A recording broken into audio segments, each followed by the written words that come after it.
Chapter 201 The Suzy River Valley Decisive Battle 2, bang, bang, bang. Sparks flashed from the muzzle of the rifle, white smoke filled, and a row of musketeers fired together under the command of the commander. The smoke from the guns and artillery covered the Fu Liao army's position. It was difficult for the Fu Liao army to observe the specific actions of the Eight Banners army, and it was difficult for the Eight Banners army to see the Fu Liao army's position clearly. The fighting between the two sides is even more chaotic. One by one, the Eight Banners soldiers fell on the charging road, only a distance of tens of meters, but for them it was a death line. Ordinary armor can no longer withstand the firing of advanced flintlock guns. The only thing he can do is to beg God to let the bullets avoid him, and then rush to the front to fight the Fu Liao army. Arrows, arrows. As the distance approached, the Eight Banners officer excitedly directed the soldiers to counterattack the line infantry with bows and arrows. However, these Eight Banners soldiers were in a panic before they even had time to draw their bows and arrows,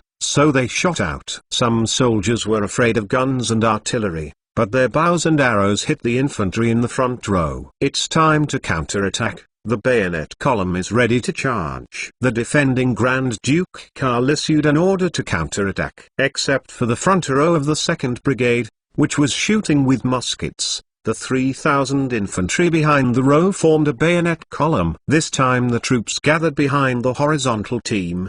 They were already ready to go. The bayonet column is rectangular, much deeper than the horizontal column, and the force is more concentrated. Kill. The front row made an opening, and the columns hidden behind the row poured out like a flood of gate opening. The 3,000 infantry tigers on the left wing descended the mountain, and the Titan bright bayonet phalanx plunged into the blue flag of Mongolia, and defeated it head-on.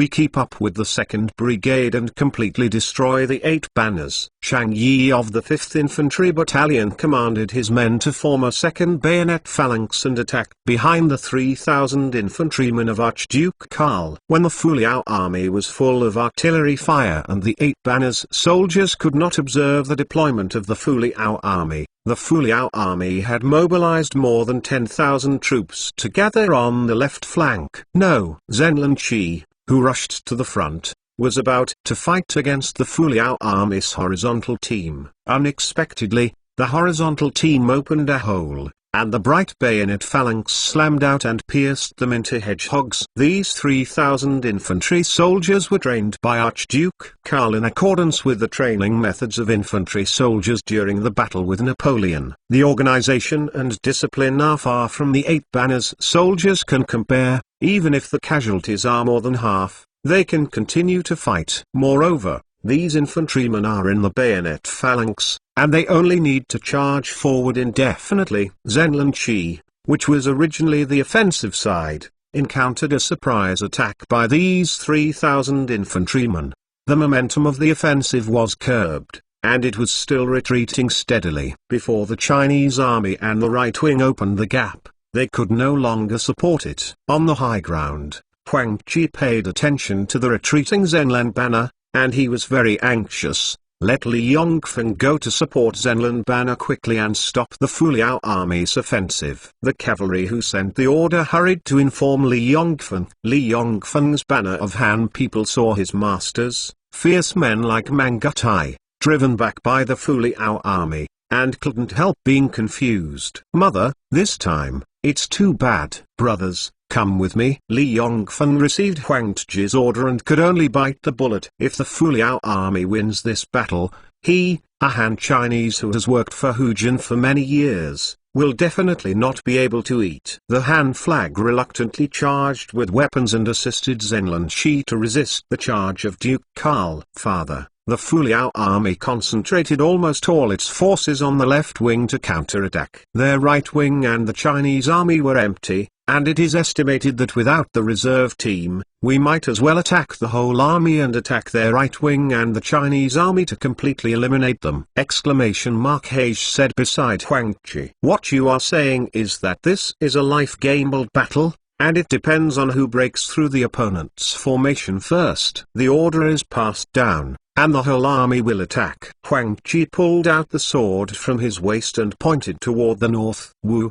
The horn sounded in the sky again, and all the 20,000 reserve troops of the 8 banners were pressed up, and the black was crushed. An absolute number of people must be used to crush the right wing and the middle army of the Fuliao army. The cannons are roaring and the guns are constantly firing. The right wing of the Fuliao army and the Chinese army have encountered unprecedented pressure. They need to face an enemy 3 times their own. Even with my life, I have to block the 8 banners army. The villagers and elders are waiting for us to kill the Tartars and restore the good news of Liudong. Yang Tai, who was guarding the Chinese army, was also fierce. The 8 banners soldiers who attacked the Chinese army had 3 flags and they were under the greatest pressure. Even the most elite Huang Ji Zheng Wang Qi was sent to destroy the Chinese army of the Fuliao army. Both sides are racing against time to see who breaks through each other's position first. No, no, no. The Han flag on the left fought against Archduke Karl's bayonet array, and found that they could not face the impact of the neatly armed bayonet array at all. Compared with the well-trained infantry of the Fuliao army, they found themselves unable to resist. Even their master was driven back by the bayonet formation, and they were desperate. Archduke Karl led the bayonet team to continue the assault. Cheng Yi followed behind Karl's bayonet team and protruded from the defense. The column turns into a horizontal team. Cheng Yi's tactical intention is the same as that of Grand Duke Karl, who is responsible for repelling the Zenlan banner and the Han banner. His tactical intention was to attack the 8 banners army that was attacking the front of the Chinese army from the side. The left wing pressed up,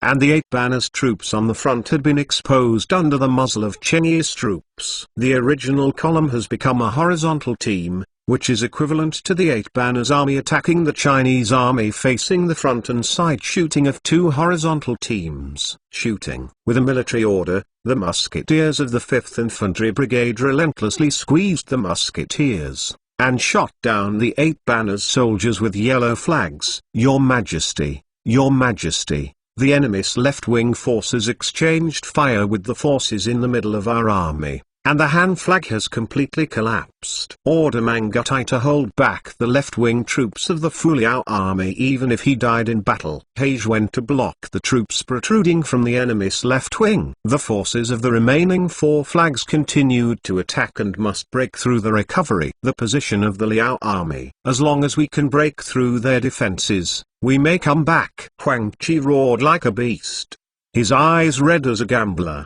The 8 banners generals on the battlefield know that now the 2 sides have entered a stalemate battle, and the 2 sides are fighting against each other to achieve their own fighting intentions. As long as one party is a little bit faster, it is possible to reverse the situation and turn corruption into magic. Brigade Commander, the enemy has broken through our first line of defense, and the second line of defense is in a hurry. Under the desperate attack of the 8 banners soldiers, the 3rd Infantry Brigade, which had just experienced the war, took the lead in showing unfavorable results. The reserve team will leave with me, and I want to plug the gap myself. Liu Xingzuo was anxious and hurried himself into battle. If the battle of the Fuliao army to recover Liudong is left in his hands, then he will become a sinner through the ages. At this time, you have to gamble with your life. Chapter 202 Suzy River Valley Decisive Battle 3. Liu Sheng has been silently observing the changes in the entire battle situation. The only reserve team he has now is his own guard battalion. He overlooked the battlefield, and the left-wing Fuliao army had already defeated the offensive Zenlan banner and continued to advance. The Han Chi who came to rescue Zenlan Chi will probably not be able to restore the left wing's decline. The most important thing is that Cheng Yi's 5th Infantry Brigade protrudes from the left flank, attacking the 3 flags of the Chinese army from the side. As long as there is a period of time, both the Chinese army and the left can win. The premise is as long as Liu Xingzuo on the right can hold it. Report: the right-wing battle is in a tight situation, and General Liu has personally led the guard to plug the gap. The right-wing messenger rushed to the military. I know, let General Liu insist on sticking to the line of defense. We already have the chance to win. and the military will mobilize reinforcements. Luo Sheng said indifferently. Well, our 3rd Brigade will definitely stick to it even if there is only one person left. The messenger who came to said vowedly, the army owner is facing a critical juncture and can still deal with it calmly. I will win the Liao army. Yu Cheng flattered. So. Luo Sheng still said calmly. However, I turned my head and felt sweaty palms. Seems as stable as an old dog, but actually panicked. In the unlikely event that the 8 banners soldiers rushed across the right wing, I dare not say that this battle would be defeated, but it would definitely add a lot of variables in vain. Yu Cheng, you take the guard battalion to support the right wing, and you must repel the offensive of the 8 banners soldiers. Luo Sheng thought for a while. Now he can only rely on his guard battalion, the only new force. Now there are 2,000 guards in the battalion, and they also have the most advanced weapons in the Fuliao army. They guard the safety of the headquarters where Luo Sheng is located, and the combat power will not be bad. If there are 2,000 people thrown into the right wing that was originally shaken should be stabilized. But my lord, what if we leave the military department and the military department is raided by the other party? Why not take me with only 500 people? That's enough. Yu Cheng patted his chest and said, 500 people are thrown into the battlefield without even a splash of water splashing. Even if you lead your troops to reinforce, a group of military staff will fight alongside me. They have also learned to shoot and bayonet. Luo Sheng said.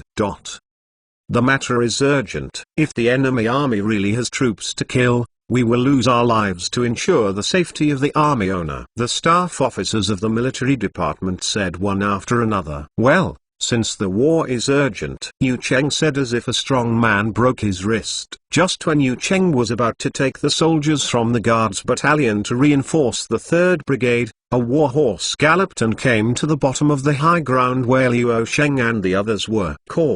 Because the cavalry on the horse was too anxious, he almost rolled off his horse, shouting, I am a member of the Dragoon Battalion. It is an important military situation concerning the survival of a decisive battle. I want to see the military owner. Take him up to see the army master. The guards recognized the signs of the Fuliao army and knew that the matter was urgent. So 2 big men carried the cavalry up to look for Luo Sheng. Military owner, I finally saw you. When the cavalry saw Luo Sheng, he cried and held Luo Sheng's thigh. Luo Sheng recognized this person as the adjutant of the Dragoon Battalion. Since you are here, is that? Yes, our Dragoon Battalion has fulfilled its mission and repelled the Chaha tribe with the Hawkin tribe, forcing them to compromise. Now we and the Hawkin cavalry are heading south. The army is less than 3 miles away from the battlefield. We don't know the situation on the battlefield.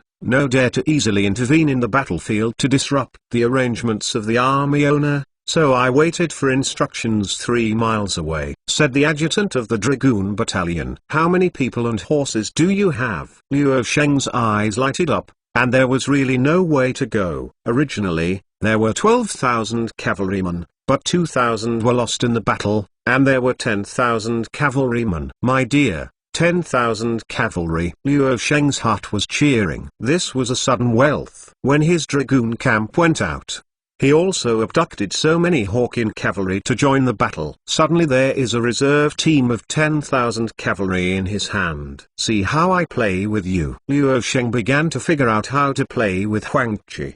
The 8 banners troops on the left were almost defeated by Archduke Karl. The Chinese army was supporting it, and only the right wing was attacking. Those who break through the Fuliao army's defense line will reward you with 10,000 silver. Seeing that the right wing of the Fuliao army was about to be breached, Dai Shen and Zhuo, who were in charge of attacking the right wing, became enthusiastic. They even led their own soldiers into battle against the right-wing Fuliao army. The fighting on the right has heated up. There was also a gap in the second line of defense of the 3rd Infantry Brigade. This gap gradually widened, and the Fuliao army seemed to see the situation not good, and began to retreat one after another, giving up the position. The soldiers with the red flag rushed to the past, completely opening the situation. Success succeeded. Dai Shen and Zhuo, who were fighting bloody, looked at the retreating Fuliao army infantry in disbelief. Quickly, go and inform your majesty that Zheng Hongkai and Xiang Hongkai have lived up to expectations, and finally defeated the right-wing enemy. They will immediately pinch the Chinese army of the Liao army and completely defeat the Liao army. Dai Shan excitedly asked the commander to do this well. The news was reported to Huang Qi. When Huang Qi received the right-wing breakthrough, he was ecstatic. The turning point finally appeared. Well, we are holding the yellow flag and the inlaid white flag, and we will join the right-wing troops to attack the Chinese army of the Liao army, and completely defeat the annoying Liao army. Huang Qi said excitedly, come to prepare the horse, and I will fight it myself. The Zheng Hongkai and Xiang Hongkai, who had conquered the right-wing defense line of the Liao army, were preparing to attack the Liao army with a little adjustment. However, things were not that simple. The ground began to tremble slightly. Cavalry. There are still so many cavalry. Almost everyone was pale. They have just gone through a fierce battle. In order to break through the right wing of the Liao army, they suffered heavy losses. The troops also couldn't find generals and soldiers because of their melee. If there is no way to organize into an army, the infantry will only be slaughtered when they encounter the cavalry. It's the cavalry of the Hawkin tribe. These traitors have escaped from the fight with the Chaha tribe and have come down to reinforce them. Zhuo's face was as grey as death. Ha ha ha. Shan laughed instead. I'll just say why the right-wing Liao army would retreat actively. It turned out to be to provide space for the cavalry to charge. The Liao army has firearms and is so difficult to deal with, and the cavalry of the Hawkin tribe has come again. Our Dakin is about to finish. Shan was extremely sad and indignant, and his life was ups and downs. But he was so anxious that he fell into darkness before his eyes and fell from the war horse. Father. When Zhuo saw Shan fell to his horse, he hurried down and picked up Shan. As soon as he probed Shan's breath, there was no movement at all. On Dai Shan's body, there were wounds that were previously shot by Liao army guns and could not be dealt with in the future. Chapter 203 The Death of the Eight Banners. Your Majesty, the Zheng Hongkai and Xiang Hongkai have been defeated by the Liao army, and now the left and right enemies have outflanked the Liao army. We are about to fall into the siege of the Liao army. Huang Qi was still leading the army to attack the Chinese army of the Liao army. Wen Jingbao, do you know that you are deceiving the crowd and shaking the military spirit? Huang Qi's eyes protruded, as if he had misheard. Zheng Hongkai and Xiang Hongkai didn't just come to the battle report not long ago, claiming that their troops had captured the right-wing position of the Liao army. How long did it take before the forces of the two banners were defeated by the Liao army? Exclamation mark. It's true. You see, if you don't believe me. Huang Qi looked in the direction of the red flag and the red flag inlaid, and he saw the right wing shouting and killing everywhere. The soldiers and horses were in chaos, and the army flag was dumping in the direction of the south. If it hadn't been for the Liao army to win a complete victory, Zheng Hongkai and Xiang Hongkai would not be able to retreat without his orders. It's just that the Emperor Qi personally led a surprise attack. He was in the army. Although he knew that the two flags had an accident, he couldn't know what happened to the right wing. According to the intelligence, isn't the Liao army without a reserve team? How could it be possible to throw in another main force to defeat the Zheng Hongkai and Xiang Hongkai? Impossible, impossible. Huang Qi could not believe it, as if he had seen a ghost. The Mongolian cavalry and dragoons went all the way south, and the iron cavalry rolled, trampling the strength of the red flag and the red flag inlaid under the iron hoof. Without an organized defense, the chaotic infantry can only be reduced to flesh. The Zheng Hongkai, who had lost his backbone, was even more unresistible. He turned around and fled to the south, exposing his back to the cavalry troops. Such an approach can only accelerate their deaths and the collapse of the entire right-wing system. Zhuo was unable to support the lone tree, and the soldiers with red flags walked and retreated. Opportunity is here. Liu Xing Zhuo on the right, with the remnants of the 3rd Brigade, followed closely behind the cavalry, and started Huang Zhi's Chinese army's idea. After the forces of the two banners were defeated, The right side of the 8 banners Chinese army was exposed to him. Liu Xing's Yuo. Now it is a good opportunity to fight Huang Qi with the 6th Brigade of the left wing. Archduke Karl's 2nd Infantry Brigade advances on the left flank, and the Mongolian cavalry advances on the right flank. The 1st Infantry Brigade, 3rd Infantry Brigade, and 5th Infantry Brigade combined the 3 infantry brigades with more than 10,000 troops and began to attack the yellow flag, and the white flag on 3 sides. The 8 banners soldiers continued to fall under the guns of the Fuliao army. What's more frightening is that as the 8 banners on the left and right were defeated, all the artillery of the Fuliao army that bombarded the left and right wings of the 8 banners were vacated, and they all devoted themselves to the bombardment of the 8 banners. The strength of the 3 banners must bear the anger of the artillery brigade and other artillery units directly under the infantry brigade. Boom!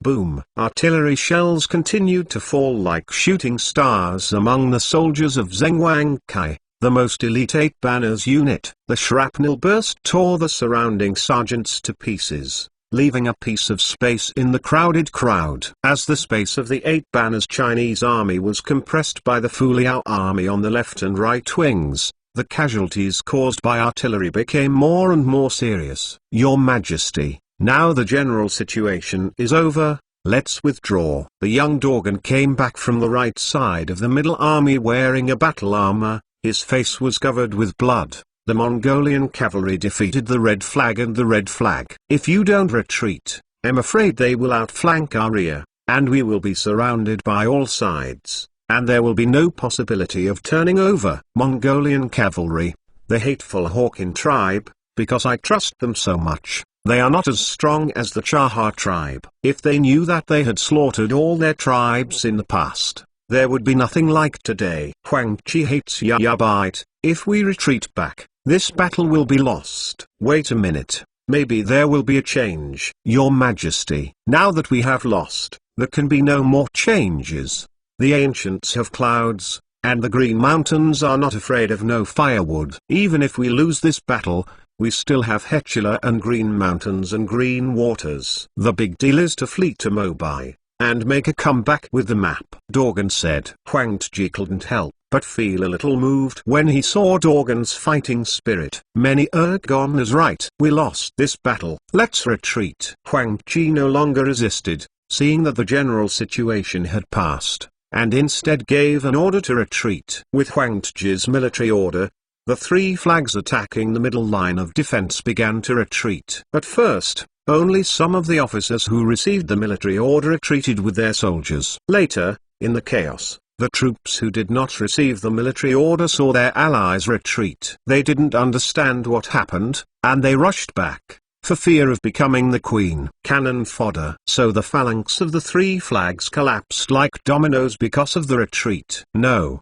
Huang Qi is going to flee. Liu Sheng, who was still observing from a high place, saw the flags of the Chinese 8 banners soldiers scattered, and when he looked to the south, he knew that the 8 banners had collapsed. If the order is passed down, and the whole line is attacked, you must catch Huang Tji alive. Liu Sheng exclaimed excitedly. The originally tense situation became a foregone conclusion because of the arrival of the Mongolian cavalry, the 10,000 new force, and the 8 banners soldiers collapsed because of this. At this moment, Liu Sheng was truly relieved. That's right.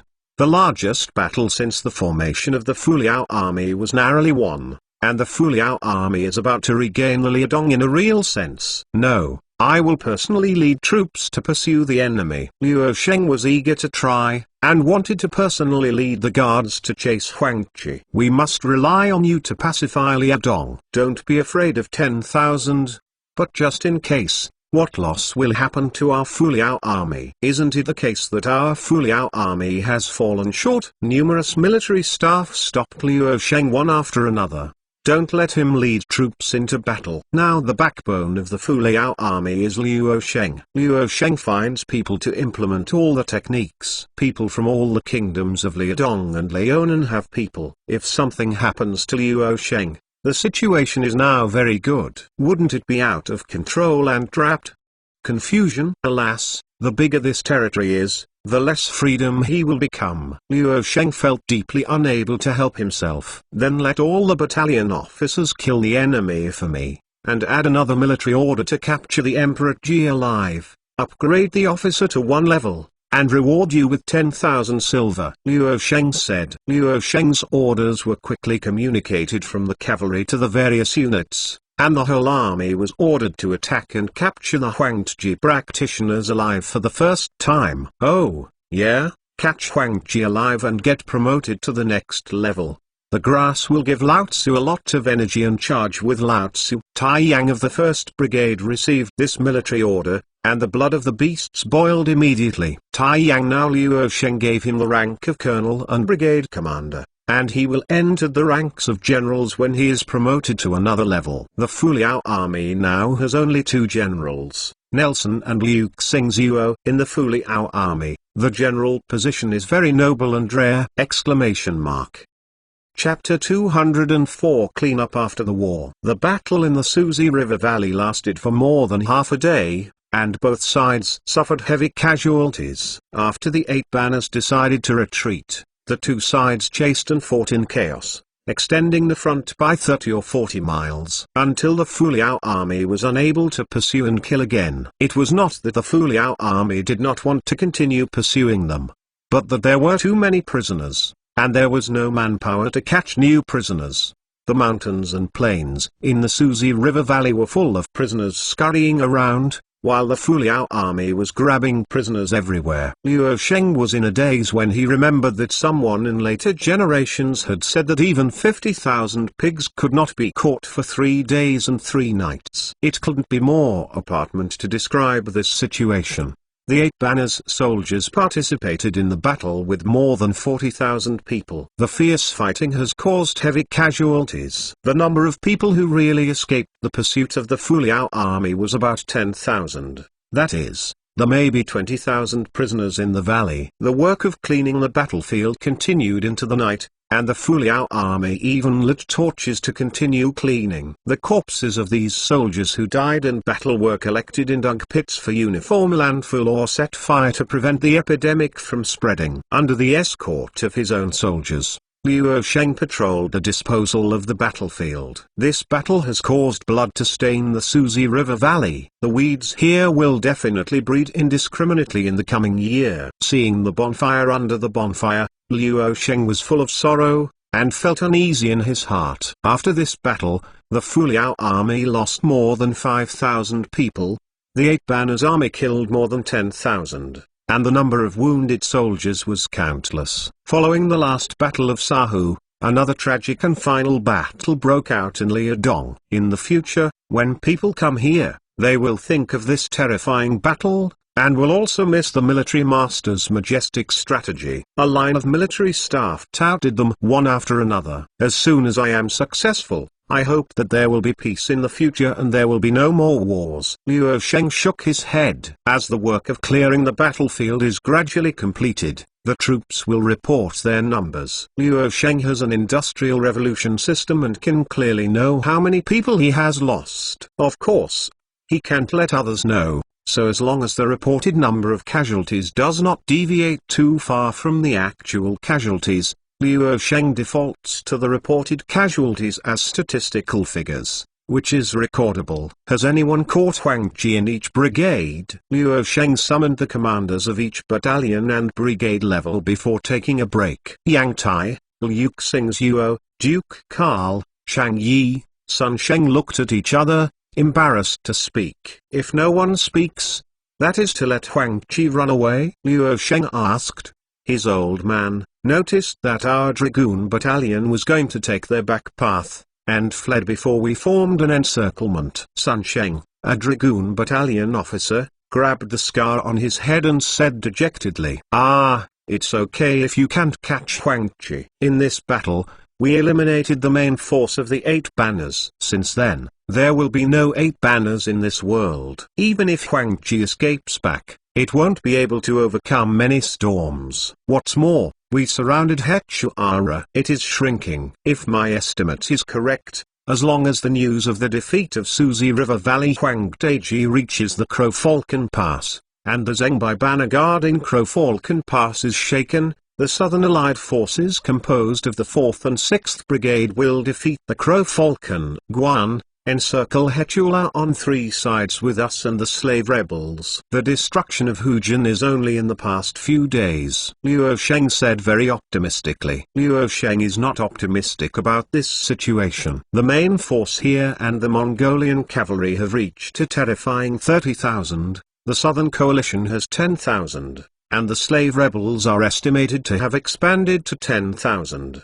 The three-way soldiers and horses total 50,000, hunting and establishing the state. And the crippled 8 banners troops can make up the last troops of 10,000 or 20,000 for a dying struggle. Even the famous generals of the ancients can't make Hujin come back. Apart from Huangji, are there any 8 banner masters captured alive? Luo Sheng asked again. When our 3rd Infantry Brigade cleared the battlefield, we found the corpse of the 8 banners. Zongxing Hongkai Shan, Liu Xingzuo said. Apart from Shan, is there anyone to live? Luo Sheng was also a little depressed. His subordinates seemed to be the nemesis of the 8 banners bannerlord. Only the original white flag holder Dudu was captured. And the flag holders of the Lanqi and Zhenghong flags were all killed because of the battle with the Fuliao army. Killed in battle. Everyone was silent again. 8 flags and 8 flags. The flag owner is full of 8, and it is not the Chinese cabbage of the vegetable market. It is good to get rid of 3. Military owner,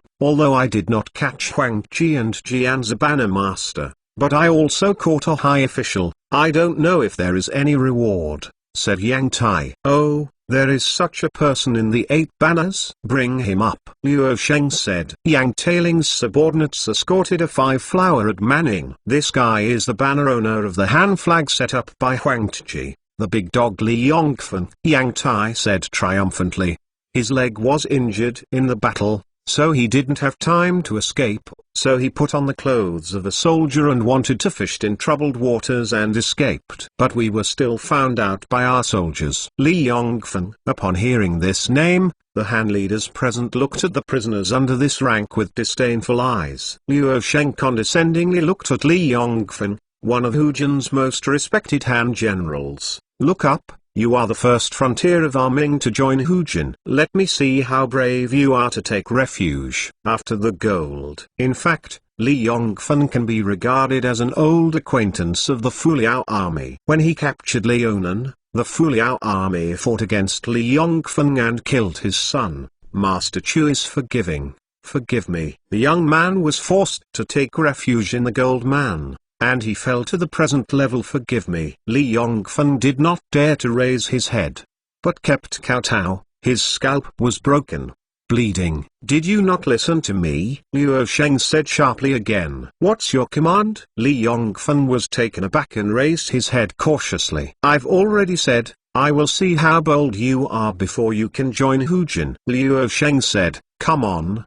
Pull out and shoot. No. No. Li Yongfen's pupils dilated and exclaimed in panic. In an emergency, he saw Liu Xingzuo, who was an official in the same dynasty in the past, as if he had caught the last straw, and he hurriedly asked Liu Xingzuo for help. Liu Eta, thinking of our old comrade in arms feelings, please help me with Lord Chu! Exclamation mark.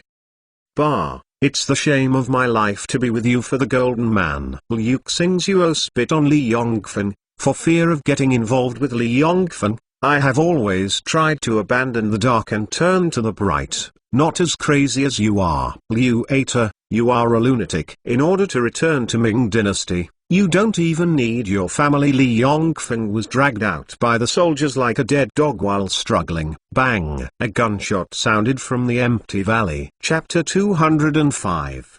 The history of the kingdom of Hujin has fallen into chaos, and the fleeing people, Jurchen nobles, and large carriages blocked the city gates, and the water was blocked. Even some soldiers disguised themselves as ordinary people, trying to escape from the crumbling city in the crowd. I heard that the Fuliao army is about to fight over, and all the Jurchen nobles will be beheaded. Don't you run away quickly. One step later, the Fuliao army surrounded Hachula, we will be hard to fly. Between the Jianzhujurtian nobles discussing with each other, the smarter ones left Hetula long ago. Except for Liadong, where can we go? Go back to the mountains and forests to be hunters? We are wealthy people who can't bear those hard times. You are really stupid. Life is important or enjoyment is important. If you don't have life, you can take ahead and enjoy. Run for your life. I plan to escape to the desolate land of Mobai, and wait until the wind and waves are calm and then come back. If you want to leave,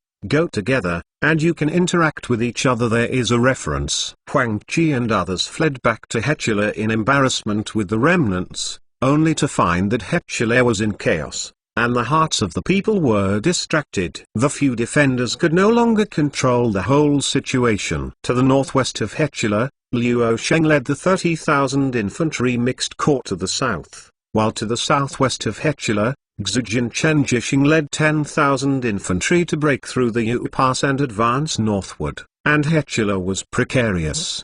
20 or 30 miles away from Hetula, the figure of the slave rebels has been seen. The rebels pulled up by Wang Dalang gathered many tribesmen and Ming army prisoners of war. The number swelled to tens of thousands. They repeatedly defeated the Hujin troops from various places and finally came to Hetula. However, he was afraid of confronting the remaining forces of the 8 banners, and until he converged with the Fuliao army, Wang Dalang did not intend to attack Hetula. Your Majesty, do you want me to expel all the people who have fled into the city and go to life and death with us? Dorgan was riding on the horse, and seeing the crowds pouring out of Hetula, he couldn't help but said in disgust, "These people are frightened. Even if they are forced to stay in the city, they are not one with us, and they waste food. It is better to let them go." Huang Ji said in a low tone, "How many people do we have?" Adding the Zhengbai flag and the local army who retreated from the Yu Pass,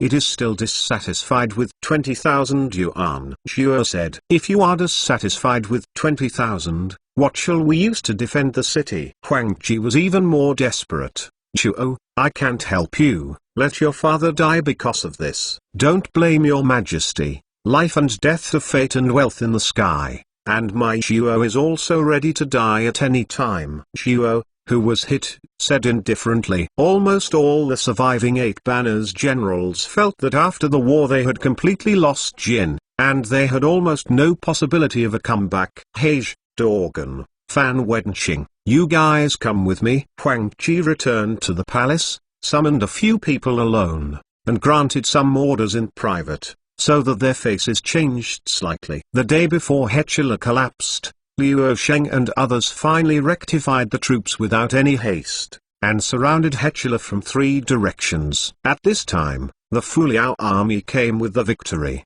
The soldiers were strong and the horses were strong. The banners were hunting. The 3 troops of 50,000 people are the unprecedented grand force assembled by the Fuliao army, facing the panic Hetula, dissatisfied with the 20,000 defenders, such as Mount Tai overwhelming. As long as Hetula is captured, Hujin will be declared annihilated. Huang Ji didn't take the opportunity to escape, did they? Luo Sheng looked up at Hujin's last fortress. What the Ming army failed to do 9 years ago, he did it today. There are still more than 10,000 people in the 8 banners. Where can so many people escape? Mobai is the territory of the Mongols and some Be tribes. After losing their troops, Huang Ji and the others can only wait to recover. Chen Jishing said, "Your 4th Brigade and 6th Brigade are a day or 2 later than the planned capture of the Crow Falcon Pass. What is going on?" Luo Sheng asked. "Ahem, Yu Pass is much easier to defend and difficult to attack than imagined,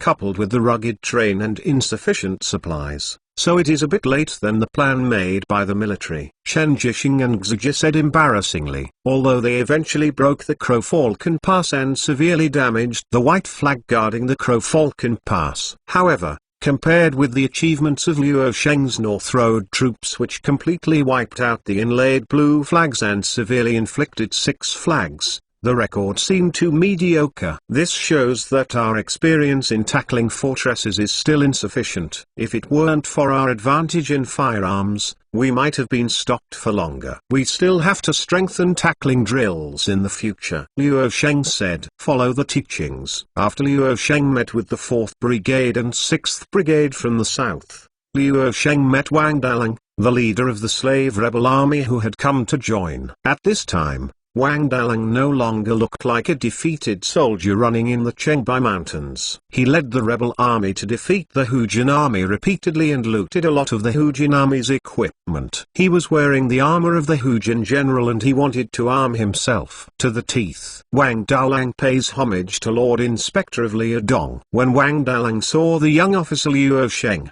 he was secretly surprised, and he knelt down to salute. General Wang does not have to be polite. You led the troops to deal with Hujin, sharing the pressure of our Fuliao army. Last time we attacked Shengjing, you dragged the Zhengbai flag. This time you increased the pressure on Huangtji, forcing him to fight us decisively. Speaking of it, thank you very much. Liu Sheng couldn't help admiring Wang Dalang with scars on his face. Thank you for your love. If it weren't for the emergence of the Fuliao army, our group would have no chance to rise up. Even if they rise up, we will starve to death in the vast Chenbai Mountains. How can we report the hatred of the Jurchen nobles over the years? Speaking of 9 years ago, I was still a small officer. Unexpectedly, I have been a prisoner for nearly 10 years. For 10 years, I don't know if my mother is still alive. Please also, Inspector, after the end of this war, allow me to return to the gate to visit my family. When Wang Dalang talked about his family,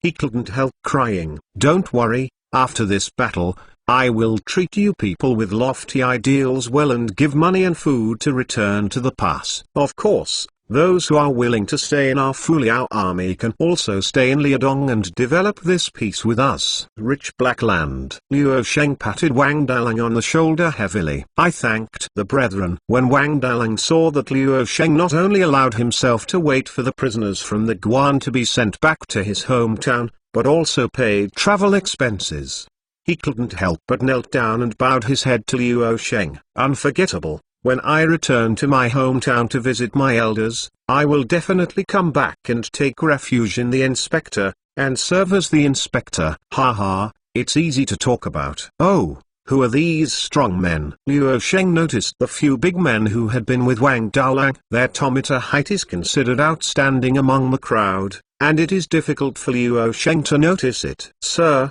they are Donghai Jurchen righteous men, who helped us kill many 8 Banners soldiers. Chapter 206. My Dakin is dead. Boom.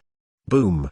Boom. Cannons roared, explosives exploded, and dense artillery fell in the city of Hetula, turning Hetula into a sea of flames. Except for some of the reserve ammunition for the guards of Guaning, Liu Sheng pulled out all the remaining ammunition and gunpowder, wishing to bomb every section of Hetula's city wall into mud. The defenders of Hetula fell into despair. There are no foreign aid forces. They are just a futile battle between trapped beasts, and they defend this desperate city in vain without any goal. Under the bombardment of artillery and a large amount of gunpowder, the weak section of the city wall collapsed. Soldiers armed with muskets slapped like a tide. For the first time, the absolute superiority in the number of Fuliao military personnel launched a final storm against the city of Hujin. Mangatai was sitting on the city wall with a golden knife in his hand. With only one eye left, he looked down at the Fuliao army that rushed into the city like ants with one eye, not knowing what he was thinking. Follow me to kill the enemy. Mangatai didn't say much, but coldly took the last squad of soldiers loyal to him, and killed the Fuliao army infantry who invaded the city, ending his own in the most glorious way. Life. Until he died in battle, he didn't have any chance to avenge that day against Liu Sheng. The Fuliao army separated its troops and surrounded various gates, and Hetula had become a dead city. As the Fuliao army entered the city, Hetula flames spread and turned into a sea of flames. The surrendered soldiers surrendered, and soldiers loyal to Hu Jin made the final resistance and carried out the final fight with the Fu Liao army. The palace in Hechula is as chaotic as any place in the city. The maids and eunuchs ran away blindly, snatching the gold and silver utensils from the palace and fleeing for their lives, and no one was in charge. The ministers were also gone, or mixed into the crowd to flee, or prepared to welcome the arrival of the Fu Liao army, and some were hiding in the house and waiting to die. Standing in front of the gate of the palace, Huang Ji looked at the messy palace with sorrow and pain in his heart. "Your Majesty, the Fu Liao army has already invaded the city. The number of Fu Liao troops besieged by the north gate is small. We can escape from the north gate and try to make a comeback." Huang Ji's guards are the most loyal troops to Huang Ji. Asked Huang Ji for instructions. Huang Ji glanced at the embarrassed people. "Escape? Under the world. Where can I go?" "Don't escape. Hechula is the land of Longxing in the Great Golden Kingdom. Since we started here, we will end here. Otherwise I will have no face to see the ancestors." "His Majesty." "No need to say more. You all flee. Maybe the Fu Liao army can spare you one life." Huang Ji waved his hand. "We are willing to live and die with your Majesty." A group of guards knelt down in front of Huang Ji's eyes. "Since you don't want to leave, just send me away, and burn the palace with torches. The palace of our great golden kingdom must be buried with me." Huang Ji said, "Your Majesty." Many guards didn't know what Huang Ji was going to do. "This is my last order, and those who refuse to obey will make a decision," Huang Ji said firmly. "Yes, yes." A group of guards burst into tears and lit a flame around the palace. The torch fell in the palace and quickly turned into a raging fire, turning the originally magnificent palace into a sea of fire. Huang Ji laughed twice and walked into the palace. Above the empty palace, there is a dragon chair, and below the dragon chair there are chairs for several balers. "Your Majesty, the slave family is willing to fight your Majesty's faithful Mandarin duck." There was also a woman in the burning palace. "Zez, didn't I let you leave with them? Why are you doing this?" Huang Ji couldn't help but feel pain when he saw his queen. How could the kingdom of Jin be reduced to such a point? "Your Majesty, don't belittle yourself. I will die this day. It is not a crime of war. I hope that your Majesty will become an ordinary family in the future, and you will never have to take on this vital task." Zez said, "Your Hawkin tribe has already joined the Fu Liao army. Even if the Fu Liao army enters the city, it will not treat you badly. You should leave." Huang Ji couldn't bear Zez's death with him. "This life is your Majesty's, death is your Majesty's ghost. Your Majesty must leave the slave's family. Please kill the slave's family." Zez said firmly. "Yao, come with me, and take a look at my country." Huang Ji embraced Zez and walked towards the dragon chair step by step. The flame burned more and more fierce, and the fire enveloped the entire main hall, and the burning beams fell, sealing the gate, and the situation inside could not be seen. "Send me your Majesty the Emperor of the Great Golden Kingdom." A group of guards lay on the ground outside, watching their master disappear into the sea of fire. "Ha ha ha, our Great Golden Kingdom has died." In the fire, there was a faint voice from Huang Ji. Xiu Oiao, who was guarding another southern city, saw the fire in the direction of the palace, knowing that Huang Ji had chosen to die with Hechula, and shook his head silently. "Master Bell, your Majesty is fucked. It won't help if we are trapped here. Why don't we break the siege as soon as possible?" "Master Bell, what are you doing?" "Don't. I don't want to be a prisoner of the Fu Liao army, and I have to follow the ancestor, so please do it yourself." The long sword in Xiuo's hand wiped his neck. Not only Xiuo, but the other generals who were loyal to the Eight Banners also pleaded guilty after the last city fell, and the Eight Banners completely declared their demise. Lost the Eight Banners' remnant army under the control of the Eight Banners generals, and unintentionally defended. The Fu Liao army rushed into the city from all directions and completely controlled the entire city of Hechula. Luo Sheng saw Hechula's palaces being burned by the fire, and the flames burned the bulls, and he was quite moved. Huang Ji chose the simplest method to let Hechula be buried with him. A generation of heroes has fallen, and Luo Sheng no longer has to worry about the rear of Liudong. If the order is passed down, only the property of the post officials Jin and Jurchen aristocracy will be copied, and ordinary people must not be disturbed, otherwise they will be killed without pardon. After Luo Sheng took control of Hechula, he issued a strict order. In addition to Luo Sheng's own troops, the troops involved in the joint siege this time also included various rebels and Mongolian troops. It is inevitable that they would be lax in discipline, and Luo Sheng had to firmly control them. Otherwise, there will be a big killing in Hechula, and Luo Sheng will finally deal with the aftermath. After Hechula attacked, he was in his own territory. Huang Tiji, the owner of the yellow flag, set fire to Zez, the owner of the blue flag, Mangatai, died in battle. The owner of the red flag, Yuchuo, and the owner of the white flag, Azaj, squatted themselves. As for the yellow flag and the white flag, Dorgan's whereabouts are unknown. The people below reported the results of the search to Luo Sheng. Unknown whereabouts. Luo Sheng was a little surprised. And what about Fan Wenqing, who often embarrass us? The same whereabouts are unknown. Chapter 207 Mongolian Cavalry Brigade. Some refugees claimed that before our army formed an encirclement, a group of cavalry went northward. There were about hundreds of them, and they did not attract special attention. A person from the intelligence department reported to Luo Sheng Yui. It seems that Heiji and Fan Wenqing are going to escape from Mobai and leave the last seeds. After Luo Sheng knew their deeds, he had a bottom line in his heart. Even if there are remnants of Hu Jin, when they come back, the science and technology of the Fuliao army may have reached the second industrial revolution.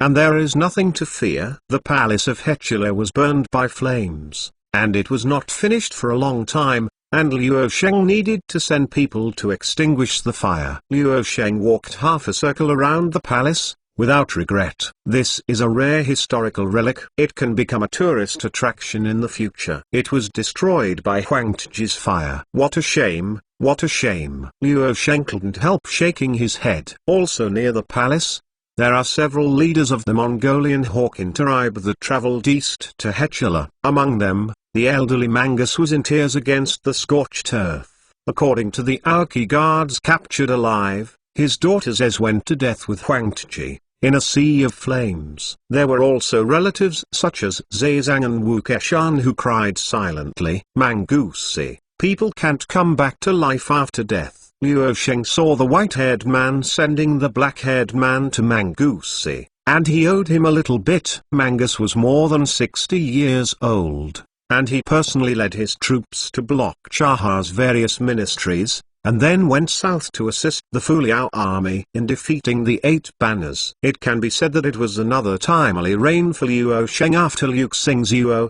The old man is very old and outspoken. It was also when we saw that the golden situation was great, and we repeatedly defeated our Meng various tribes. In order to preserve the interests of our Hawkin tribe, we let the little girl marry Huang Qi. After all, it was ours who killed the little girl. It's selfish. Mangus wiped the tears from the corner of his eyes. This time your Hawkin tribe has made a great contribution. I will set up a stone monument for your daughter to pass it on for generations. At the same time, to reward your sincerity, the Fuliao army will set up 2 dragoon brigades and select the best combatants from the Hawkin tribe. The formation of warriors. Of course, we will send military staff and non-commissioned officers to help you build more advanced cavalry units. Members of the Dragoon Brigade will receive salaries and will no longer be soldiers and people. Luo Sheng said, Dragon Cavalry Brigade, in other words, our cavalry troops will also have muskets. Orba, another important leader of the Hawkin tribe, couldn't help being a little excited when he heard that Luo Sheng was planning to form a cavalry brigade. From the perspective of the Hawkin tribe, why did the Fuliao army win the battle with Hu Jin? Not because of firearms, not only muskets, but also light artillery in the future. In addition, these 2 cavalry brigades must receive more rigorous training, not only mastering horsemanship, but also marksmanship, and become professional troops instead of the loose form they are now. Luo Sheng said, muskets and artillery. Some of Hawkin's senior officials looked at each other, feeling that this wave was not a loss. Not just to build 2 professional cavalry brigades, we will also send officials from the Bureau of Agriculture to Liuhitao to build a large-scale ranch to help you increase the output of cattle and sheep, and then exchange cattle and sheep for wheat and other rice crops. If needed, there is no need to worry about insufficient food. Liu Sheng said again. If this is the case, it really solves our problems for hundreds of years. Mangusi said with emotion. After Daming stopped trading with us, we would worry about the food issue every winter, otherwise we would not go to the back. Gold. My lord, about our treatment? Oba asked hesitantly. Please rest assured, according to the previous treaty, the main officers of the Dragoon Brigade will be held by you, and the share of the ranch will be shared by each family. However, you may need to hand over the power to manage the tribe, accept our military department and send officials. The direct management of the army. Liu Sheng said, you have also seen that if you are reduced to the current fates of a Jurchen, let alone holding an important position in the military, it will be difficult to save your life. We know how to do it. Several Hawkin tribes said when they saw that the momentary powerful Hujin had fallen into such a fate. They were extremely frightened and said one after another. After the fall of Hetuala, all the Jurchen nobles in Jianzhou were ransacked, and the ministers who had taken refuge in Hujin were also sent by Liu Sheng to check their residences, and they were all sent to prison awaiting trial. As for the seized silver liang, of course, part of it was used to make up for the hundreds of thousands liang of military expenses that Liu Sheng spent after the crusade, and the rest was put into the national treasury and invested in Jianzhui's post-war construction. This is still the case where Liu Sheng resolves the battle as quickly as possible. If it is delayed a little longer, the finances will collapse sooner or later. It's a pity that Hujin's power is not rich enough now, so Liu Sheng is not very satisfied with the harvest this time. The real wealthy people are still the big landlords and merchants in the pass. Jianzhou Guard was left with only sporadic troops struggling meaninglessly, and Liu Sheng dispatched troops to suppress them, completely calming down everywhere. Jianzhou's Jurchen landlord was arrested by Liu Sheng and the land was confiscated,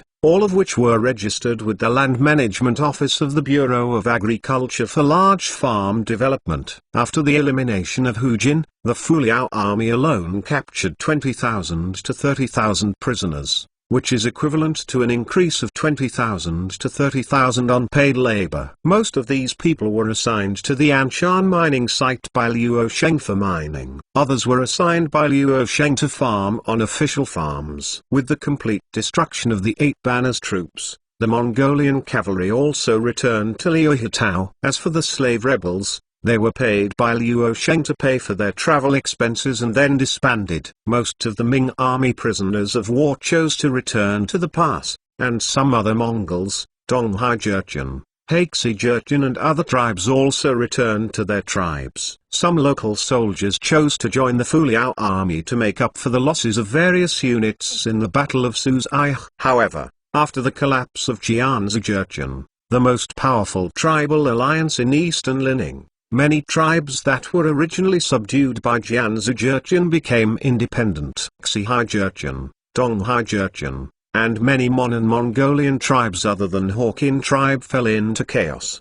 In order to regain these tribes, Liu Sheng had to make some arrangements. You brothers are from which tribe of Donghai Jurchen? Liu Sheng recruited several Tomata-hai Donghai Jurchen from Wang Dalang's army. According to Daming, we are members of the Qiwu tribe. We live on the island to the east. When we were hunting ashore, we were captured by Jianzhou Jurchen of the northern expedition and became prisoners. Several Donghai Jurchens said, Qiwu tribe, on the island to the east? Liu Sheng thought for a while. It all went to the north of Heilongjiang, and went to eastern Siberia. As for that location, it was probably Sakhalin. Siberia is still blank now. Chapter 208. The foreground for the march into Siberia. Are you planning to return to the island? Liu Sheng asked. That's right. We have been caught for 5 years, and we have slashed our enemies. It's time to return to our homeland, said a few earn-sounding Donghai Jurchens. What do you want to do when you go back? Hunting,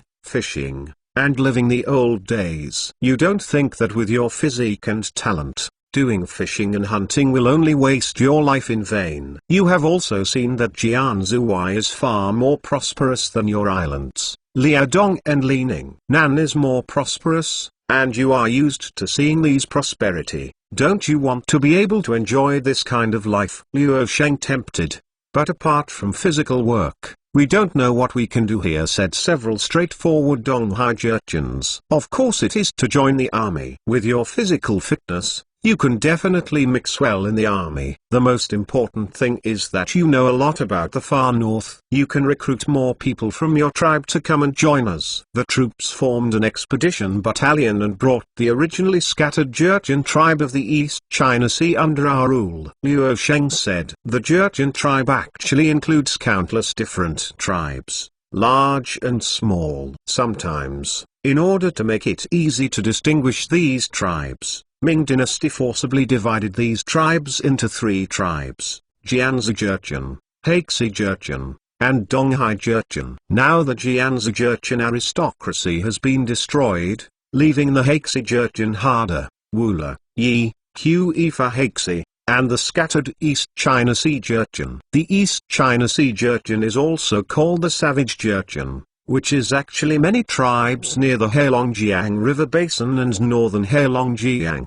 The Haixi Jurchen lies between Jianzi Jurchen and Mongolia, while the tribe in the northern area of Jianzi Jurchen is the East China Sea Jurchen. At this time, Mozi, the polar bear, had not had time to occupy the vast Siberian plain. Of course, Luo Sheng could not let go of this opportunity. Anyway, he had to take this opportunity to extend his tentacles out of the Heilongjiang River Basin. At this time, people in Siberia were still very scarce. Even if you conquered the Jurchens of the East China Sea, the harvest might not necessarily involve more military expenditures, but at least you can declare your sovereignty in the future. What's more, to fight against the Jurchen tribes of the East China Sea, you only need to set up a small-scale force to slowly eat into these areas and establish rule. After the polar bear Mozi's expeditionary army came to eastern Siberia, seeing the flag of the Fuliao army flying here,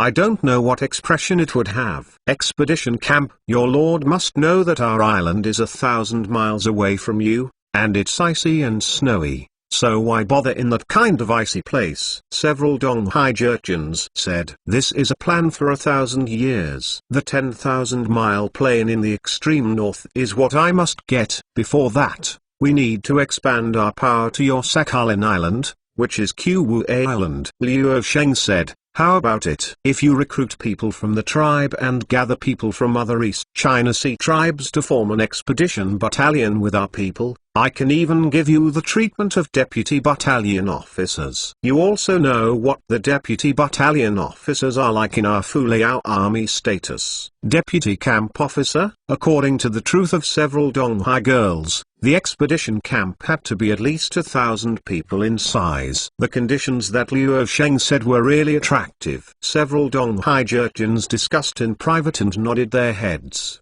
Sir of the Daming Kingdom, we still intend to return to Qwu Island first. If some of our tribes are willing to take refuge in you, we will lead them to take refuge in the adults. If our tribesmen are willing to take refuge in you, we will lead them to take refuge in the adults. If we don't want to take refuge in you, we will stay on Qwu Island and be our ordinary fishermen. In that case, this is your travel expenses. So let's return to Qwu Island. Luo Sheng asked them to give them some silvertals, not much, just 1,000 tals. High 1,000 tals. The few Donghai Nuzens saw the white silver ingots. Their eyes straightened. It's really inhumane. One shot is 1,000 tals of silver. I don't know how many things can be bought in Daming. They are fishing and hunting for a lifetime, and it is impossible to make so much money. Small, go back and tell your people. Follow our Fuliao army, the one with more silver. Several Donghai Jurchens returned to Sakhalin, thousands of miles away, the next day after receiving the silvertal. The slave rebels have almost been disbanded, and the Fuliao army still has 6 infantry brigades, 1 artillery brigade, and 2 newly formed dragoon brigades, plus logistics units. with a strength of up to 50,000, controlled the vast land of Liudong, Jiangsu, and Liaonan, almost the area before the Jin dynasty. If we annex the western part of the sea and some other Mongolian tribes, the territory will expand to the original territory of Hujin. My lord, do you say that these Donghai Jurchens have credibility? The emperor who is far away from them may not return. Yu Cheng looked at the Donghai Jurchens who had left, and couldn't help saying, sometimes expansion can't maintain long-term rule by force. It needs to win people's hearts. It doesn't matter if you spend a small amount of money, let go of a few insignificant figures, and make some investment. Liu Sheng doesn't mind, even if the territory of the East China Sea Jurchen is taken down. The people living there will eventually be the people of the East China Sea Jurchen. What Liu Sheng needs is to include them as his own, send officials to manage, and then collect taxes every year to enrich his finances. Are the memorials reported to the court ready? Liu Sheng asked. The subordinates have drafted the memorial to be reported, and asked the military commander to preview it. After Liu Sheng led the army to put down Hechuola, Chen Ting and other civilian officials followed. Liu Sheng took the memorial. It probably stated that Liu Sheng had a good leadership, led the Fuliao army to destroy the main force of the Eight Banners in the Suzy River Valley, and then captured the capital of the post-Jin kingdom, completely destroyed the post-Jin, and gained the victory over the generals of the western Han Hustle and the southern Song. All sorts of generals. Sour. So sour. Liu Sheng got goosebumps after reading it. Unexpectedly, the ancients' flattering would make them even more intriguing and unbearable. If Liu Sheng were restrained by the court, it is estimated that this memorial would not be far from Fengbo Pavilion. Delete all the praises of my merits. Shall we keep a low profile? You can praise your majesty in the memorial a lot. Let him be happy. And it is best if you don't have time to pay attention to us. Liu Sheng said. Yes, yes. Chen Ting withdrew the memorial. The young man immediately went back to revise the memorial overnight, and he would check it with the military commander tomorrow. Don't worry, you can do trivial things like going to the court at any time. The health of my subordinates is much more important than going to the court, Liu Sheng said nonchalantly. From Liu Sheng's point of view, he couldn't look down on anything the court gave him many more rewards. Those titles are all imaginary, and only the army and industry in the hands are really important things. Chapter 209 Shongzhen is playing with fire. Beginning in April, the Fuliao army frequently harassed Jiangsu, and on May 10, the soldiers split into 3 routes to attack Jiangsu. On the 13th, they captured Seihu and beheaded the thief army's owner of the red flag, Armin. On the 18th, in the Suzy River Valley, defeated the Jiangsu Jurchen 8 Banners 40,000 people, and killed the thief army Zhenghongkai banner master Shan. On the 20th, he met the thieves, the capital of Hechuola, and attacked Hechuola the next day to kill the thief Mangutai, the owner of the blue flag of the army, Yuchuo, the owner of the red flag, and Azaj, the owner of the white flag, committed suicide after defeat. The thief Emperor Ji also committed suicide after seeing that the situation was gone. Liaodong was occupied for 10 years, and he returned to his homeland after the Jin regime. Since then completely destroyed. In the empty hall, Wang Kie, who had just been promoted to the presidency of the Ministry of War, read out the information about Liaodong collected by the Ministry of War in the morning. Although his tone was slow, the ministers in the hall held their breath and listened carefully, not daring to make a sound. The news of the victory of the Fuliao army has been spread in the capital as early as after the Jin dynasty attacked by the Fuliao army. At first, these ministers were still half-believing. They couldn't believe that the Hujin, which was like a maggot attached to bones, could be wiped out in the past 10 years. But with the fall of Hujin, everything is a foregone conclusion, and the memorial of the Ministry of War made this matter even more certain. Chongzhen closed his eyes, feeling complicated. If Jin is an army sent by the court after the eradication, then he Chongzhen does not mind amnesty for the world and celebrates the whole world. However, it happened that Hujin, the most powerful enemy of Ming Dynasty, was eliminated by a local army that was not controlled by the imperial court. Moreover, this army has been behind the enemy for a long time and has been far away from the imperial court for more than 10 years. The influence of the Ming imperial court on that area is almost gone because of the destruction of Hujin, my ministers. The memorial to the Fu Liao army's contribution has been placed on my desk. How do you say I will reward Liu Sheng of the Fu Liao army? Chongzhen opened his eyes and asked. Many ministers look at me, I look at you, speechless for a while. How can this be rewarded? Looking through the history books, his mother couldn't find a general who destroyed a powerful empire in his ascendant in his 20s. Perhaps Huo Qing, who had been named the Prince of the Wolf, could be counted as one, and he was even the most important general. Sima Hussein, and he was named the champion. Look at those generals who have been able to destroy the country. All of them are in the rank of ministers. For example, Deng Ai, who destroyed the Xuan in the Three Kingdoms period, was named Tui and increased by 20,000 households. During the 5 Dynasties and 10 Kingdoms period, Cao Bin, who destroyed the Southern Tang Dynasty, used his merits as secret envoys, inspectors and emperors, and loyal military troops. And now Liu Sheng was still a small NE100 household 2 years ago, and now is he going to be a first-grade Kong, on the same level as a group of 50 or 60-year-olds in the hall? Your Majesty, you can join Liu Sheng as the general soldier of Liudong, and the chief superintendent of the department knows the same, plus the Prince Tai Bao, Shiyin Jianyi 1,000 households, and the same treatment as the former general soldier Li Chengliang of Liudong. A minister stood up and said. Everyone turned their attention to that person, but it was Zhu Yanru, the Minister of War. No, how can Liu Sheng get such treatment at a young age? Li Chengliang, the former Liudong general soldier, had 10 great victories one after another. The martial arts of the frontier commander has been unprecedented in 200 years in the Ming Dynasty. Even so,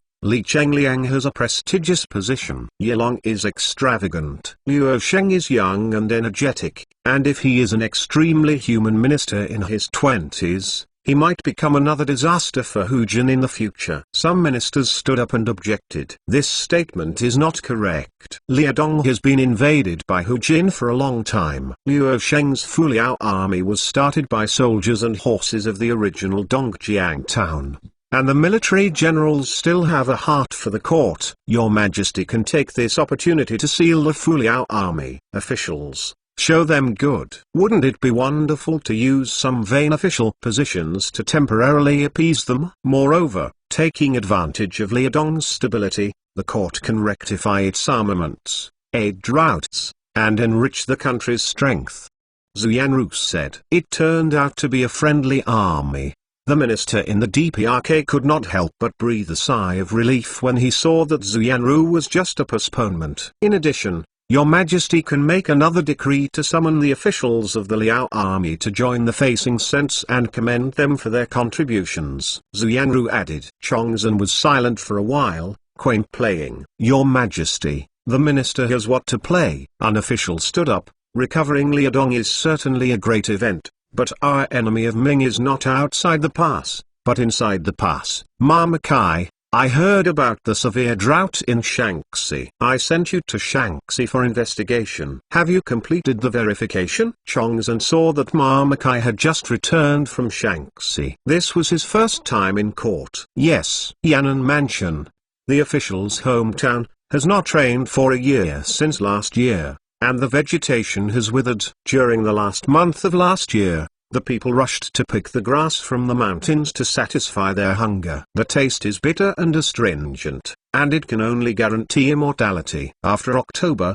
when the grass was eaten, the people peeled the bark and ate it again. After the bark was eaten, they dig the rocks in the mountains and eat them. How can the rocks be eaten? Within a few days, these people suffered from abdominal distension and fell to death. Some were not reconciled. Those who died after eating stones began to gather as thieves and plundered them all. The minister has recorded what he saw and heard along the way in this preparation of the Great Hunger, and every word in it was seen by the minister himself. and there was no false statement. Marmakai handed over the memorial to the eunuch Chen to Emperor Chongzhen. The Emperor Chongzhen felt heavier when he heard such chilling words. Droughts continue, and wars continue to occur in Shaanxi. This incident is also very worrying. Chongzhen took over the melodrama, and his hands trembled a little. Where is the Hubu Shangxiu? Weijin is here. We are going to raise grain and silver for disaster relief, and transport them to Shaanxi and northern Shaanxi. We must raise 200,000 shi for disaster relief, Chongzhen said. 200,000 shi of grain? Your Majesty. No, Hubu Shangxiu reluctantly said, if the treasury does not support, only 100,000 shi of grain can be provided. As for disaster relief, it is even more stretched. Chongzhen frowned upon hearing this. It's such a big dynasty, but still can't come up with the silver to help the disaster-stricken area. Now that the famine in Shaanxi is severe, what can you do to raise money for disaster relief? Chongzhen looked around the ministers. Your Majesty, the minister has a strategy to enrich the treasury. A minister jumped out. This person is Liu Mao in the criminal department's right to the matter. Quickly talk about it. When Chongzhen heard that, someone could have a way to get silver. Today, about 70 out of 10 people in Xiazi County are trapped in the post, while only 2/10 of the post are used for official business and 8/10 for private affairs. If the post is cancelled, 800,000 silver can be saved for the treasury every year. 2. Ministers, please abolish the post and dismiss the public servants of the post. Liu Mao said. No. The ancestors set up post stations, so they win over powerful people, make them bear the burden, consume their energy, lose their years, and make ends meet, so that they dare not do wrong.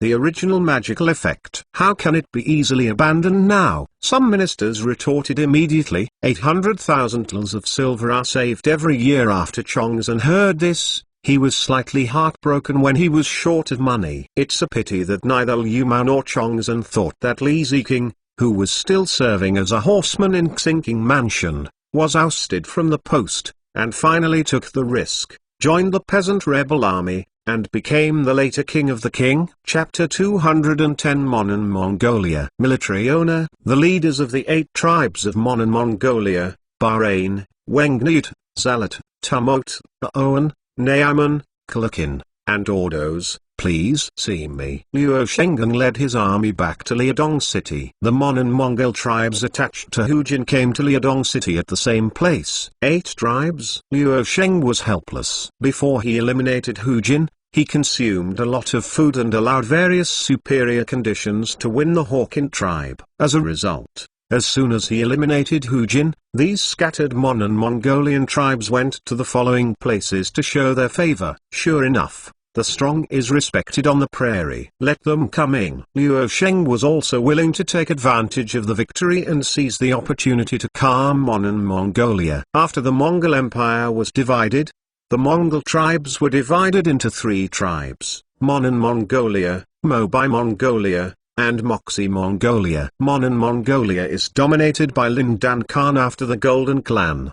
But Lin Dan Khan was shot away by the Jianzi Jurchen, leaving the Mon and Mongolian group without a leader. This time, the Fuliao army replaced Hujin, with a population of 1 million and a strong army. It had to ask the Mon and Mongolian tribe to consider its position. In Luo Sheng's house, the leaders of 8 Mongolian tribes entered one after another. Orba and Zazang from Hawkin tribe came with them. It can be said that they brought together the most powerful forces in Mon and Mongolia. Luo Sheng licked his lips silently, and if Mon and Mongolia were to be annexed, he would be able to gather 3 million people outside the gate. As long as the quality of life of these 3 million people is improved, Luo Sheng will be able to meet the humanitarian constraints and enable Draeisa rifle technology. With the afterloading rifle, the Fuliao army can boldly expand overseas. Master Chu, I am Gunchuk, the leader of the Naaman tribe, and I brought over 100 cattle and sheep to reward the adults for victory, said a Mongolian tribe leader. Gunchuk,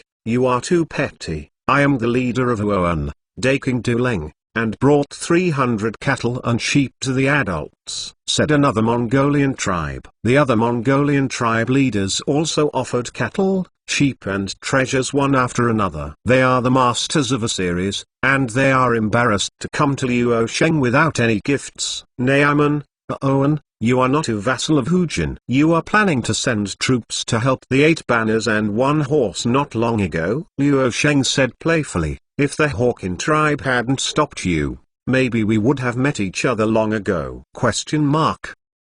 Daganchuk and Daking Duleng couldn't help feeling a little embarrassed when they heard Liu Sheng mocking themselves. "We have been galloping on the Monin grassland for a long time. We never thought that there was a strong army like Lord Chu in the Ming army, like a frog at the bottom of the well. We also asked Lord Chu to forgive us for our crimes. Our 30,000 households in the Naaman department are willing to return to Lining army." Gunchuk said cheeky. "These people are really old foxes who have been well dressed." Liu Sheng secretly said in his heart. "The 20,000 families of our Ruoan division are also willing to return to the Liao army. The 40,000 households in Bahrain are willing to accept the management of the Fu Liao army, and only ask Liadong and Leonin to open trade with us and exchange food and ironware." A group of Mon and Mongolian tribe leaders scrambled to seek refuge. Cough cough. "Do you think our Fu Liao army entered as soon as we wanted to? I need to see your sincerity." Full of sincerity,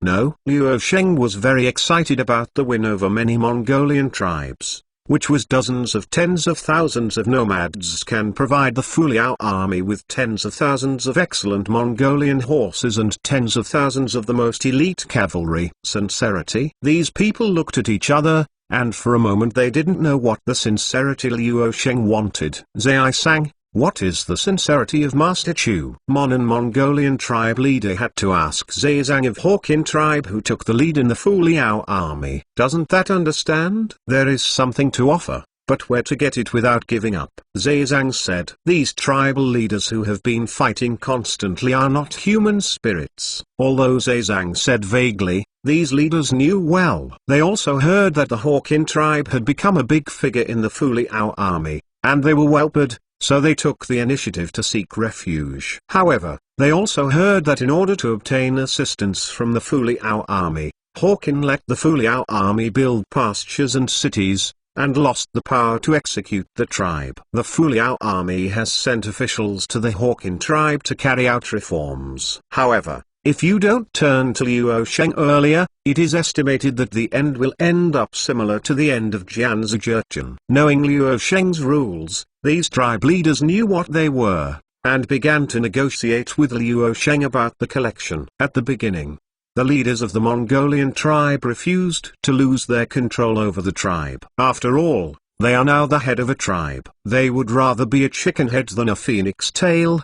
But Liu Sheng took them to the school for a walk to let them see the power of the guns and artillery. Immediately bluffed the leaders of these Mongolian tribes. "Everyone, can you see how powerful our artillery is?" Liu Sheng patted the cold 12-pound artillery. Just now, more than a dozen artillery pieces were fired, causing the earth wall hundreds of meters away to fall apart, making the leaders of these Mongolian tribes frightened. Most of them had never seen the power of Fu Liao arms, but they were shocked when they saw it now. The artillery of the Fu Liao army is like thunder. As long as it blows into the horse group, it will startle the horse group and cause the formation of chaos. "It is really the enemy of our Mongolian cavalry for a lifetime," Gunchuk said. The other Mongolian chiefs nodded like chickens pecking at rice. It has to be said that the artillery power of the Fu Liao army is greater than the artillery power of the Ming army and Hujin they have seen before. "It's not that I scared you. In less than 10 years, the era of cavalry as the main force is about to pass.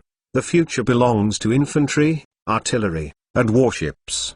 If you take refuge in me, we will grow bigger and stronger together. It doesn't matter if you don't take refuge in me, indifferent. Sooner or later, the grasslands in South, Mobai, and Moxie belong to me. It's just a matter of time.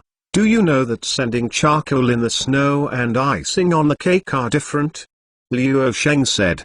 The Hawkin tribe is helping us to reverse the situation of the Liao army. Our Fu Liao army will set up 2 dragoon brigades for them. They can also obtain firearms and hold important positions in the army. But the later they join our Fu Liao army, the treatment will not be so good. The Mongolian chief was shocked when he heard about it. It seemed that to join the Fu Liao army, in addition to accepting all kinds of harsh conditions, he had to be first come, first served. You don't have to rush to sign a treaty with us. I will take you to Xi to see the future technology of our Fu Liao army, and you will respond to me. Liu Sheng said, when you see this thing, you will know why 10 the cavalry will decline after a year. Master Chu, what good things are you taking us to see? The tribal leaders asked curiously. Train. Chapter 211 Cavalry and Train. Liu Sheng brought more than a dozen Mongolian tribe leaders to Xuai. The first section of the railway of the Fu Liao army has been put into use since the operation ceremony. Every day, the Traveler and Sport No. 1-inch locomotives bring dozens of wagons of iron ore and coal mines to Xi City,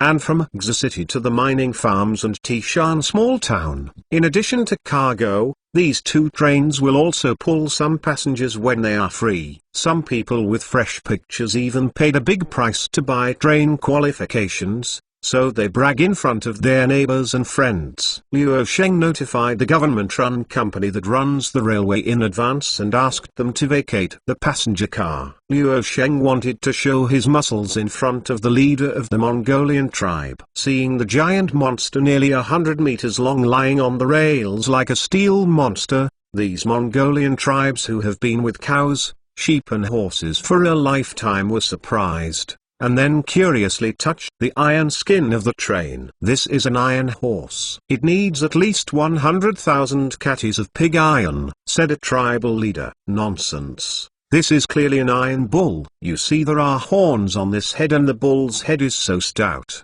How could it be an iron horse? Another tribal leader retorted. Liu Sheng couldn't help but laugh. These people are too simple. They just use boiler chimneys as horns. Also, cattle, sheep and horses are the most commonly seen in this era, and occasionally beasts. People will inevitably associate things they are not familiar with things they are familiar with. Thinking about it this way, they don't think they are ridiculous. Everyone, the goods are already loaded, there is no time. Let's get on the train soon, Liu Sheng said to the leaders of the Mongolian tribe. Get in the car. Your lord, you mean we are going into the belly of this steel monster? Exactly. Liu Sheng pushed the door open and walked up. The leaders of the Mongolian tribe looked at each other, and also boarded the train with Liu Sheng. It's just that they walked on thin ice and looked around a little nervously. Woo-oo, sneer sneer. The whistle of the train and the scream of steam suddenly sounded. What strange sound? The cry of a monster? There is an earthquake. Why does the ground begin to tremble? It's not an earthquake, but the monster moved. The monster moved. The train moved slowly, causing the leaders in the carriage to make a fuss and all kinds of shouts, making Liu Sheng even more amused. The speed of the train gradually increased, and it rushed along the railroad tracks that could not be seen at the end. Billowing black smoke emerged from the chimney, obliquely forming a thick line, curling upward. The leaders of Mongolian tribes from the wild grasslands sat on the iron train, anxiously sitting in the open carriage. What kind of monster is this? Not only can it swallow the clouds and fog, but it can actually walk people. A pale tribal leader leaned on the iron sheet and looked at the rapidly retreating scenery. It's not witchcraft, right? This thing is a train, which can carry 500 people at a time, day and night, and tirelessly. Thousands of troops can be deployed in a few days. After a few years, our Fu Liao army will have more locomotives. You can quickly send tens of thousands of troops to any corner of the prairie. Liu Sheng said. What Liu Sheng said, these Mongolian tribe leaders did not fully understand, but they deeply felt the horror of the giant steel beast called the train. They were extremely afraid that if the Fu Liao army had such a train that could quickly divide the grasslands, wouldn't the mobility that their Mongolian tribes were proud of would be lost. Thinking of this, they couldn't help sweating. My lord,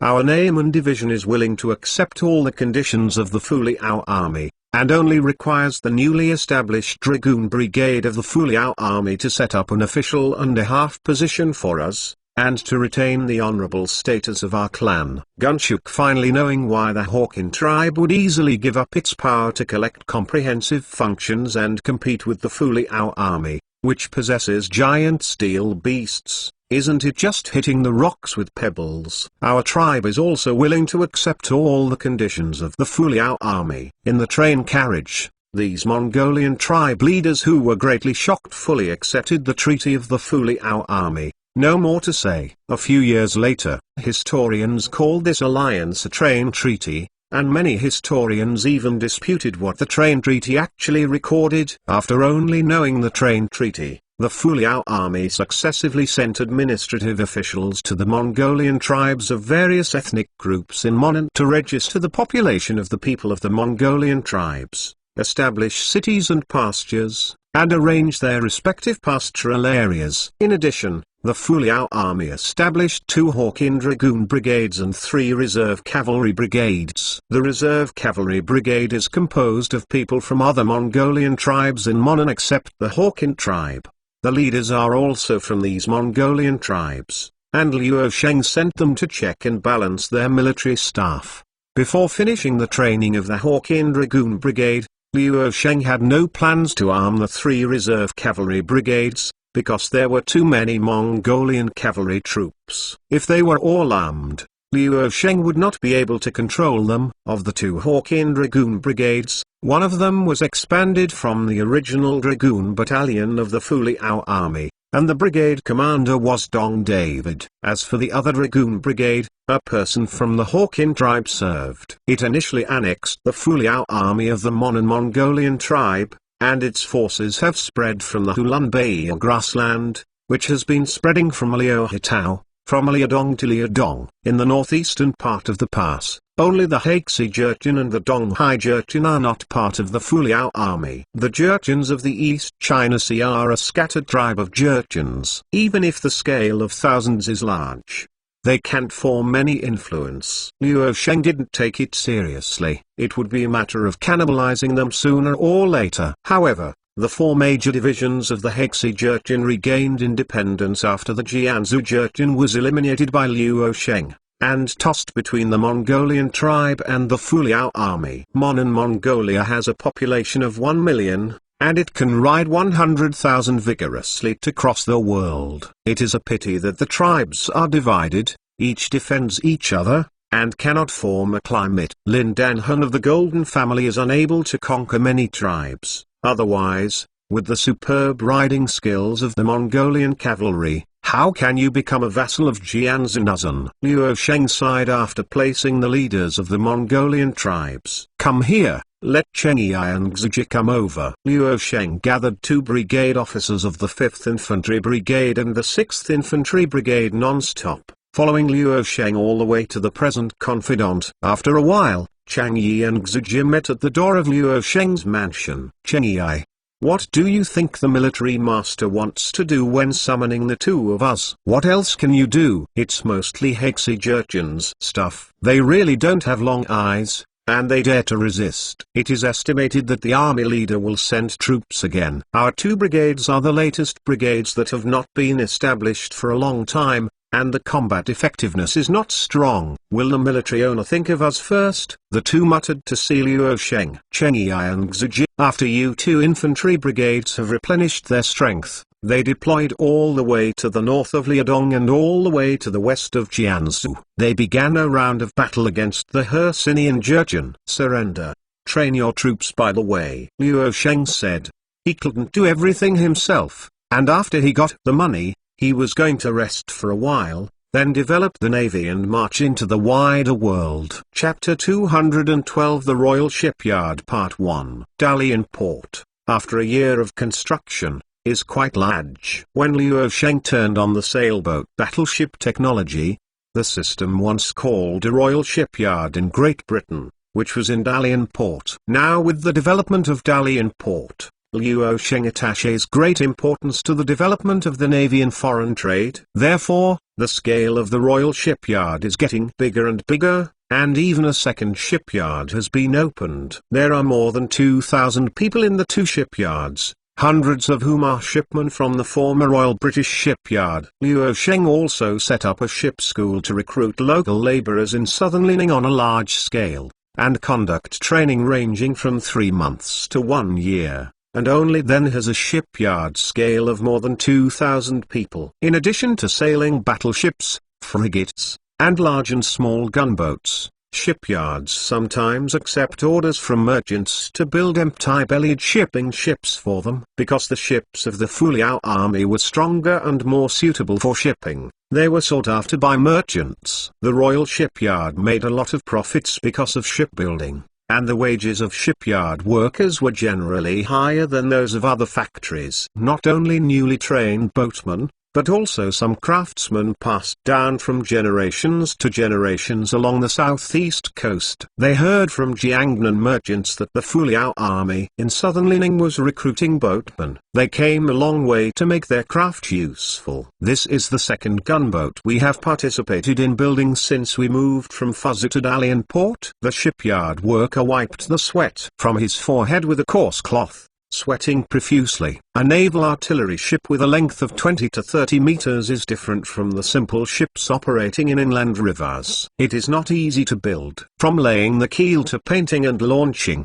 it will take a few months, if it is equipped with 100 doors. The first-class battleship of the cannon cannot be built in 3 or 4 years. In order to speed up the construction, the Royal Shipyard is divided into the first shipyard and the second shipyard. Each shipyard has a different shipbuilding team, ranging from dozens to hundreds of people. Seeing that the towering beast-like warship was already quite standard, even though it worked hard, the old boatman still smiled in relief. Thanks to the teacher who worked hard to bring people to work overtime, this frigate number 12 was completed on time, otherwise it will be delayed in reporting, and the bonus of our team will be much less. The team responsible for the construction of frigate 12, the team leader, came over with a few kgs of steamed buns. Thanks for your hard work, everyone. Come over and try it. This is a steamed bun made by a chef from Tanjin Weilai. It is delicious. Dozens of boatsmiths heard that there was food,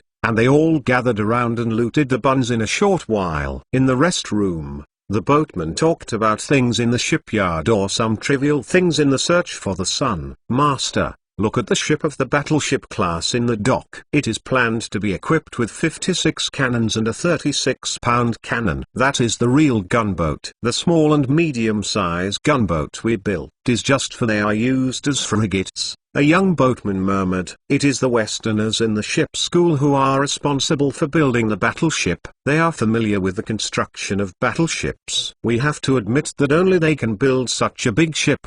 But when we build a few more small and medium gunboats, we can accumulate. With the experience of building new-style warships, you can apply it to the factory manager to build large battleships, said the old boatman from the southeast coast. You said why the military owner wants to build so many ships. This is the 12th gunboat we built.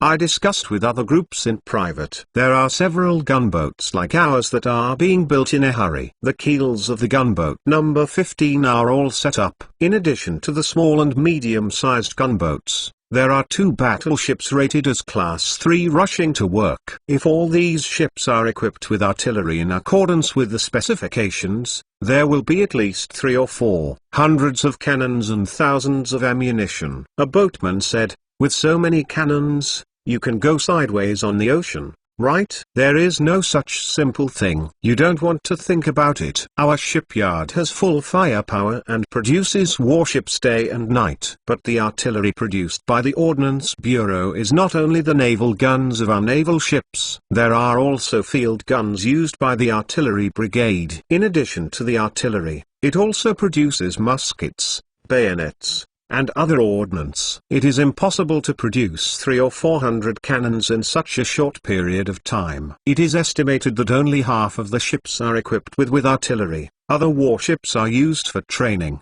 Another boatman said, even if there are only about 200 artillery pieces, it is already terrifying. There are also the Victory that arrived from the west and the 4 previous frigates. There are also about 200 artillery pieces. Together, there are 400 large and small. There are nearly 20 large and medium-sized ships that can sail. Such a fleet is encountered by the Fuegian Navy and can only drink hate, said the old boatman. Master, you have fled from Fuzu. Isn't the Imperial Navy comparable to the gunboats produced in southern Li Ning? When it comes to boats and the like, these boatmen became interested for a while. It can't be said that the navy of the Imperial Court has hundreds of ships, many in number, but unfortunately the firepower is too weak. The artillery of the main battleship is bought from the Westerners or imitated. A battleship can have just a few artillery pieces. Speaking of which, the court navy is not as powerful as the pirates on the southeast side. Have you heard of the 18s?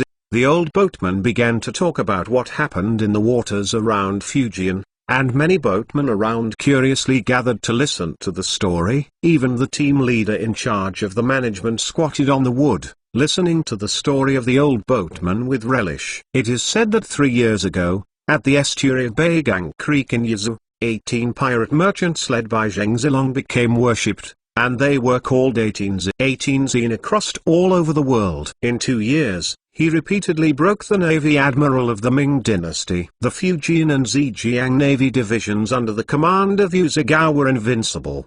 The officers and soldiers were exhausted, but they were helpless. Just last year, Zheng Zilong led an army of Shibazi to attack Quanzhou and defeated the Fuegian Navy again. Do you think they are powerful? The old boatman described vividly. Why can't Fuegian Navy and Zhejiang Navy fight so much? The young boatman was depressed. Who says no? It's because the court doesn't pay much attention to the sea. Now many ships of the Fuegian Navy are built in a hurry, or they are made of old ships. In addition, the Navy personnel are mostly half-hearted and lost to the pirates. It's normal. Now there are 700 large and small ships in Shibazi, and they are even running rampant. Ships going to and from Nanyang must pay them protection fees for safer passage. Do you think it is prestigious? The old boatman continued.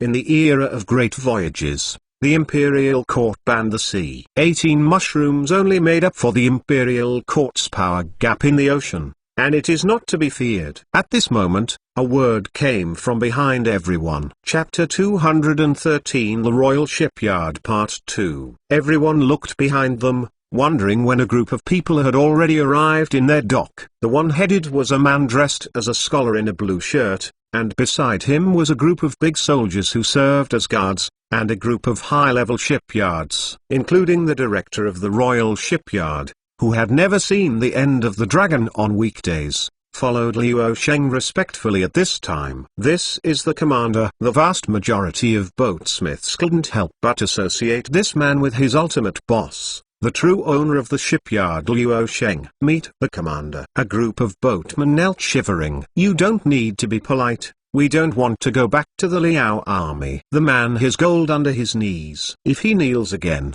his salary will be deducted. Liu Sheng couldn't help but help the people here. Thanks to the army master. I heard you talk about the pirate Zheng Zilong. I heard that he already has 700 ships. Is there more than a dozen of our Fuliao army missing? Liu Sheng asked. A lot. The old boatman shook his head quickly. Although there are many Shibazi ships, many of them are small boats and speedboats. There are only dozens of ships above 8 feet, and the number of artillery is also very small. Some artillery was bought from Great Britain for a lot of money. His main ship has the same firepower as our frigate. Liu Sheng listened to the old boatman's eloquence, and couldn't help but look a little bit. Old man, don't you know a lot? Listen to your accent. Are you from Fuegian? Looking back to the adults, the old man is from Fuzu, who built ships for the Imperial Court for generations. He brought his family to southern Lining early this year. The treasure ship was built by the ancestors when Father Sanbao sailed to the west, said the old boatman. Oh, since it is a craftsman of the court, and it is passed down in the same line, how did you live in southern Lining if you should eat the court's salary? Liu Sheng asked. It's a long story. Since the sea ban, The imperial court has given up Nanyang. There are fewer and fewer ships, and there are no plans to build new ships. The old ships are still rotted. Therefore, the ancestors did not have the opportunity to build large ships. They could only build small fishing boats, live a living. This craft of shipbuilding was almost lost when it was passed down to my generation. Last year, Fujian was a famine, and the wilds and terracotta land were devastated. Many villages were eaten up with grass roots and bark. The people were not living, and the pirates were plundering the people everywhere. With nowhere to go, he left his hometown. Fortunately, Leona attaches great importance to building ships, and only the old have the opportunity to re-exhibit their talents. The old boatman said, "I never thought that the situation inside the Guan was so corrupt." Liu Sheng heard of the famine in Fujian, and couldn't help feeling pity for the people in the last years of the Ming Dynasty. In the peaceful and heyday, the imperial court could also raise food from other regions to help the disaster-stricken areas, but in the chaotic late Ming Dynasty, it was difficult to do so, and the people who ultimately suffered were the victims. What the adults said is that the officials are even more helpless. The imperial court sent 100,000 shi to help us in southern Fujian, and it turned into 50,000 shi when it left the capital. When we walked to our southern Fujian, it became 10,000 shi and distributed it to the people. But there are only 5,000 stones in my hand. Isn't it ridiculous? We all circulate there. The official word is 2 mouths. The upper mouth is full, and the lower mouth can be fed. But is the upper mouth too big? Old ship. When the craftsman spoke, he was filled with indignation. Liu Sheng couldn't help but shook his head after hearing it. This is an age-old problem. The elderly. Don't worry, in our southern and eastern Lining, wherever the Fuliao army can manage, as long as they work hard, they can live a good life. Factory director, are their salaries paid on time? Liu Sheng was right, asked the shipyard director. My lord, at the beginning of each month, we will pay the salary on time, and we absolutely dare not neglect the slightest. Every craftsman needs to sign and affix his salary to confirm that it is correct. The director of the Royal Shipyard quickly replied, we the craftsmen here are divided into 5 levels. In the first 2 years, they are first-class craftsmen and earn 3 tals of silver per month. After 2 years, they will be rated and assessed. If they pass, they can become second-class craftsmen with a monthly salary of 50 tals. For some in our shipyard, for skilled workers who were skilled in the past, we will consider giving them the treatment of a second-class craftsman directly. If the younger one remembers correctly, this old craftsman, since he could not build ships before, he will be treated as a second-class craftsman when he comes in. The director remembers well. Returning to my lord, Lao Yu is now a rare second-level craftsman here. He can receive 5 tals of silver on time every month, and he also has some allowances during the holidays. In fact, Lao Yu only needs to have enough food and clothing. 50 tals. There is more than enough silver. The old man hopes to use his lifelong skills in shipbuilding, so that Daming's fleet will cross the world again. The old boatman said, ha ha, this will happen sooner or later. Liu Sheng led the shipyard's senior officials to inspect the various docks and workshops of the first and second shipyards, attracting a lot of onlookers from shipyards. In their opinion, Liu Sheng personally came to inspect the shipyard, but also to make the shipyard shine. How many ships do we now have? 24 artillery ships and 56 artillery battleships. Liu Sheng asked, including the 12th frigate that you saw just now. There are 12 24 artillery frigates that can or have been launched, and 4 are still under construction. As for the 56 artillery battleships, both are still under construction, said the shipyard director. It's too slow. I have successively invested hundreds of thousands of tals of silver in the shipyard. The monthly salary expenditure is only 80,000 tals of silver. This time I defeated the Hujin and smashed in the pile of gold and silver that I had seized. I don't take you seriously. My lord, the money is enough, but it takes time to build ships,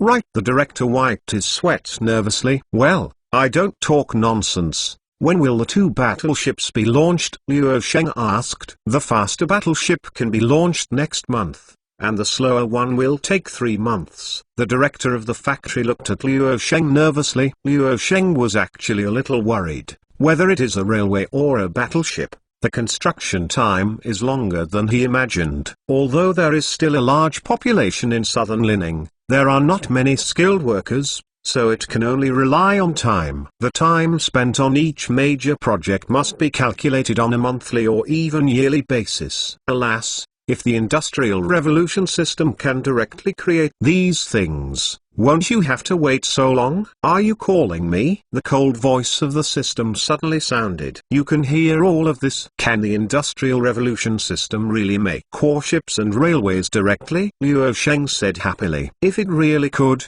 he would directly build a Trans-Siberian railway, running through the continent of thousands of miles, to stab Mosey.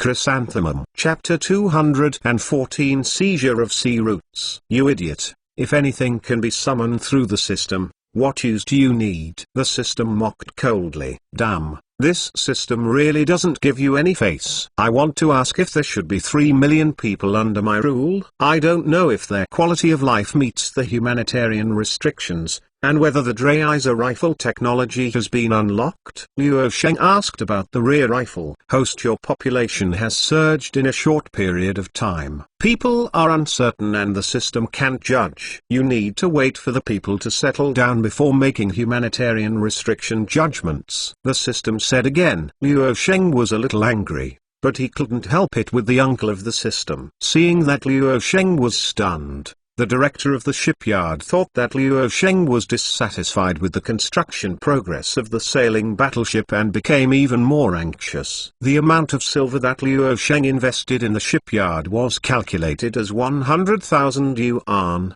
which is the same place that burns money like the Ordnance Bureau, the Army, the Academy of Sciences, and the Railway Construction Committee. If it disappoints Liu Sheng, the future budget will not be so abundant. My lord, please rest assured, I will let the workers start work day and night, shortening the construction date of the 3 types of battleships by 1 month. The factory director gritted his teeth and assured Liu Sheng. Only then did Liu Sheng recover from the dialogue with the system in his mind. Oh, don't worry, I was too hasty. Just range production according to your own schedule. Compared with speed, I hope the Navy can get it. A warship of guaranteed quality. It must be. Seeing that Liu Sheng had no intention of blaming him, the factory director heaved a sigh of relief. My lord, please move to our canteen. We have many Ming pastries and our British-American style. Someday, I have to inspect the Naval Lecture Hall to see how our Fuliao Army's fleet is prepared. Liu Sheng smiled and shook his head. The Naval Lecture Hall is located in Dalian port, the area under the jurisdiction of the Navy fleet. So far, only a group of cadets have been trained in the Naval Education Hall. Unlike the Army's military training hall that produces infantry officers, artillery officers, and military staff officers on a large scale, naval officers have a longer training cycle and require the ability to master various complex situations. Another relatively helpless reality is that the Fuliao Army has not many ships at the beginning, and it needs to be trained and trained. At this time, General Nelson of the Naval Lecture Hall was leading the naval officers of the Naval Lecture Hall to explain the tactics of sea operations and the performance of warships on the Victory. An official came to Nelson's ear and whispered a few words. Nelson was startled. You follow me. There is a big man here, Nelson said. Big shot! Exclamation mark. The Navy officer knew that Nelson was one of the 2 generals of the Fuliao Army, and that Nelson called a great figure.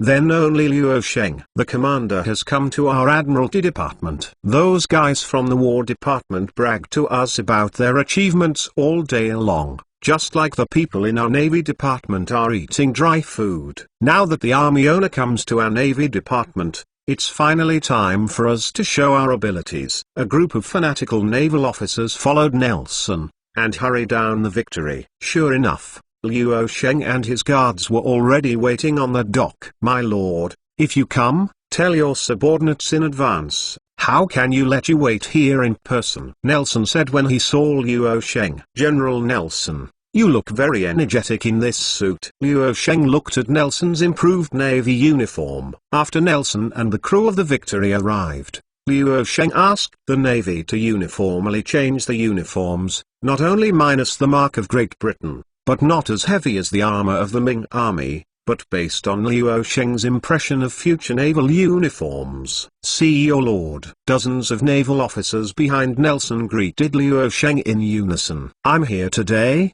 first of all, I wanted to see how the Navy Lecture Hall is doing. I also heard recently that several brigades of the Ministry of War are going to be a little bit high because of their illustrious military exploits with me after the eradication of Jin. Angrily, I don't want to see the Admiralty very much. What the army owner said. The guys in the army department have seen us unhappy for a long time. Only when our Fuliao army fights with Hu Jin will they have a chance to make a war. But our Navy department has no choice but to do it in a hurry. Jin doesn't even have a broken ship. Ha ha. A group of naval officers laughed unanimously. Luo Sheng saw these generals who were as young as him, and his heart was surging. In the age of great navigation, we must rely on these fresh blood. Since the establishment of the Fuliao Army Navy, the only naval battle fought was a scum navy who bullied a feudal clan on Kyushu Island in the Eastern Kingdom. Besides, most of the naval officers here were recruited into the Navy Lecture Hall after the naval battle. Military owner, when will our Navy be able to go to war? Let the guys in the War Department see how good we are, asked a fanatical officer. You only saw the achievements of the battle, but you don't know that you will be successful. In this case, I will not send you to fight. Luo Sheng shook his head. Putting a lot of resources into your body is to polish you into a good soldier. Only when you are more skilled and recognized by Dean Nelson, will you be qualified to sail on the vast and dangerous sea. Hearing what Luo Sheng said, the Navy officers couldn't help being a little disappointed. General Nelson, you come with me. Luo Sheng called Nelson alone.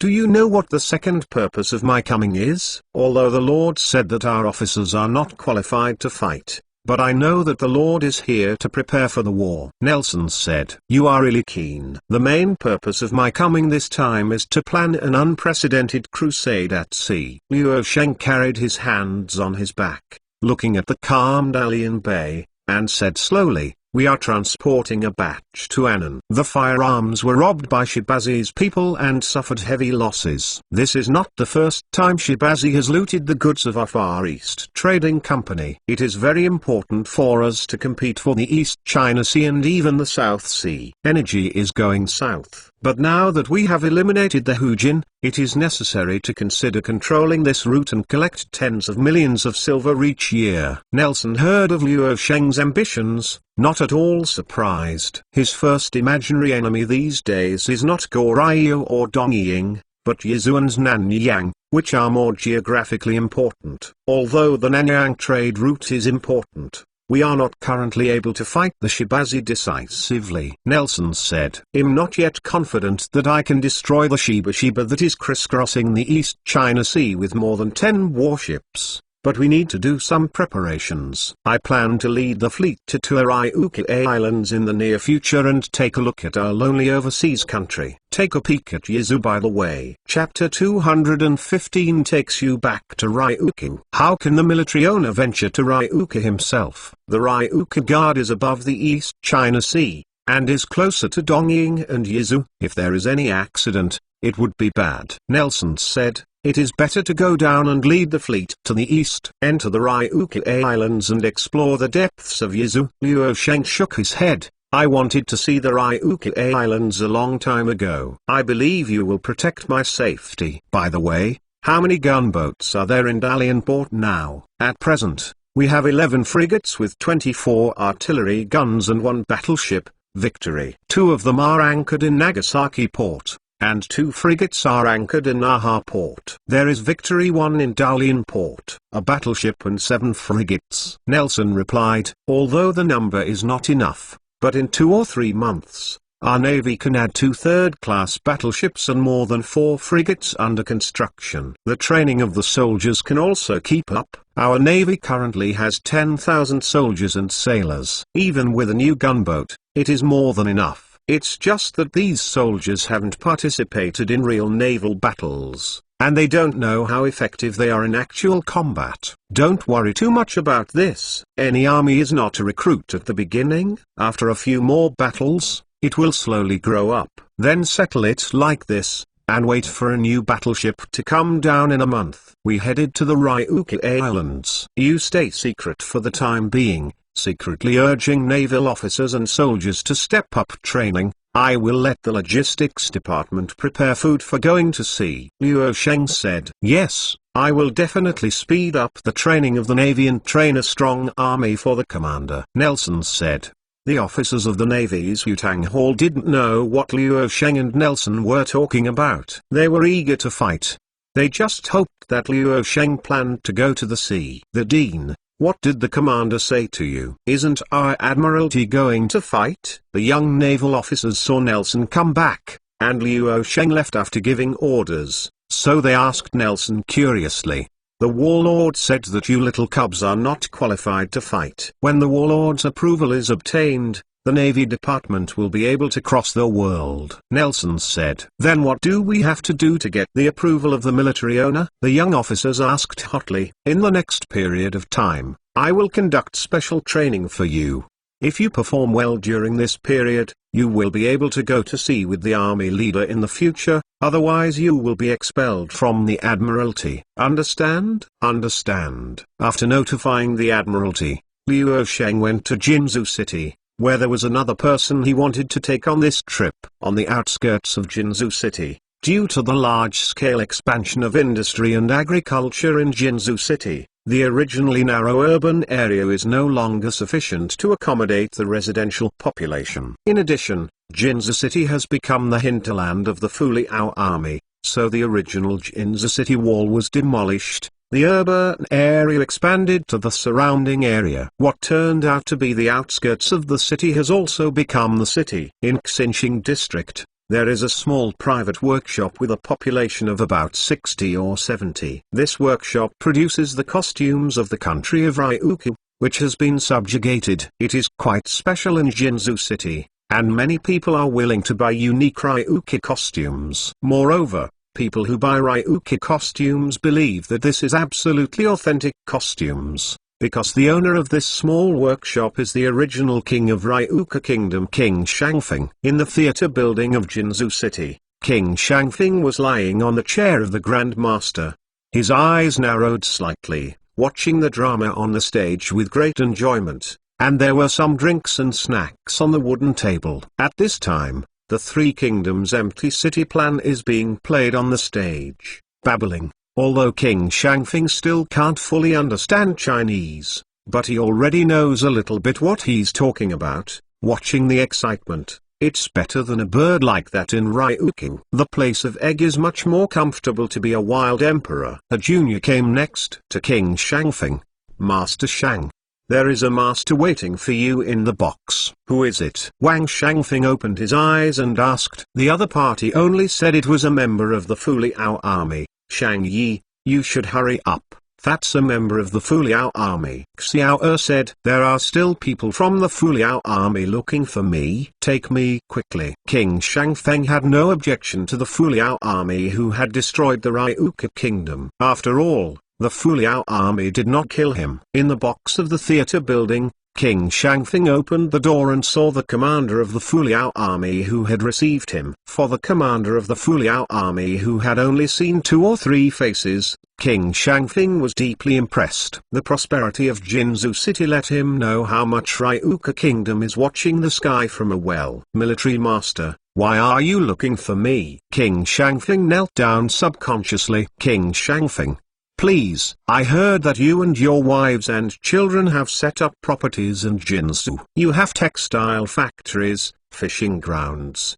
and hired some small workers. They have become a well-known home for the rich. Luo Sheng said. This is thanks to the resettlement fee from the military master. As the capital to get these things, but we will only do these things. Wang Shangfeng said, it's not just that you bought the property, your Chinese has also improved a lot. I still remember that when I met you, you still needed an interpreter. Liu Sheng remembered that it was almost a year ago that he met with King Shangfeng. I've lived in southern Lining for a long time. Whether it's doing business or communicating with people on weekdays, it's okay to not speak Chinese. I came to see you today. In fact, I want to visit Ryukyu with you. After a year, you might as well go back to see the changes in your homeland. I don't know how you feel about it, Liu Sheng asked. Back to Ryukyu. Master, I have a good life here, but I don't want to go back to Ryukyu. King Shangfeng shook his head quickly. Golden State has so many delicious foods, and you can watch dramas and listen to people's stories. A few days ago, I spent dozens of tals of silver to install a flush toilet in my house, and I didn't have time to enjoy it. You said that there are so many new things in Ming. I'm not willing to leave here. Liu Sheng couldn't laugh or cry,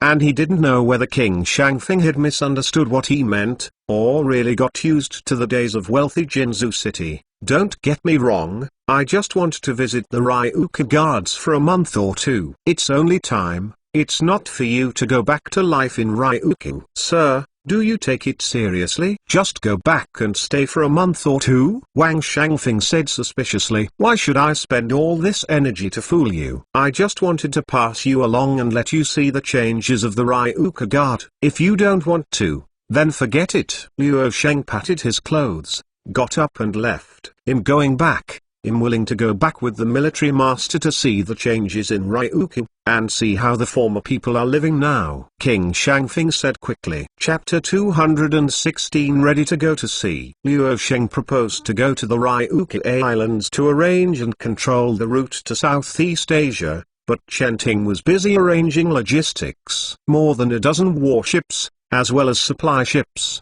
merchant ships, and thousands of Navy personnel. The daily consumption of materials is calculated by 10,000 catties. Not only food, but also various materials such as fresh water, herbs, gunpowder and so on. A large amount of materials were transported to the port of Dalian port, and then the workers on the wharf filled these materials on the supply ship. Several workers on the docks were loading and unloading goods, still whispering in private. Look at the Fu Liao army uniforms. So many things have arrived on the ship. It is estimated that it is going to sea or a long journey. Looking at the volume of this cargo, it is possible that the Fu Liao army's fleet is going to come out of the nest. Such an operation, I don't know. Liu Sheng, will the servant come? Said a docker. If Liu Sheng comes in person, then we will find an opportunity to kill him, so that we can have an explanation to your Majesty's dead soul. On weekdays, Liu Sheng has a large group of guards who hug the left and the right. We have no chance to start. If Liu Sheng wants to go to sea,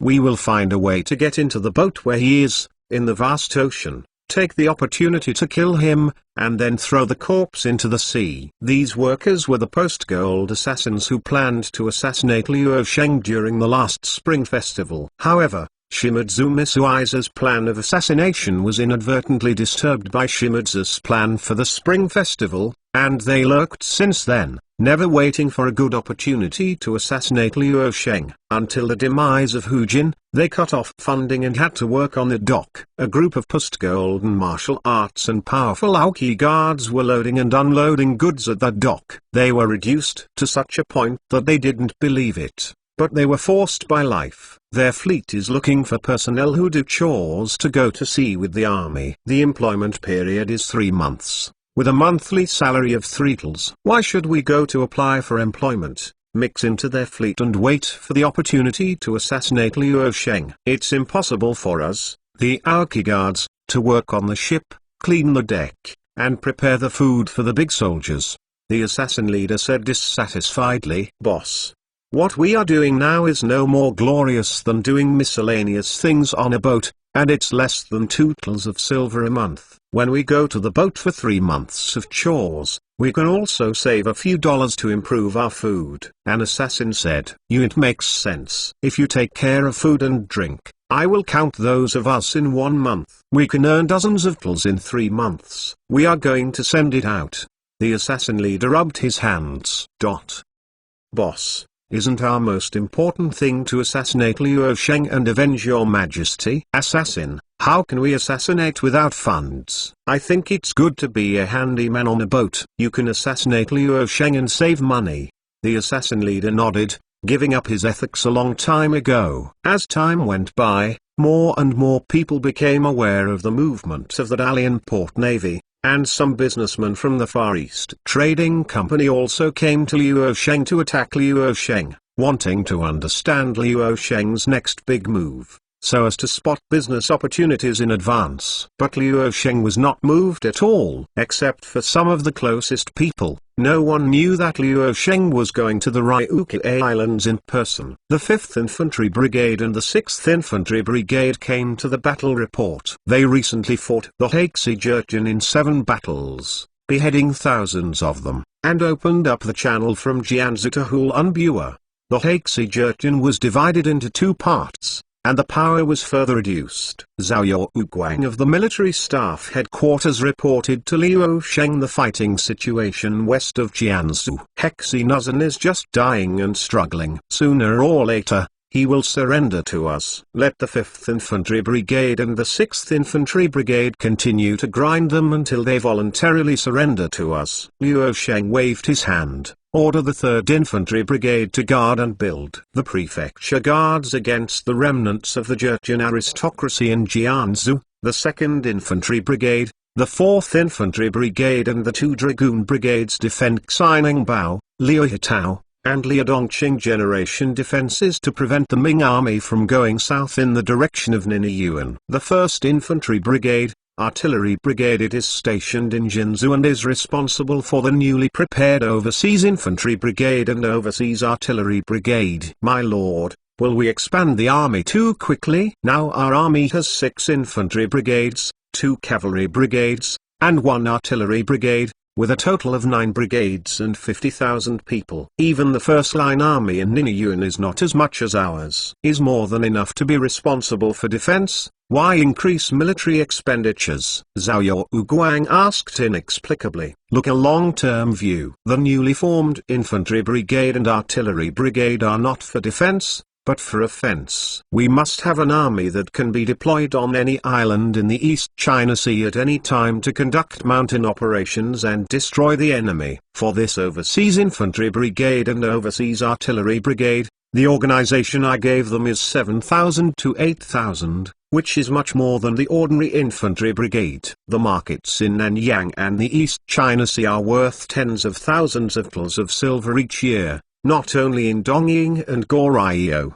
but also in the southeast coast, Nanyang Island countries, Annan kingdoms, and Westerners. Do you know how much the Shibazi pirates charge for tolls on large merchant ships? 3,000 tons of silver per ship. As long as we control this route, only tariffs can make a profit of more than 1 million tons of silver each year. Coupled with our crazy dumping of goods, I only need to invest 1 million tons of silver in the navy and overseas troops, but can get a steady stream of millions of silver tons every year. How much money do you think we will have for a few years? Liu Sheng said. It's worth it. It's worth it. After hearing Liu Sheng's calculation, several of the military staff's eyes lightened up, and they wished to roll up their sleeves and immediately go to take down Nanyang. Liu Sheng is actually not counting the gains from grabbing territory, grabbing resources, and manipulating other kingdoms. Liu Sheng knew that many important strategic materials in the future will be produced on the Nanyang Islands,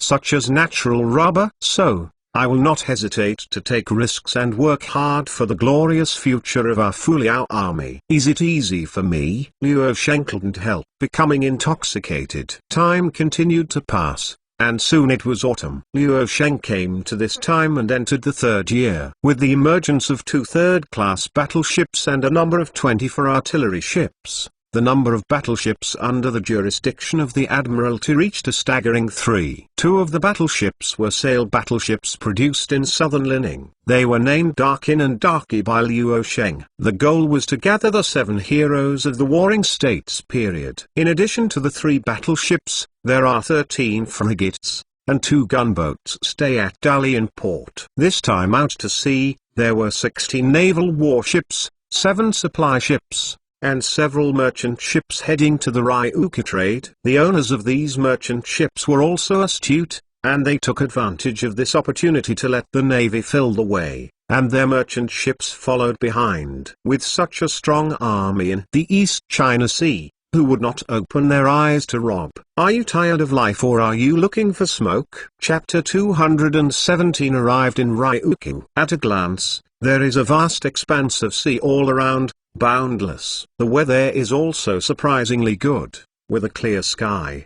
But no matter who it is, facing this unchanging beauty, it will be bored. Luo Sheng is no exception. At first, Luo Sheng secretly led the fleet out to sea, and he felt very prestigious. This time, the mighty fleet composed of 20 or 30 warships, supply ships, and merchant ships was not the same as the previous campaign against the Fakian clan, and at least its combat power increased by 2 to 3 times.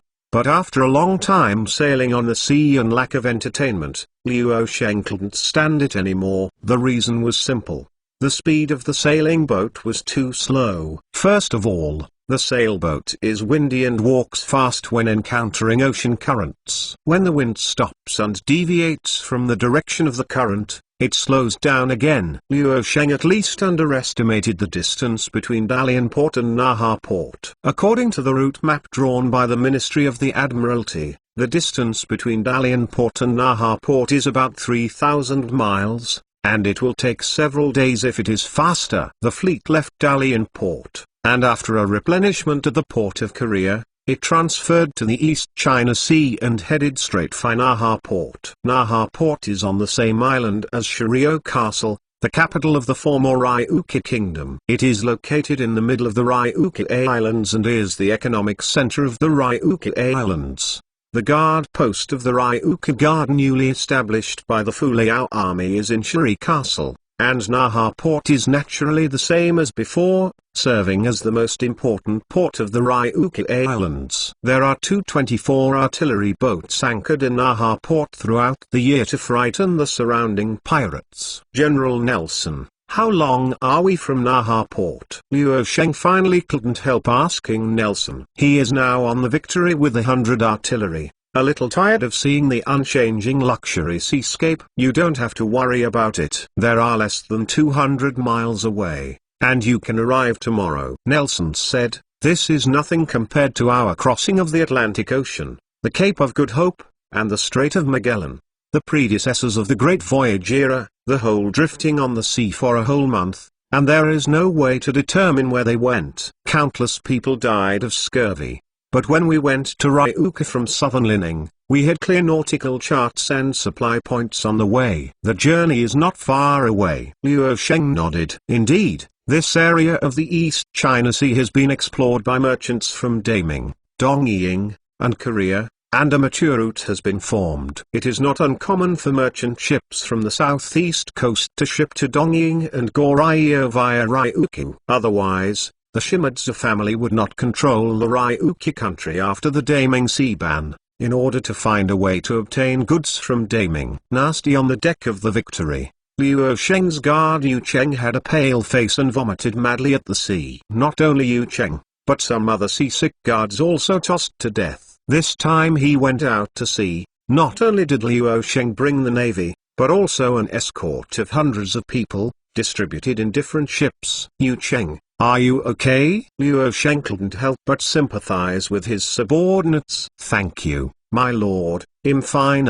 You go back to the cabin and take more rest, and we will be on the flat ground after another day. Luo Sheng didn't have any particularly good treatment for seasickness, so he could only comfort Yu Cheng. On the second day, Liu Sheng and the others finally arrived at their destination Naha port. The fleet slowly entered the Naha port. Liu Sheng saw 2 warships with the Fuliao army flag anchored quietly in the port. There were soldiers on duty on them. After spotting the main navy force, they fought. Semaphore gestures. In addition to the 2 artillery ships, there are also large and small merchant ships and fishing boats moored in the port. Although not as prosperous as Dalian port, it can be regarded as the pearl of the East China Sea Islands. In order to welcome Liu Sheng, officials sent from southern Lining and officials from the local Ryukyu Islands rushed over from Shuri Castle as soon as they heard that the naval fleet had arrived in the port. It's the first time the military master came to inspect our Ryukyu Guard,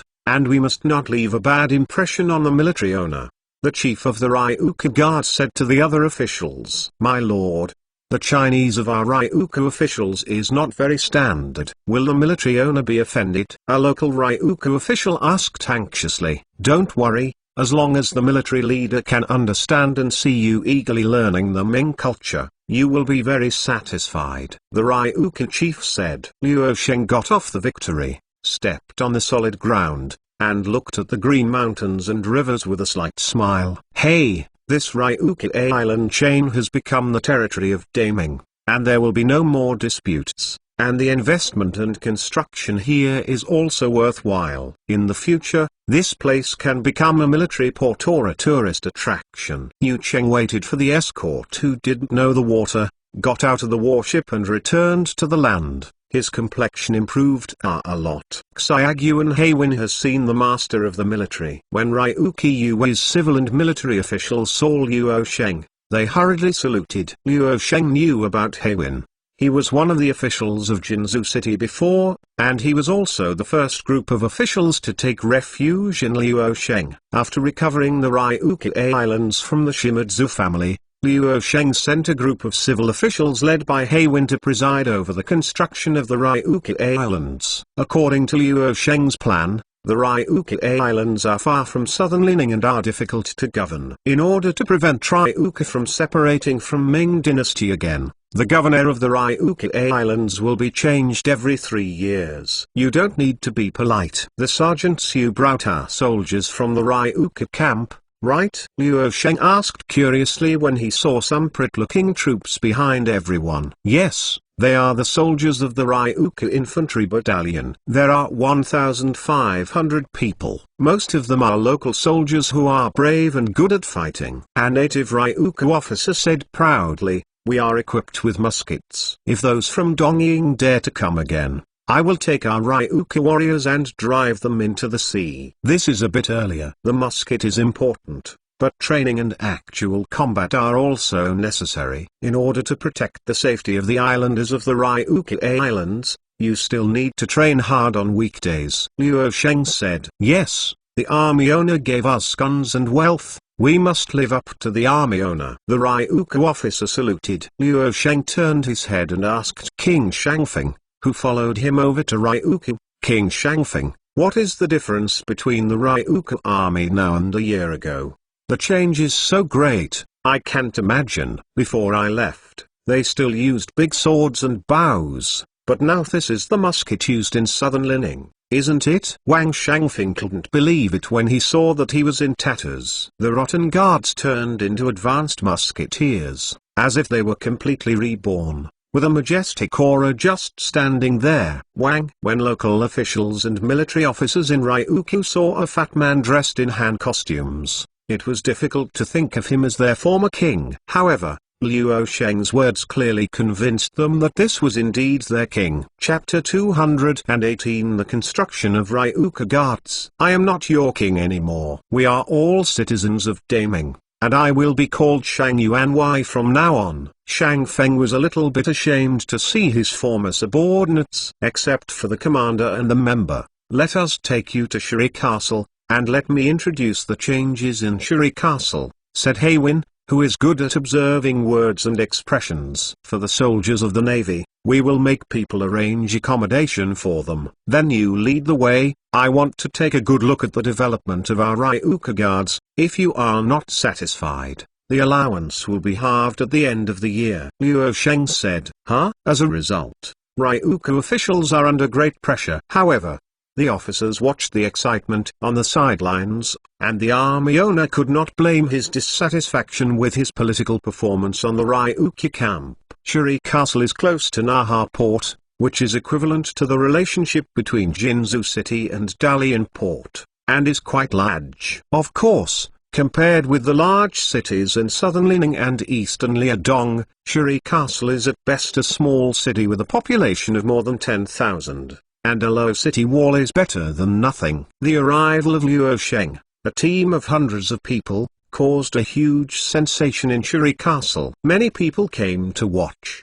and many people still spoke the local dialect. Now there are more than 10,000 people in the city. It is not that the subordinates do not want to increase the population. It is because the Ryukyu Islands are numerous, the terrain is narrow and the population is scattered. However, Shuri Castle's influence on the surrounding area is increasing, and I believe that the population will break through next year. 20,000 people, with a population of 30,000 within 5 years, is no problem. In terms of education, Ryukyu has established 12 private schools with more than 800 school children, and we also organize ordinary people to learn Chinese. At present, Chinese has become the official language here. But all merchants who transit and trade through Naha Port, the first language is Chinese. However, many people here are not able to speak the language for a while, and they still speak the native dialect here. They need to be taught by children. Every month, more than 10 merchant ships pass through Naha Port. Most of them are to go to the East China Sea for trade, or the East China Sea to go to Southeast Asia, the Southeast Coast for trade,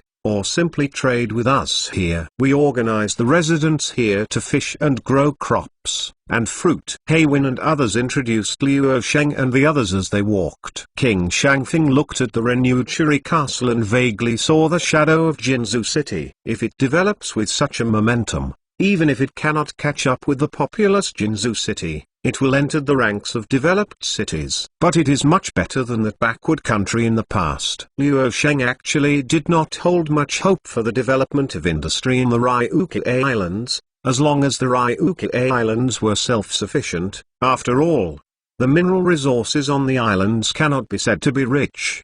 The future here is the tertiary industry such as tourism. When the middle class emerges in southern Lining and eastern Lining, the island style here can become a good place to attract gold. The royal palace of Ryukyu's homeland has not been damaged, right? Luo Sheng asked. They are all protected according to the command of the army owner. Civilians can spend a small amount of money to visit the palace. Speaking of which, this kind of action has also added a small amount of income to our Ryukyu guards. Haywin replied. King Shangfeng couldn't laugh or cry. His original residence turned out to be a tourist attraction. It is necessary to protect cultural relics, and there will be selling points in the future. By the way, have the Yizushibazi and nearby pirates come to harass Naha Port or the nearby islands recently? Luo Sheng asked what he was most concerned about. When Luo Sheng mentioned Shibazi, the officials of the Ryukyu Guard changed their colors slightly. The adults also know that Yizu is not far from our Ryukyu Guards, especially the islands in the south of Ryukyu. The distance from Yizu is even close to the distance between Naha Port and the southern islands. Therefore, the southern islands are often attacked by pirates. The people have been endangered for a long time. In addition, a considerable part of Shibashiba's business is traded with Dongying. Our factory in southern Lining robbed them a lot of business. They held a grudge against us Ryukyu guards. Last time some pirates also fought against them. The mind of Naha Port was driven away by the warships in Naha Port. Haywin replied. Is it the southern island group? Do we have troops stationed there? Luo Sheng asked again. There is a team of 200 people stationed on Mako Island, where there are thousands of families. As for the more southern islands, the islands are too close to Yizu, we can't control it. Haywin said. General Nelson, in 2 days, we will lead the fleet to patrol the Mako Island to deter these pirates, so that they will never dare to fight the Ryukyu Islands again. Luo Sheng said. Military Master, Mako Island is very close to Shibashiba's sphere of influence. You can't try the risk. let me lead the fleet. Nelson persuaded, don't worry, Shibazi is not just our enemy. Hey, their enemies are the Fujian Navy, Zhejiang Navy, Westerners, and other pirates from the Imperial Court. They are much trickier than us, and I can guarantee you won't something happened, Liu Sheng said. Ayla, since we left Liaonan, there have been no major incidents in Liaonan, right? Liu Sheng asked Ayla at the intelligence office who followed him. According to the news from the carrier pigeon, everything is safe. But I and my father General Nelson have the same opinion that you should not take risks with your own body. On the Mikojima side, the number of personnel assigned by our intelligence office is 0. Keep you safe, Ella said. I know you are all for my good, but you have to do this. If you don't go to see the pirates in the East China Sea in person, then I will not be able to correctly assess the strength of my opponents, and I will not be able to make correct decisions. Everything has become a matter of fact. Liu Sheng said firmly. That fellow Yu Cheng will be fine for 2 or 3 days. I have no choice but to go with you, swearing to the death to protect your safety. Ella sighed helplessly. Several handymen are scrubbing the deck of a supple ship anchored in Naha port. Boss, are we here in Ryukyu? This sea is so terrible. Will we not be able to return to our hometown? Go back to the hometown of the fart. Think about how to find a chance to assassinate Liu Sheng. We can't get on the giant ship of the Victory. The Navy soldiers do all the chores on the Victory. Boss, don't worry, we have been following Liu Sheng, and sooner or later we will find a chance to kill him. Uncle, I hope it's all right. Lao Tzu is really fed up with this kind of messy days and this nasty smell, the assassin leader said bitterly. What are you guys whispering? The work hasn't finished yet. Do you want to be lazy? Deduct your wages. A Navy soldier yelled when he saw several handymen chat together. Military master, don't be angry. Let's do it. We will do it.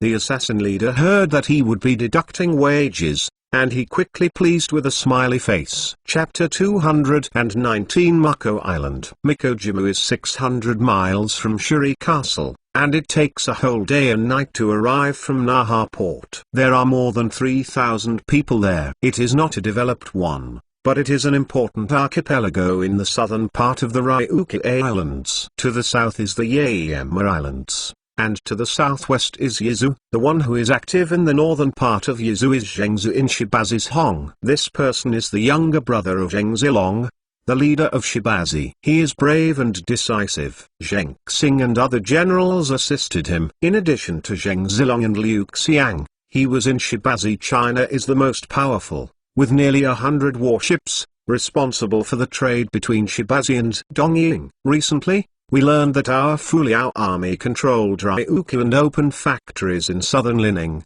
robbing them of a lot of business. So we hate Ryukyu. So they frequent the Yaeyama Islands, preventing our forces from infiltrating south, and on the other hand, they peeped at our Mako Islands and the main island of Ryukyu. Haywin said. As far as I know, the Shibazi faction is also divided into several factions. Among them, Zheng Zilong, Zheng Zhu, and Zheng Zibao prefer to seek refuge in the Ming court. Liu Xiang and Li Qiuqi prefer to stand on their own feet. And there is also a faction that prefers to unite sea coachmen. The reason why they haven't come to invade our Ryukyu Islands is probably because of internal discord. Liu Sheng said. This time, if the military owner wants to patrol the ancient islands of the Southern Palace and compete with Zhengzhou, it is recommended that all the warships be brought on board. The 3 battleships and 12 frigates we have brought, plus the original stationed at Naha port. The 2 artillery ships of China can form a fleet of 17 warships. Nelson said. No, the port of Naha is too important to us. If the warships here come out and are taken advantage of by Zhengzhou or other pirates, it is equivalent to losing control of the Ryukyu Islands. So let's leave Darky and 4 artillery ships, Victory and Darkin, together with 10 artillery ships and 4 supply ships to patrol Mako Island for 2 days. Let the people of Shichizazi retreat. Liu Sheng said.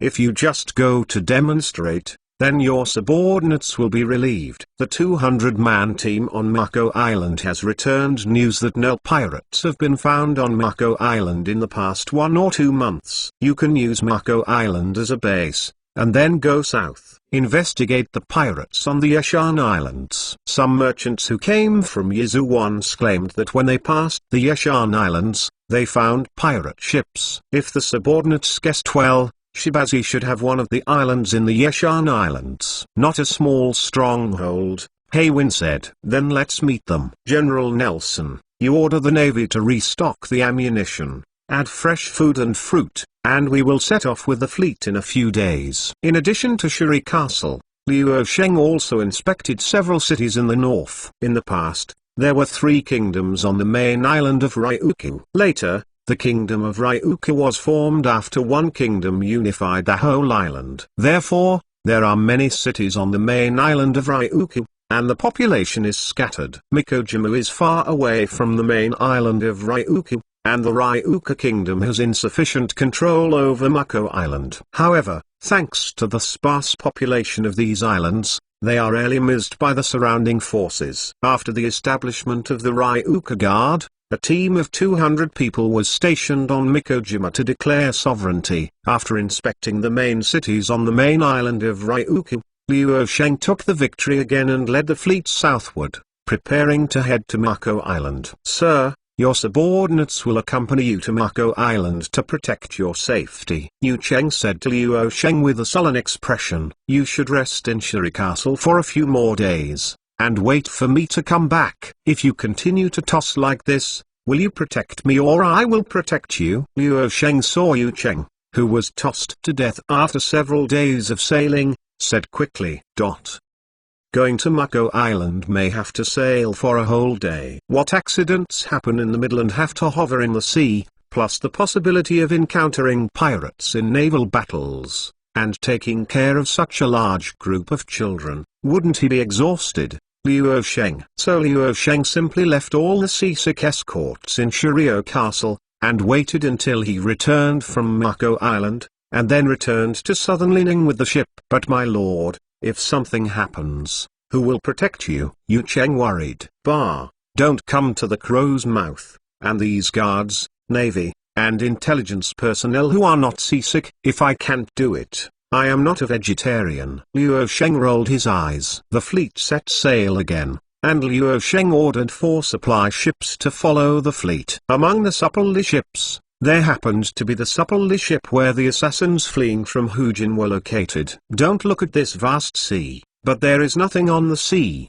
But besides fishery resources, there are abundant mineral, oil and gas, and wind energy resources on the seabed, but they cannot be developed now. We have these islands, which is equivalent to having the sea. In Kienkiu, Liu Sheng held onto the railing and looked out at the boundless sea. After the fleet left the port of Naha and headed south, there was another blank sea, and the blue on the edge could not be seen. Liu Sheng was on the safest Victory, and Darkin was driving side by side with the Victory, forming 2 fleets, one large and one small. It's just that the Tadek Darkin is shorter than the 3 Victory. It looks like Darkin is leading a number of younger brothers and guarding the flagship Victory like a moon. Since the 7 voyages to the Western Ocean by Sambo Grandpa, the imperial court has always paid little attention to the ocean, which is a waste of national power, so Wei Ming has always had a navy instead of a navy, said Deng Qianlong,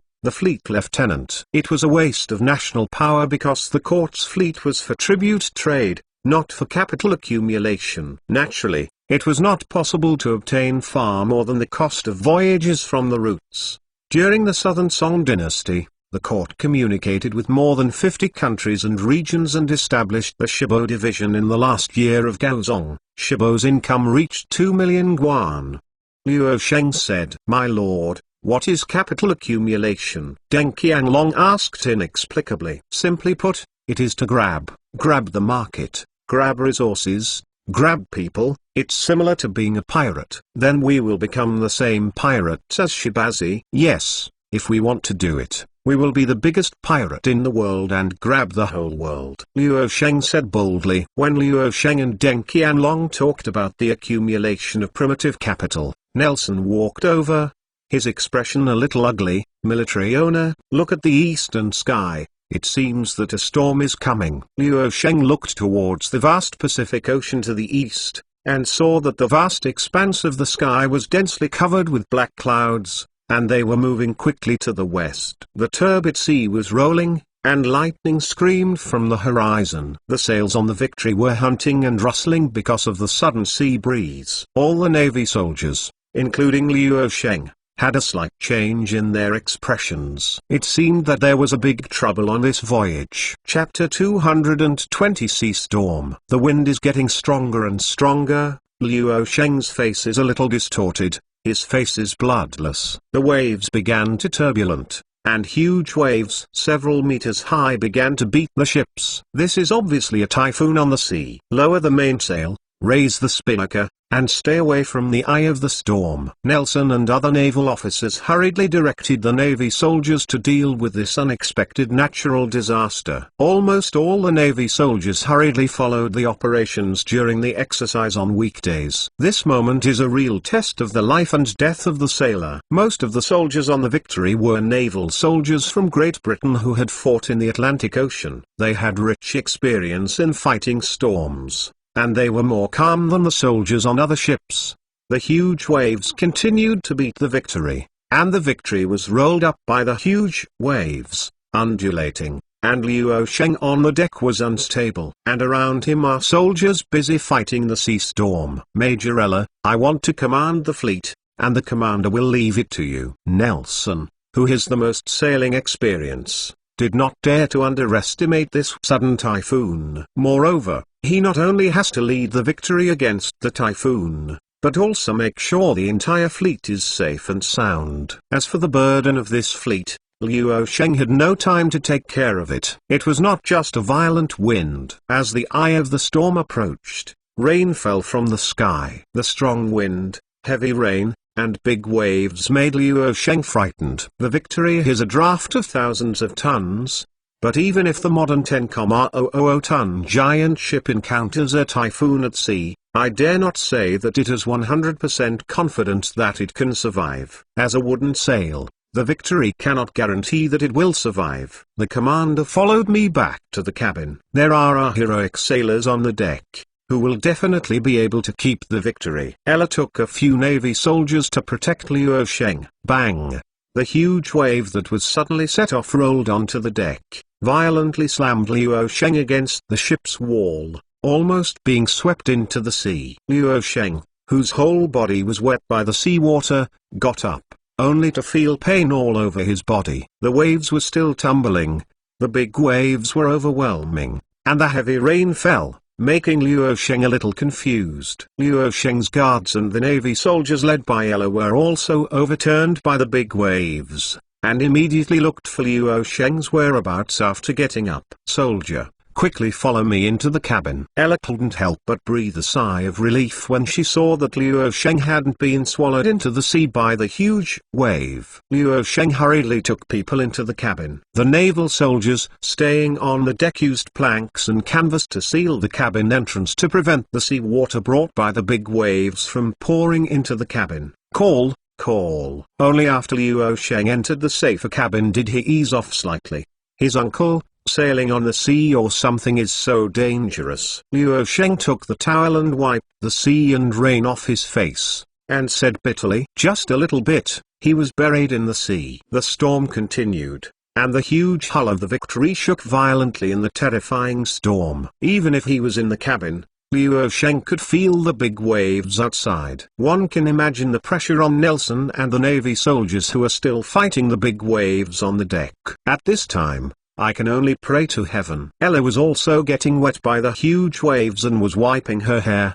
"Do you pray?" Luo Sheng smiled bitterly. In front of nature, the sail seemed so weak, and there seemed to be no better way other than praying. "By the way, I don't know if the system in my body can do anything about it." System, Is there any way for the ship to escape this storm? I am willing to pay out all the civilization points in exchange for the safety of the fleet. Liu Sheng asked the Industrial Revolution system in his consciousness. The Industrial Revolution system was silent for a while. You treat me as omnipotent, but don't worry. According to the calculations of the system, the probability of the Victory sinking in this storm is only 3%. You have great probability will not die. Then I'm relieved. Wait, that's not right. What if I hit the 3%? Liu Sheng said anxiously. He hasn't built a great empire across the 7 oceans. How can he die in a storm in this small Ryukyu Islands? You still pray that you won't become the 3%. The Industrial Revolution system fell asleep after speaking. Alas, I still see the expedition too easily. Liu Sheng regretted going to the sea personally. In the vast ocean,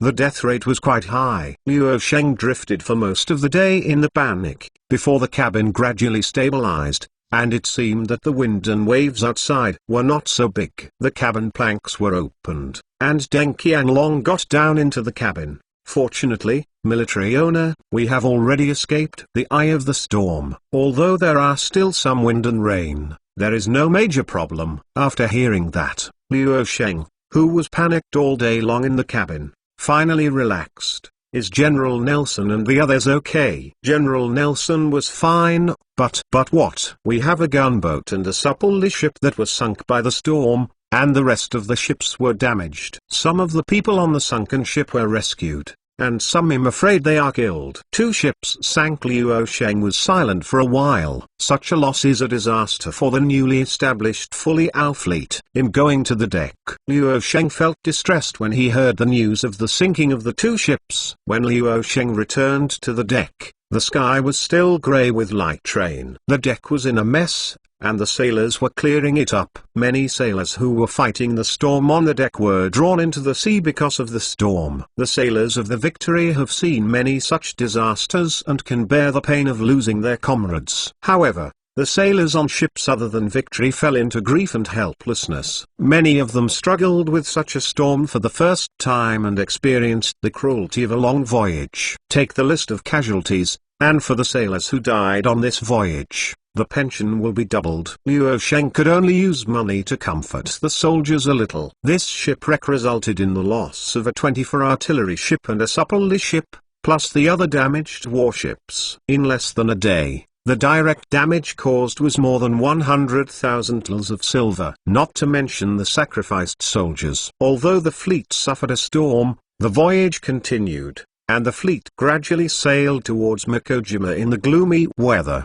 The typhoon is expected to continue for 2 or 3 days, and I don't know if there will be a stronger storm behind. After leaving the center of the storm, Nelson and others set up their sails and proceeded to Mako Island at full speed. Make sure to be foolproof. Finally, Liu Sheng saw the edge of the misty Mako Island on the deck. Chapter 221 The Pirate Strikes 1. Standing on the bow of the ship, Liu Sheng looked at Mako Island faintly in the mist. The topography of the island is relatively flat. Since it has not been developed too much, the island is full of greenery and many subtropical plants grow. It is a pity that the storm is still passing by, and the sea is haunted by smoke. Liu Sheng can't see the whole picture of Mako Island, but it is also a not small island in the Pacific Ocean overall. Damn, we are finally ashore. Hope there is a safe haven here, said a sailor on the boat. Although this is an island formed by coral reefs,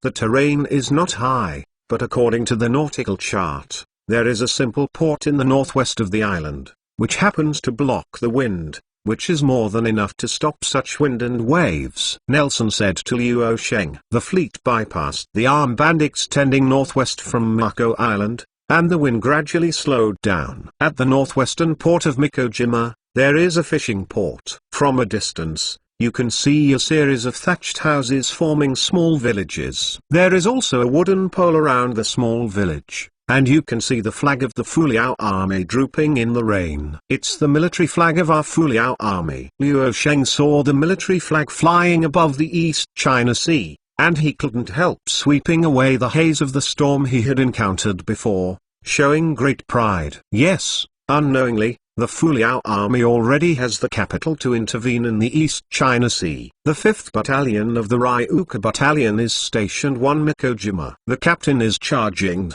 who was sent from the 3rd Infantry Battalion to join the Ryuka Battalion. He has been stationed on Mikojima for 6 months. One came with the ship, the Ryuka official said. Every month, Kitoku will report to Shiryo Castle on the situation of Mikojima and is responsible for collecting taxes and fees for residents of Mikojima and berthed merchant ships. Prepare to dock, Liu Sheng said. The fleet lowered its main sails and sailed slowly into the fishing port. The soldiers on the island seemed to notice the arrival of the Navy fleet and came out of the house to gather. Bang, bang, bang. As the fleet approached the fishing port, fire flashed in the dense fog on the sea. Get down, get down. As a naval general, Nelson blurted out almost in the flames. Before Liu Sheng had time to react, he was pushed to the ground by Ella on the side. Cannonballs roared out from the water mist and crashed into the naval fleet of the Fuliao army, splashing countless waves. Some shells hit the wooden sailboat,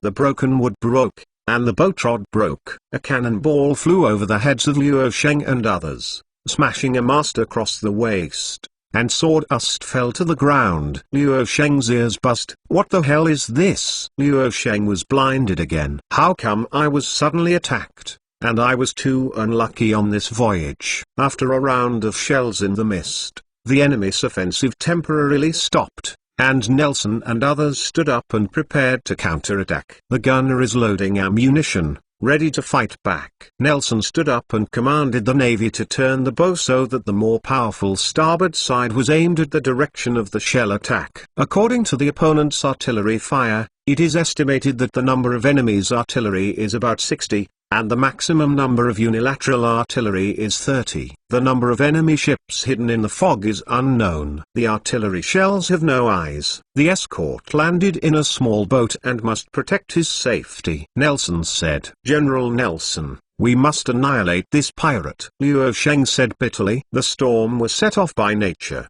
so Liu Sheng couldn't make trouble for it. It happened that the pirates also came to join in the fun when he was unlucky. Isn't this looking for death? Exclamation mark.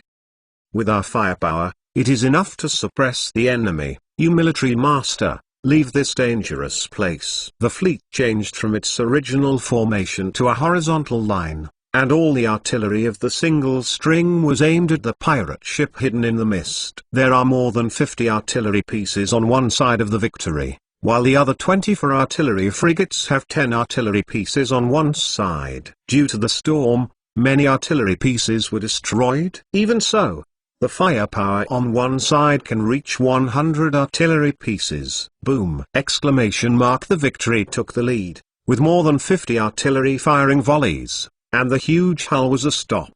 After the other artillery ships fired on the Victory, the rest of the artillery ships were also launched. Hundreds of solid bullets formed a dense meteor shower, which fell into the sea fog, and the sound of water splashing and wooden boats being hit was heard in the dense fog. Boom! Exclamation mark. The pirate ship in the mist began its second bombardment. The flames flickered in the mist, and the artillery bombardment continued, but it was difficult for both sides to judge the casualties of the other. Liu Sheng took the escort down into the sea in the small boat, and the sailor paddled with the oars and approached the shore. He turned his head and watched the fierce battle on the sea with endless artillery fire, and couldn't help but worry. This voyage was really ups and downs. First it was storms and then pirates. The water in the East China Sea was really deep. Liu Sheng was sitting in the boat, and the undulating waves made Liu Sheng uneasy. The garrison guarding Mikojima saw several small boats approaching the shore and hurried over to greet them. Several small boats took advantage of the waves to hit the beach, and Liu Sheng got off the boat under the drag of the escort.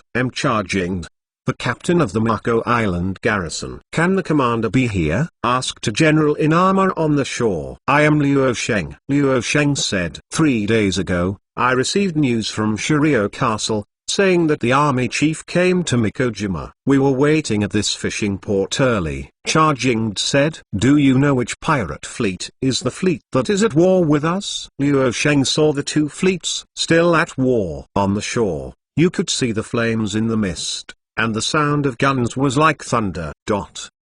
Here is also Zheng's fleet. He has always coveted our Mikojima. Master, it is dangerous to stay in the port. If the pirate ship breaks through the blockade and the artillery bombards the port, it will be bad. Why not retreat to us? In the villages on the island, avoid artillery fire. Che Jing said. Yes, with Nelson's strength, with the firepower dominant, defeating the pirate fleet will soon rendezvous with us. Luo Sheng nodded. Luo Sheng brought dozens of guards and sailors, led by a garrison team of 200 people, and began to leave the port and retreat to the island of Mikojima. It's really unlucky this time. Luo Sheng, who was temporarily safe, couldn't help muttering, but it was a coincidence that the pirates ambushed their fleet, not sooner or later, just as the fleet was about to dock. Could it be that the pirate knew his whereabouts, who then exposed his schedule? The more Luo Sheng thought about it, the more frightened he became, and he couldn't help but sweat in cold sweat. He looked at the soldiers stationed on Mikojima and was even more convinced of the thoughts in his mind. The actions of these soldiers are not only different from the Fuliao Army's code of conduct, but also not the same as those of the native Ryuka soldiers. Luo Sheng looked at Ella next to her, and found that her expression was also a little solemn. These are not our people. Luo Sheng had to pick up most of the English he had lost and said to Ella. Chapter 222 The Pirate Strikes 2. Can the commander speak English? Ella looked at Luo Sheng in amazement.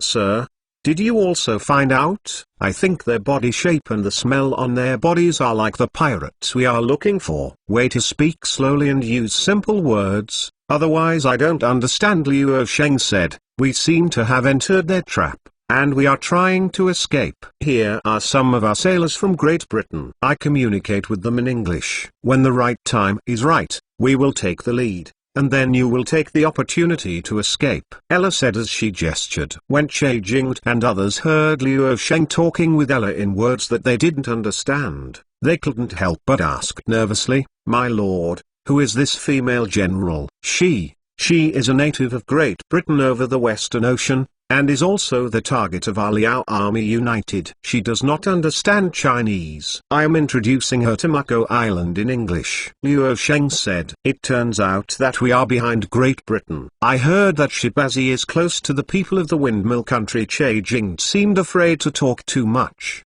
and closed his mouth wittily. Che Jing led everyone into the island.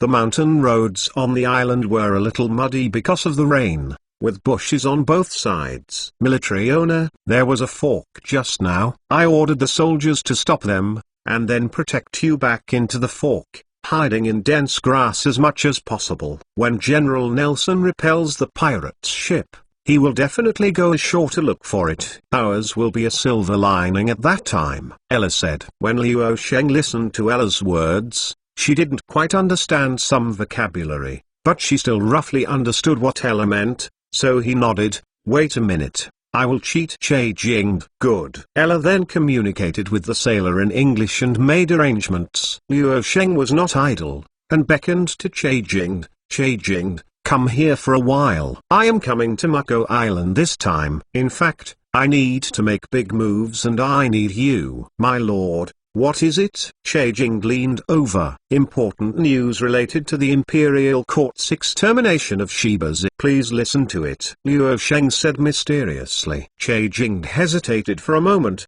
but still beat Luo Sheng. Luo Sheng asked in a low voice, Che Jing, how much did Shibazi give you to buy you? 10,000, sir. What are you talking about? I don't understand. Che Jing's face changed drastically. Damn it, you really betrayed me. The dagger in Luo Sheng's hand stabbed into Che Jing's body. Because the firearm was scrapped in the storm, Luo Sheng rarely killed people with cold weapons. Che Jing's eyes protruded, and he wanted to pull out his waist knife to resist. But Luo Sheng used his dagger to stir in Che Jing's abdomen. All his internal organs were shattered. and blood flowed out of Che Jing's belly. The pain caused Che Jing to lose consciousness, and the hand that was about to draw the sword fell weakly. Che Jing took refuge in the pirates. These people pretended to be the pirates. Most of our soldiers were killed. Kill them, Liu Sheng ordered to his guard. Before Liu Sheng revealed their identities, more than a dozen sailors from Great Britain took the lead to protect Liu Sheng and kill the surrounding pirates with bayonets. Some fascinated guards reacted and drew their waist knives or bayonets against the enemy one after another. The leader of the pirate who was among the pretending soldiers was surprised that his identity had been exposed, and he also tore off his mask. The one who killed Liu Sheng, rewarded 3,000 taels of silver. 200 pirates in disguise were either holding long knives or bayonets, and they wanted to surround Liu Sheng and the others. Military Lord, your safety is related to the overall situation of Liudong. Don't lose. You retreat quickly. Liu Sheng's guards anxiously shouted to Liu Sheng. How can I abandon the troops and escape by myself? Liu Sheng furiously said. He has been very annoyed these days. First storm, then pirate, out of the tiger's den, and then into the wolf's den. He has never been so unhappy. Military owner, you are here will only distract us. Major Ella, you take the army owner away. You must protect his safety. The deputy commander of the guard who temporarily replaced Yu Cheng handed Liu Sheng to Ella. My lord, let's go. The situation was critical, and Ella was not worthy, and directly caused the two sailor men to stand up Liu Sheng, and then retreated while fighting. Let go of me. Let me go. Liu Sheng couldn't let go, and annoyed that he was a burden, and couldn't help at all at a critical time. Shut up! Ella shouted with raised eyebrows. After Liu Sheng was drunk like this, he calmed down a bit, and let the sailor man lead himself back to retreat. The deputy commander of the guard brought dozens of guards and pirate troops several times the number of his own to fight hard. One by one fell into the pool of rain and blood. In the island, another group of pirates of 200 to 300 people came out. Why did you do it? Before introducing them to the island, the pirate leader on the island questioned the little leader who led Liu Sheng and others. Boss, they discovered our identity in advance. Liu Sheng ran away, but it shouldn't be far away. I am responsible for killing these guards. You lead troops to chase Liu Sheng and them. Only a few people escaped. I will chase after them. Remember to kill them all, and leak one of them will have endless troubles. I want them to disappear without a trace. This is not only a matter of our shibazi, but also our surrender to the court. The leader of the pirates took the 200 or 300 pirates who were ambushing to the island, tracking the footprints of Liu Sheng and others fleeing. Liu Sheng, Ella, and a few sailors fled to the fork. The sailors separated from Liu Sheng and the others and fled along the original road towards the coast as bait. While Liu Sheng and Ella cleared their footprints, they fled into another fork and fled into the island in the other direction. Military boss, sir, take care. We will deliberately leave traces to attract the enemy, and we are ready to sacrifice. Several sailors clasped their fists to Liu Sheng and left. Liu Sheng had tears in his eyes. This is probably a soldier. Soldier, you are in tears. Ella said in surprise. Nonsense. This is obviously rain. Go. We can't let their efforts in vain. When the reinforcements arrive, I want these pirates to bury them all. Liu Sheng gritted his teeth. The soldiers who were killed by the pirates this time will be repaid 10 times by them next time. Liu Sheng led Ella into the fork of the road in embarrassment, not knowing what was waiting for him in front of him. You can only try to prevent the pirates from catching them before the reinforcements arrive. A group of pirates chasing Liu Sheng all the way to the fork, and stop temporarily. Boss, look at these footprints. They must want to escape to the coast and leave in a small boat, said a pirate pointing to the messy footprints. Idiot. This may be their plan to tune the tiger away from the mountain. You take a man and horse to chase down the coast, and I personally lead a man and horse to chase down the road. The pirate was also anxiously red eyes. This time Chu Liu Sheng must die. Chapter 223 Escape from the Island. Soldier, hold my hand. Ella pulled Liu Sheng up a small slope. The two people climbed in the lush bushes, but because of the abundant rain on the island, The vegetation was overgrown, so that Liu Sheng and the others would not be exposed. Now the two people just want to hide in the most secret place on the island, and not be found by the pirates. Liu Sheng was a little sweaty. Fortunately, his physical fitness was good. Otherwise, because of his weak body in the future, he would have been caught up by a pirate halfway through. There is a lagoon there.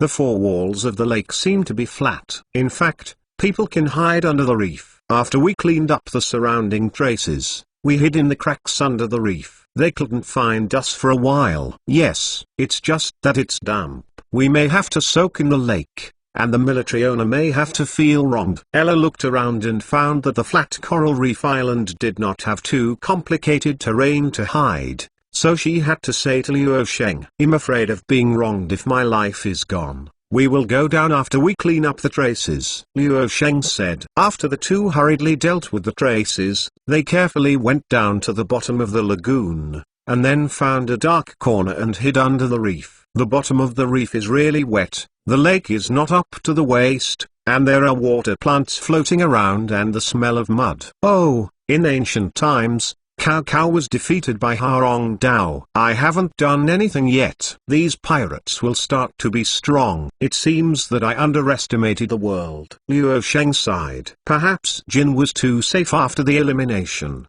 Liu Sheng underestimated the pirates' cunning and couldn't help feeling a little regretful. Who is Cao Cao? Ella didn't know. In the late Eastern Han Dynasty, the hero I admire most once swept over half of the 13 states. Unfortunately, he finally defeated Chibi and lost the opportunity to unify the 13 states of China. Liu Sheng said, "The military owner is different from Cao Cao. We are just unprepared and framed by the pirates. Our fleet is still there. As long as they eliminate the pirate fleet, they will come to rescue us." The sound of pulling, but the sound is getting weaker and weaker. Puff. The sound of someone falling into the water. Ella, what's the matter with you? Liu Sheng quickly fumbled in the water and rescued Ella, who had fallen in the lake. With his arms around Ella's body, her body was a little cold. Liu Sheng probed Ella's breath, and her breathing became a little weak. "I like got a gunshot wound." Ella's voice became weaker and weaker. "Okay,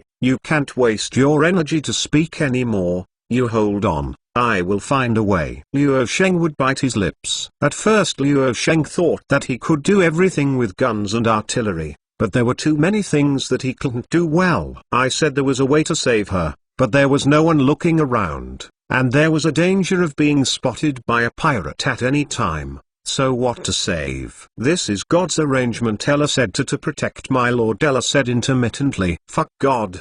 God can't control our Eastern affairs. I want you to live. I want you to live." "System, don't pretend to be dead. Let me come out." Liu Sheng thought of the system in his body. At this time, the only thing he could rely on was the mysterious system.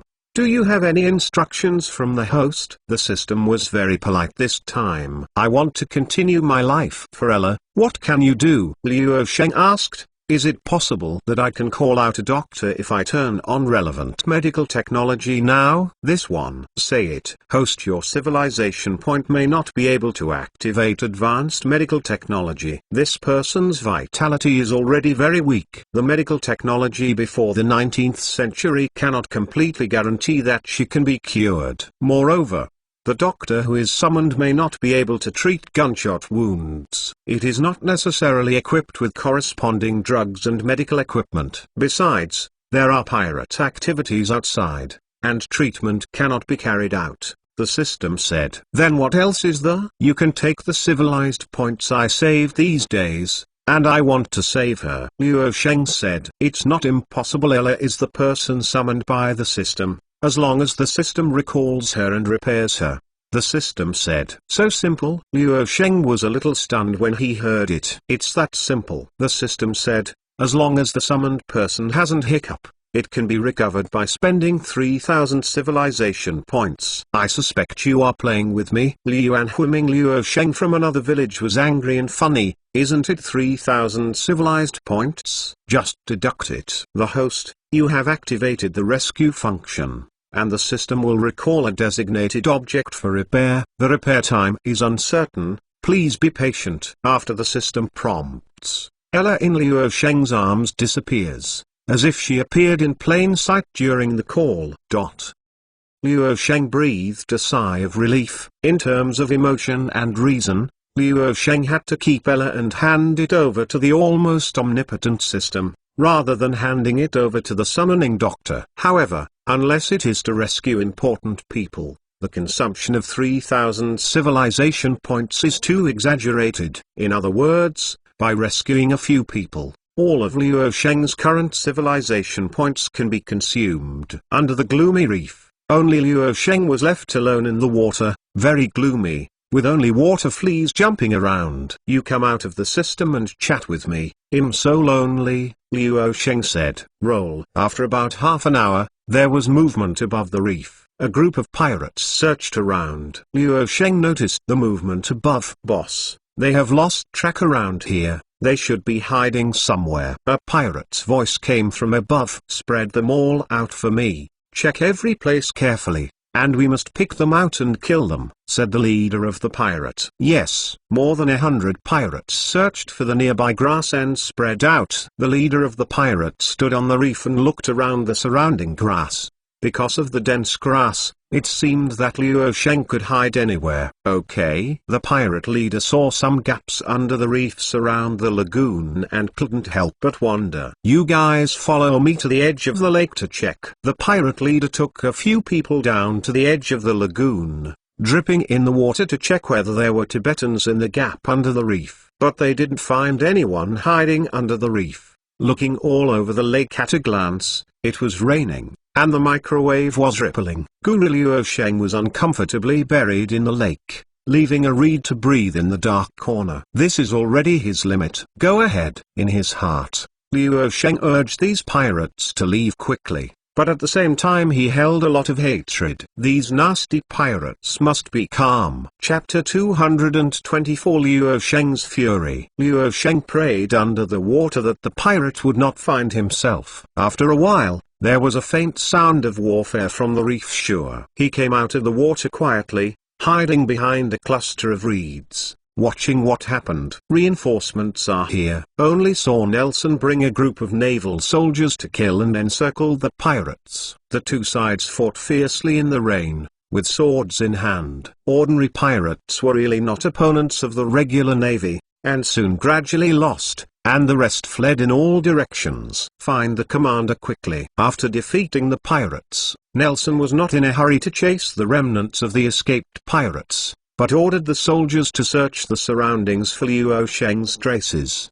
Here. Liu Sheng saw that the pirate was defeated and only came out of the lake after ensuring his safety. My lord, why are you hiding here? Hurry up and help my lord up. Nelson quickly brought a few sailors to Liu Sheng, who was weak. Maybe it was too fatigue and panic. Liu Sheng slumped on the ground as soon as he got ashore. First the storm, then the pirates, and then the chase. Liu Sheng's body was already on the verge of collapse. Sitting on the ground, Liu Sheng couldn't help panting. My lord, are you okay? Nelson asked while sitting beside Liu Sheng. Liu Sheng heard Nelson's heavy panting, and seeing that there were bloodstains on his face and rain dripping down his chin, he didn't know whether it was Nelson's own blood or the blood of the enemy. It's okay, it was just about being caught and slaughtered.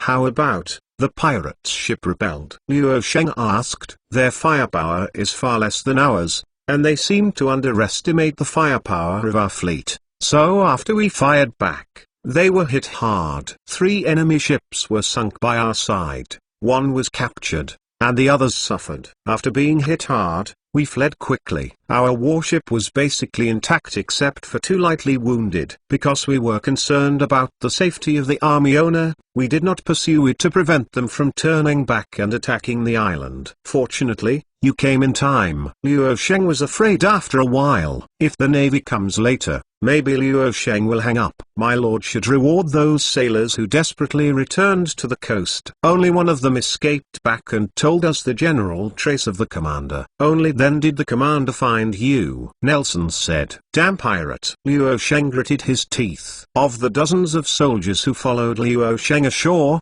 There was only one person left. How could he not be heartbroken? It makes people remember the names of the soldiers who died in battle. For those pirates, Nelson, I order you to fight them all. Liu Sheng said harshly. My lord, don't worry, our fleet has blocked the fishing port, and none of them can escape, Nelson said. Nelson seemed to think of his daughter Ella. He looked around but saw Ella's figure. He was a little flustered, and the whistle asked Liu Sheng, military owner, why doesn't she see the little girl? Is she? General Nelson doesn't have to panic. I promise with my life that she will be safe and sound. It's just that she was seriously injured and temporarily summoned back to the system. Regarding system matters, Liu Sheng had no need to keep secret of Nelson who was summoned by the system.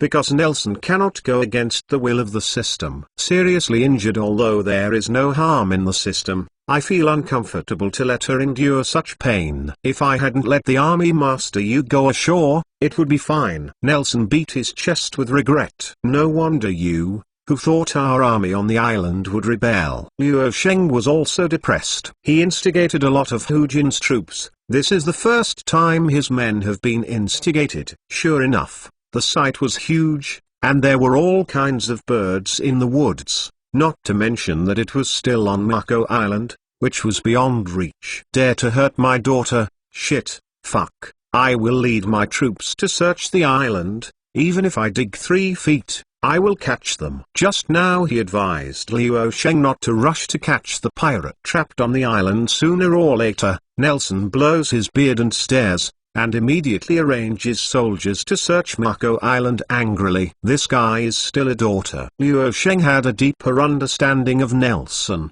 who was originally quite a bit majestic. Military owner, are you okay? The escorts in other ships followed the navy and found the owner they wanted to protect. Did the deputy commander sacrifice? Liu Sheng asked. A group of guards, look at me and I look at you, but dare not speak out. Seeing their expressions, Liu Sheng knew that the deputy commander who was covering him was outnumbered and died in battle. You follow me too. Let's catch the pirate with General Nelson. At this moment, Liu Sheng's anger broke out completely, and he urgently needs to catch the pirate to vent. Ships armed with artillery blocked all the exits of Mako Island. As long as you flee to the coast, trying to go to sea is a dead end. On the island, a search team composed of 1,000 Navy and Liu Sheng's guards is going all out to hunt down the pirates trapped on the island. The identities of the hunter and the prey were reversed at this time. Liu Sheng, who had been hunted down,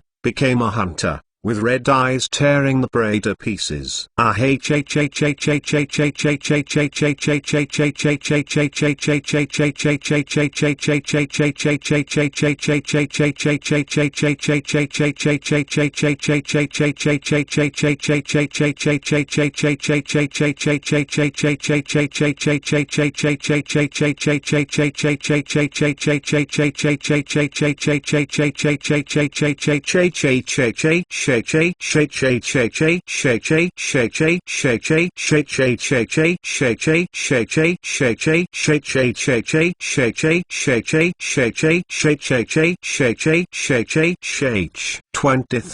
Liu Sheng calculated silently in his heart. More than 200 guards led by him followed the trail of the pirate escape all the way, like a mad dog. In the left and right directions of Liu Sheng's escort, several naval shops spread out. Once one of them encounters fierce resistance from the pirates, the others will encircle and swallow the resisting pirates. Several search teams swept across the field as if plowing, leaving a corpse and blood stains on the ground. Some aborigines on Mako Island were also alarmed, but they saw the fierce battle and the white sword, and hid in their own village wittily. In such an atmosphere, no indigenous people dare to take in strangers. Military owner, General Nelson's team found the pirates' stronghold on Mako Island, and surrounded it with their troops. They are preparing to attack the stronghold. There are more than 200 pirates trapped in the stronghold. Maybe the remaining sea on the island. The thieves are hiding inside. A soldier sent by Nelson said to Liu Sheng, "Let's go.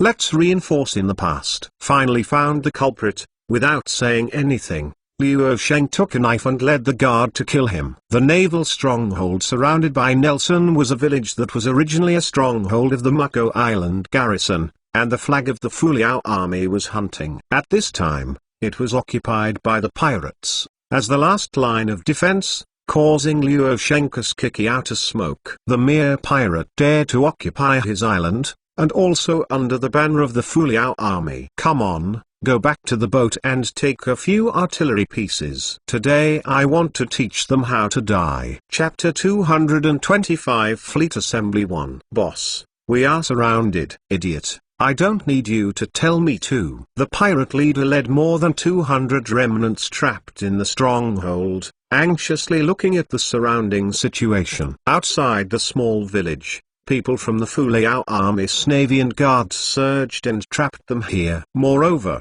the Fuliao army did not intend to attack immediately, but placed manpower to make the encirclement more solid, so as not to allow any pirates to have a chance to escape. Didn't our warship succeed in a sneak attack? How come all the soldiers on their ship have come ashore and haven't seen our people yet? This is different from the plan, the pirate leader said anxiously. Could it be that our fleet was defeated and fled? A pirate guessed. How is it possible? Our ship has artillery purchased from the west, and it is also a fleet of more than 50 ships led by Master Zhengzhou. According to Che Jing, they only have 3 or 4 artillery ships. As long as our fleet is close to the battle, we will undoubtedly win. The leader of the pirates still did not believe that the fleet brought by Zhengzhou was repelled. A fleet of more than 50 ships, although most of them have no artillery or just small artillery. But Zhengzhou's ship has 16 artillery bought from the west, plus other ships scattered in scattered places. As long as they approached the Fuliao army ships in the sea fog, the large number of pirate ships must have the advantage. Boss, don't you see that the ships anchored in the port are the ships of the Fuliao army? There are more than a dozen ships, and they are not small. Except for the supple ships, the ships equipped with artillery are not just like the guy Che Jing said. Less. The sharp-eyed pirate pointed at the ship of the Fuliao army blocked off the coast. Could it be that the kid Che Jing deceived us? Damn. He was killed by Liu Sheng again, and it was impossible to ask him for questioning. While the pirates were talking about their own fleet that had disappeared inexplicably, the Navy soldier transported several cannons on board to the front of the stronghold. At this time, the rain almost disappeared, but it was a little wet. But it did not have a big impact on the shelling on land. Push our Great Britain cannon closer. Liu Sheng fiercely commanded the soldiers to push the cannon as close as possible so that the cannonball could fall on top of any pirate. You squads,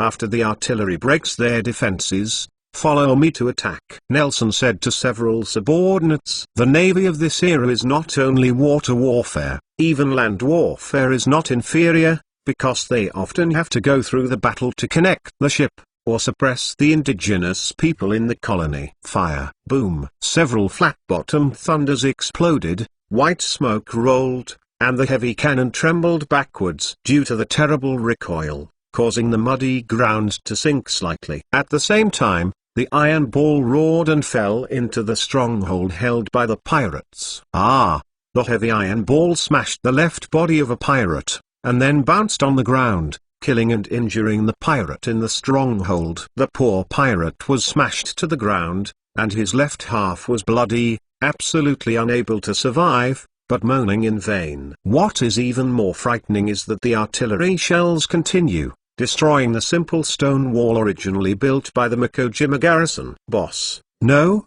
we didn't bring artillery to the island. If this goes on, our brothers will have to explain all of them here. A pirate said in pain, looking at the constantly damaged troops. The Fuliao army has launched an attack. A pirate yelled. Sure enough, after another round of artillery, Nelson led a force to attack the stronghold. Grass. The pirate leader said unwillingly, hold the white flag and surrender. Liu Sheng saw a banner with a white cloth awkwardly erected inside the stronghold on the ground outside. I thought it would be okay to surrender. The order goes on. This battle will not accept surrender. Liu Sheng said. The commander of the army does not accept surrender in this battle. The guard hurriedly shouted. Nelson, who had already breached the pirate defense line, heard what Liu Sheng said, and it was just what he wanted. He was so angry that he didn't want to let these pirates go easily. The two sides are dead, and even if they kill them, they also deserved it.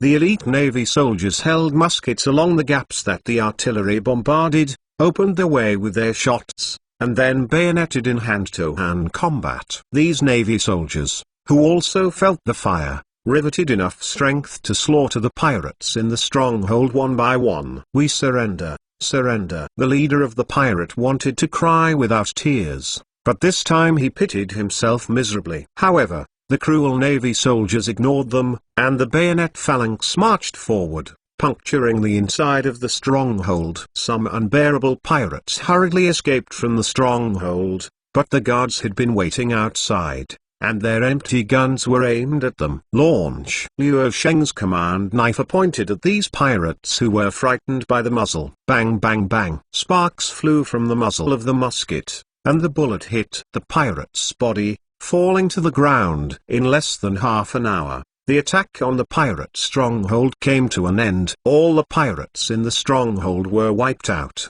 without a single captive. Corpses were everywhere. Military owner: "We found the soldiers who were originally stationed on this island, and they were detained." A navy soldier said to Liu Sheng, "Didn't the defenders rebel? Are there any upright people?" Liu Sheng wondered. In the stronghold, a group of soldiers were actually being held in several houses. These soldiers were bruised and thin with yellow faces. It is estimated that they had been abused for a long time. "Who are you?" The detained soldiers heard the gunfire stop, and then a group of people let them out, still asking worriedly. "We are from the Admiralty, coming from southern Lining, and this is the commander of our Fuliao army," said the guard. Army owner?" These soldiers were surprised at first, and then burst into tears. "It turns out that the army owner saved us." "Don't worry, just talk about the matter slowly." Liu Sheng wanted to know what happened on Mako Island. "Oh, it's a long story." Through these dozens of detained soldiers, Liu Sheng understood the cause and effect of the incident. It turned out that as early as 3 months ago, Cha Jing, who was stationed on Mako Island, had hooked up with Shiba, and launched a mutiny a month ago to imprison the 200 defenders who did not threaten him. Then Mikojima became the territory of Shiba. 3 days ago, Cha Jing learned that Liu Sheng was going to lead the fleet over, so he and the pirates hurriedly planned this attack. Originally, this strategy could completely kill Liu Sheng, but it is a pity that Cha Jing's knowledge of the Fuliao army's navy remained before he arrived on Mako Island, thinking that the Fuliao army could only use 3 or 4 warships. This negligence provided Liu Sheng and the others with a chance to fight back. It turned out to be a trap personally planned by Zhengzi in the 18th. "It's really a big hand." Liu Sheng tutted. "Military owner, I heard from them that the main force of Zhengzi's fleet is on Ishigaki Island." Chapter 226 Fleet Assembly 2. The main force of Zhengzi's fleet is on Ishigaki Island? Liu Sheng's eyes lit up. Ishigaki Island is one of the Yaeyama Islands. It is just southwest of Mako Island and is the gateway to the Yaeyama Islands. Currently in the Ryukyu Islands, the Yaeyama Islands are controlled by Shikishiba. Because the Yashan Islands are too close to Yizu, only 300 or 400 miles away, even closer than the main island of Ryukyu. But Liu Sheng, who has obsessive-compulsive disorder, is an island and doesn't want to let it go. If he can occupy Ishigaki Island in the name of revenge, then he can use Ishigaki Island as a springboard to attack Yizu. Attacking the northern part of Yizu from Ishigaki Island, the fleet can arrive in 1 day if the wind is down. Are you serious? The main force of Zhengzi's fleet is on Ishigaki Island? Liu Sheng asked again and again. They accidentally leaked their mouths when they whipped us. There should be nothing wrong. Moreover, we heard from fishermen who went fishing on the island before that there are strongmen on Ishigaki Island, and they dare not go fishing in the nearby waters. The defender on Mikojima said, "This news is very important. If we have 1 or 2 pirate captives in our hands, we can attack Ishigaki Island." Liu Sheng suddenly felt regretful. "It's a pity that we killed all these pirates." "That's not necessarily." Nelson shook his head. "My lord, didn't I say that before? We destroyed 2 pirate ships and captured 1. There were quite a few prisoners on that ship. Take me quickly, I want to interrogate them. After Liu Sheng and the others cleaned up most of the pirates on the island, they let the detained soldiers be responsible for restoring order on the island, and then returned to the coastline with their guards and navy soldiers. As Nelson said, there is a damaged pirate ship at the port. There were many holes in the hull of this pirate ship that were bombarded by iron shells, and the masts were almost all broken. It was almost a dead ship. 2 pirates with a frightened look were pushed to Liu Sheng's face by the 5 flowers. Next, I will ask you something one by one. If your answers are inconsistent, I will tie the 2 of you with rocks and throw them into the sea to feed the fish, and then I will find other captives to inquire. Liu Sheng said, come on, leave this one, I will interrogate him first. My lord is forgiving. I have an 8-year-old mother and a 3-year-old child. The family is still counting on my life, so please forgive me. The pirate who was left alone looked up at Chu pitifully. Cloud, I knew why it was so. If you hesitate a little bit, I don't need these soldiers to do it. I will kick you down by himself. Quickly, is Zheng's main force on Ishigaki Island? How many ships, artillery, soldiers, and topography are there on Ishigaki Island? Liu Sheng said, my lord is forgiving. These things are unreasonable, and if they are said, they will definitely break my body into pieces. Then you roll down and feed the fish. Without saying anything, Liu Sheng stepped forward and kicked the pirate into the sea. No trace of muddy water. The other pirate was so frightened that his companion plunged into the water. Liu Sheng was too ruthless, and he didn't even have a chance to beg for mercy. If you are tied up with a rope and kicked into the sea, no matter how familiar you are with water, you will have to live without life. Come here, let me ask you something. If you hesitate for a while, he is your fate. Liu Sheng pointed to the rough sea and said, yes, yes, you can ask, my lord, I know everything. I know everything. The remaining pirate shivered. After the precedent was established, the ensuing investigation went smoothly, and all that should be explained. Liu Sheng found several pirates to interrogate alone, and basically their descriptions of Ishigaki Island were consistent with each other. Ishigaki Island has assembled more than 60 ships mobilized from the northern part of Yizu. Only a dozen of them are equipped with larger caliber artillery, and the number of artillery is small, so their main method of combat is to approach the enemy ship. They can also take advantage of their ships and number of people in close combat.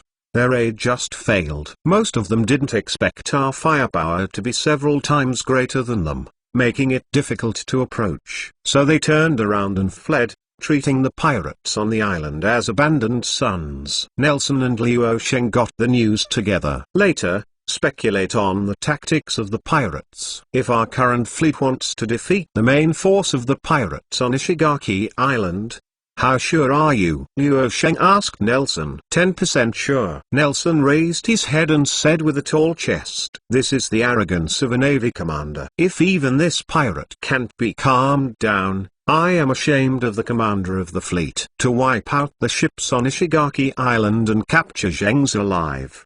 How sure are you? Liu Sheng asked again. That's impossible. Nelson was a little embarrassed. When the two sides are evenly matched, they will even have to chase in the sea for a few months to tell the victory. The opponent's ships are 5 times as many as ours. They defeated them and made them give up. Ishigaki Island is easy, but to be wiped out, at least we need to have warships that are about the same number as them and have more firepower than them. Since there is no guarantee that they will be wiped out, we should kill their ships as much as possible, and bite a piece of meat from Shiba's. We also want to capture Ishigaki Island as a base for the future southward. Liu Sheng said, it is not difficult to capture Ishigaki Island, but Shiba is very likely to be offended. Zheng Zilong and Liu Xiang led a fleet to attack. Our number is too small, and we may be destroyed on Ishigaki Island. Nelson worried. Too few warships is a disadvantage. Liu Sheng was a little tangled. There are currently 2 sailing battleships anchored on Mikojima Island and 9 frigates. However, One supply ship lost one during the storm. The fleet supported by only 3 supply ships may not be able to support the attack on Ishigaki Island, the main force of the Revenge of Shibazi. Let the Ozaki bring 4 gunboats and the Supply ship from Naha port. This time we will gather all the warships and conquer Ishigaki Island with minimal losses, forcing Shikishiba to compromise with us. Liu Sheng immediately ordered the convening of the rear fleet. In this way,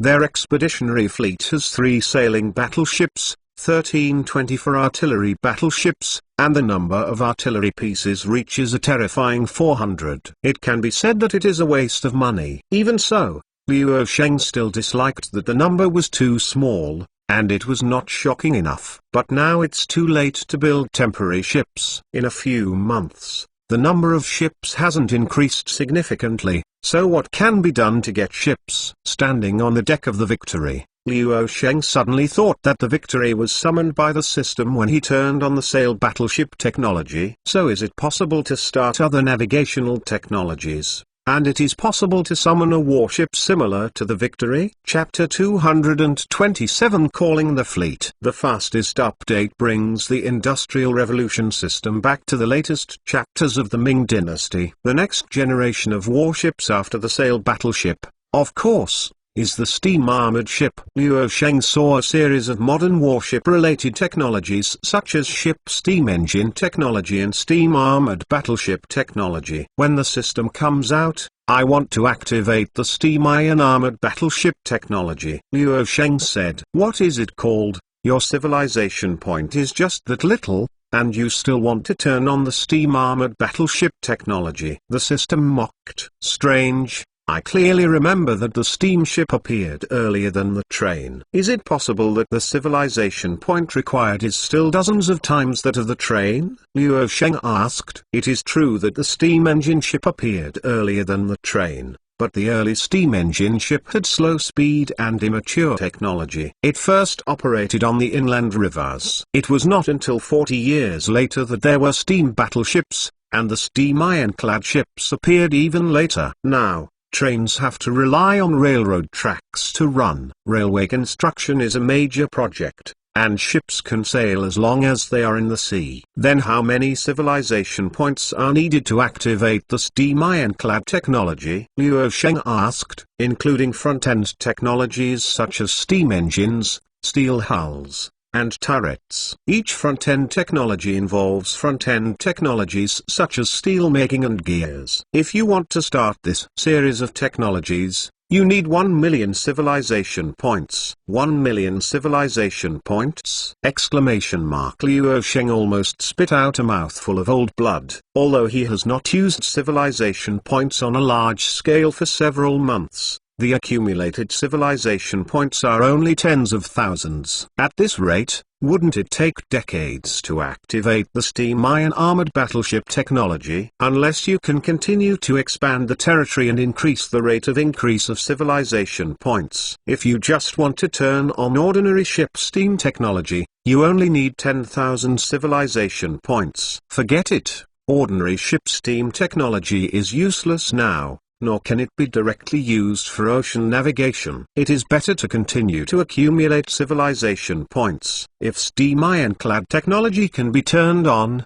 then it will be easier to apply these technologies to merchant ships. Liu Sheng rejected the proposal of the system, and the mature sailing technology is better than the initial steam technology. With the initial steam technology, it is estimated that Liu Sheng will be able to open more advanced technology before it has been developed. Since the steam battleship technology cannot be activated in a short period of time, it is better to continue to use the sail technology. Turn on the technologies related to navigation, ships, and naval warfare in the 18th century. Liu Sheng simply turned on all the technologies related to the ocean in the 18th century, and completely won all the sailing technologies. Host, are you sure you want to enable these selected technologies? The system does not guarantee that you can summon the sailing battleships or other naval battleships you need. It doesn't matter if you can't summon a battleship, you just have to summon talents, and their skills can make up for some of the gaps in the past. Liu Sheng still made up his mind. The host, you have chosen, the available civilization points are reduced. The Industrial Revolution system will summon talents from different time and space to help you achieve linking. The link is successful. The one who helps you realize is the boatman of Francois. The link is successful to help you achieve is the colonial merchants of the windmill country. A series of prompts sounded from the system, and Liu Sheng frowned as he listened. He hadn't heard that there were warships, but what were some sailors, boatsmiths, and colonial merchants who were summoned? It is the USS Constitution that helps you realize the sailing ironclad technology. It is the Spanish battleship Atlanta that helps you realize the technology of Spanish large sailing ships. Finally, when some naval military technology was turned on, a warship appeared. Among them, the two ships with strong firepower are the Constitution and the Atlanta, and 3 unknown ships. A total of 20,000 civilization points were consumed, 5 warships were produced, and a group of 18th century marine science and technology talents were taken. Forget it carefully, it's worth it. If it weren't for Liu Sheng to finish all these technologies, Liu Sheng still wants to continue to use civilization points for battleships in the future. There are a total of 1,325 Navy soldiers, and 567 of the other talents summoned will be placed on these 5 warships and transported together, the system said. Yes, Liu Sheng was still very satisfied with the result. After using the system to summon the warship, Liu Sheng only had to wait for the summoned warship to appear. The order to mobilize the Naha port fleet has been issued. After they are ready, they will be able to reach Mikojima the day after tomorrow. Nelson said, at that time, we will have 3 battleships and 13 frigates. No, there is still a fleet to arrive. That fleet has a battleship and 4 small and medium-sized battleships. Liu Sheng said, we have an additional fleet. Nelson thought for a while,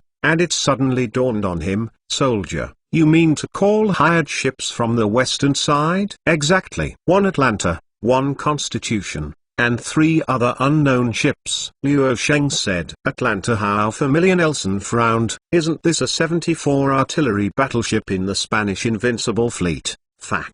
This is an old opponent. And the USS Constitution is also the enemy of our Royal British Navy. When Liu Sheng heard Nelson's complaint, he was helpless. These warships were all ships of the naval fleet about the same age as Nelson. The circle was so big, and the understanding was normal. Now the Fuliao army has warships produced in the 4 countries of Ming, Great Britain, the United States, and Spain, which is equivalent to the 4-nation coalition. In the early morning of the next day, sea fog appeared near Mako Island, and the thick sea fog spread for 10 miles, making it difficult to see what was in the sea fog. Everyone prepares. One of our overseas reinforcements arrives. Cannon is not allowed. Liu Sheng received the notification from the system, knowing the sea fog that the system had created to cover people's eyes and ears. So he quickly sent orders to the warships to avoid conflict. We still have overseas reinforcements. The commander is really supernatural,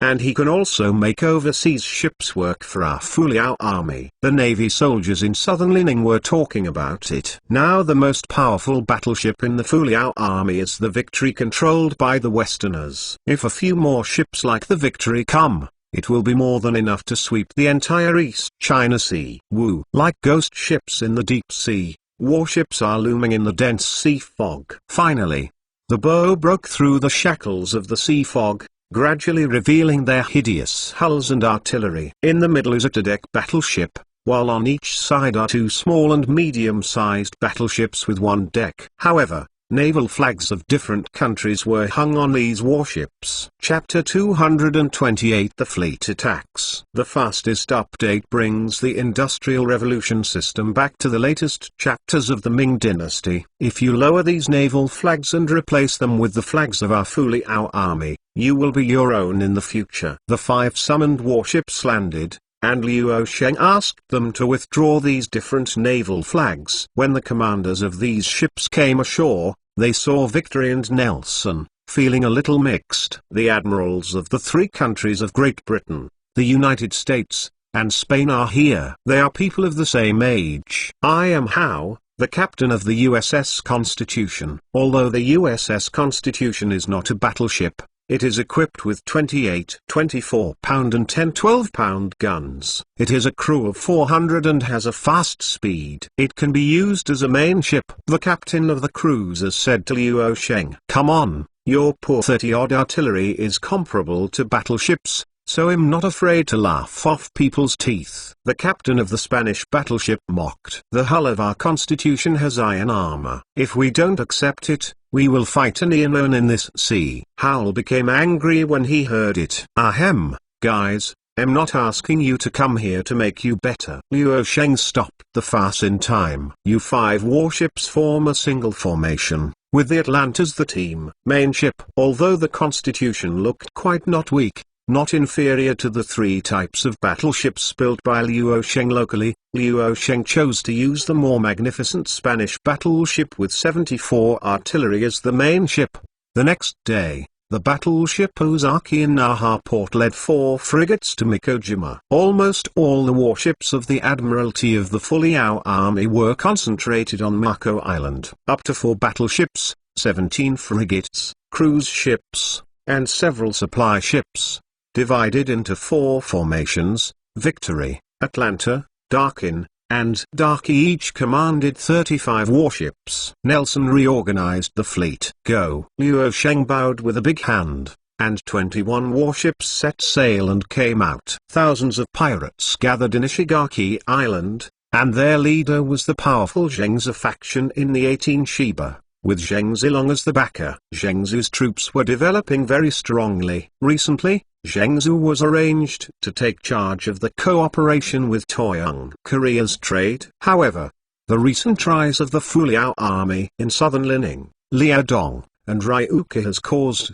Dongying's demand for Shibazi to decline rapidly. Many powerful vassals in Dongying no longer need to buy goods at high prices from Shibazi, because there are cheaper industrial products in southern Lining, as well as a large number of goods provided by Daming merchants from the southeast coast for Leonan trade. The loss of market share of Dongying and Goryeo forced Zhengzi to find a way to seize the area of Ryukyu, trying to regain trade with Dongying by occupying Ryukyu. However, his carefully planned attack was defeated and retreated to Ishigaki Island under the firepower of the Fuliao army and navy. In the past 2 days, Zhengzi was worried. Most of the pirates abandoned on Mako Island were wiped out by the entire army, but they were only a few hundred people, and he didn't care. However, the terrible firepower of the Fuliao army fleet made him feel fear. This is no longer a question of the failure of the attack. If the Fuliao army broke through the Yashan Islands and aggressively attacked the northern part of Yizu,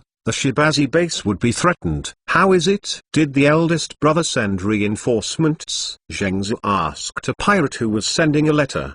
The chief said in the letter that Liu Xiang and others seem to have 2 minds recently. He is negotiating with the court officials to join the court. For a while, he cannot separate a fleet to support us. Let us stick to Ishigaki Island. If the situation is unfavorable, then retreat to the northern part of Yizu. Big Brother is confused this time. He mostly thought that we blamed the defeat on the strength of the Fuliao army, so that he exaggerated the strength of the Fuliao army, but the Fuliao army is really strong. Zhengzi wanted to cry.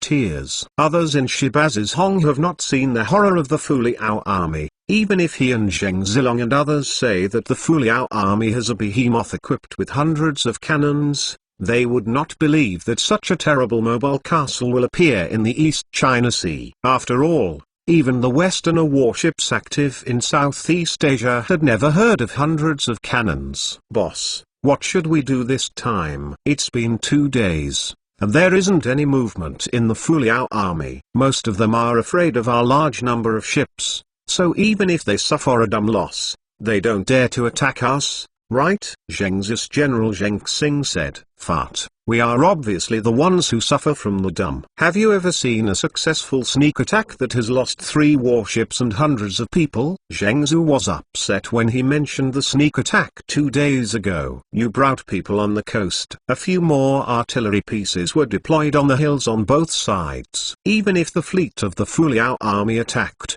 the fort on our island would attack together with the fleet, asking them to come back and forth. It'll take someone to reinforce the defense of Ishigaki Island, Zheng Xing said. Just as Zheng Xing was about to take his soldiers to patrol defense, the pirate ships patrolling the coast quickly reported back. The fleet of the Fuliao army is coming. Ishigaki Island was panicked. Look at Micro's mouth. Zheng's face turned pale. Drumming spreads throughout the army. Board the ship to meet the enemy. According to Zheng's military order, the pirates entrenched on Ishigaki Island hurriedly boarded the warship and prepared to fight. The two cannons deployed on Ishigaki Island each had several cannons, and the pirate gunners were also in place. Come with my sword. Zhengzi took the sword and led more than 300 pirates onto his ship. More than 20 advanced artillery pieces purchased from the west were installed on this battleship. The artillery only cost tens of thousands of tals of silver. It was the battleship Zhengzi relied on the most. The pirate flag of Shibazi was hunting in the sea breeze. Zhengzi's ship was at the head. There were more than 20 large and small boats lined up on each side. The small ones were even the size of ordinary fishing boats. They didn't even have a cannon. But just such a pomp has given Zhengzis confidence. To get rid of him, the Fuliao army navy must at least be prepared for heavy losses. The Fuliao army still attacked each other with Hujin in Liaodong a few months ago. When did their navy become so powerful? Zhengzi always wondered a little bit. Do you think it was Westerners who supported them in the back? Westerners are not philanthropists. Their cannons are bought for real money and they are also deadly expensive. Look at the 100 artillery warship of the Fuliao army. No one would sell it to hundreds of thousands of Westerners.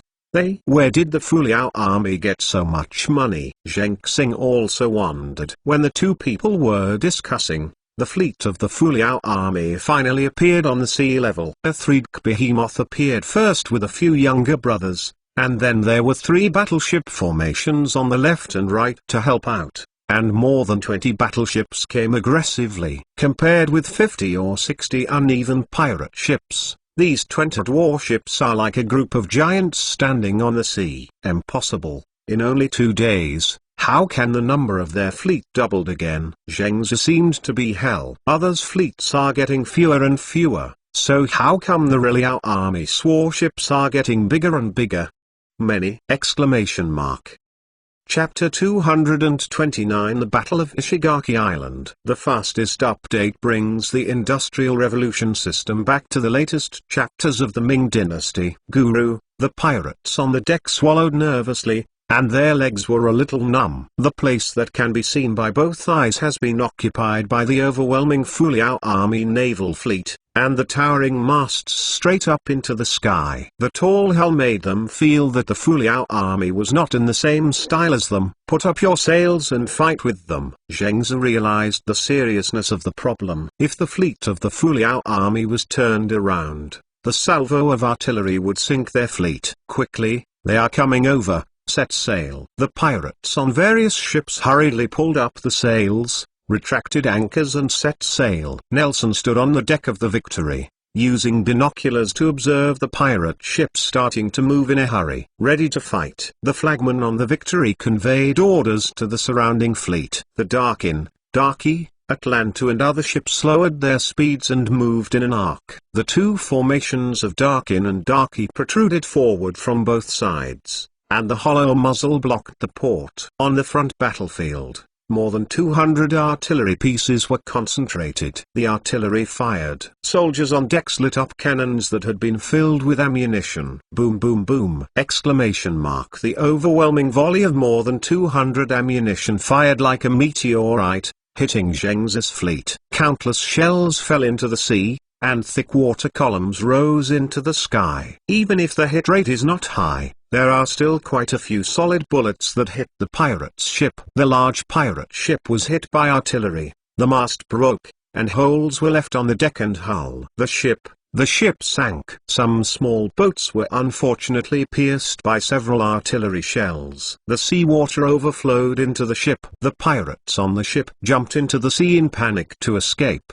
lest they sink into the sea with the hull. Zhengzi presses the bow of the sword and puffs up the sails. It is not feasible to fire at the Fuliao army several times its own firepower. You can only brave several rounds of the enemy fleet's artillery and engage in close combat after approaching. On the simple fort on Ishigaki Island, the cannons of the pirates began to bombard the fleet of the Fuliao army. It's a pity that these artillery pieces were not accurate enough. Facing the floating ships on the sea, they fired a few cannons symbolically, and they could only rely on luck. Military owner, we will fight at close range soon. The enemy may kill us on our deck. Why don't you take someone to hide in the cabin? Nelson said to Luo Sheng as he saw the pirate fleet getting closer. Well, a group of you stay and help General Nelson fight, as long as a few people come back to the cabin with me. Luo Sheng let most of his bodyguards stay on the deck to strengthen the defense of the Victory. In the bombardment of the artillery,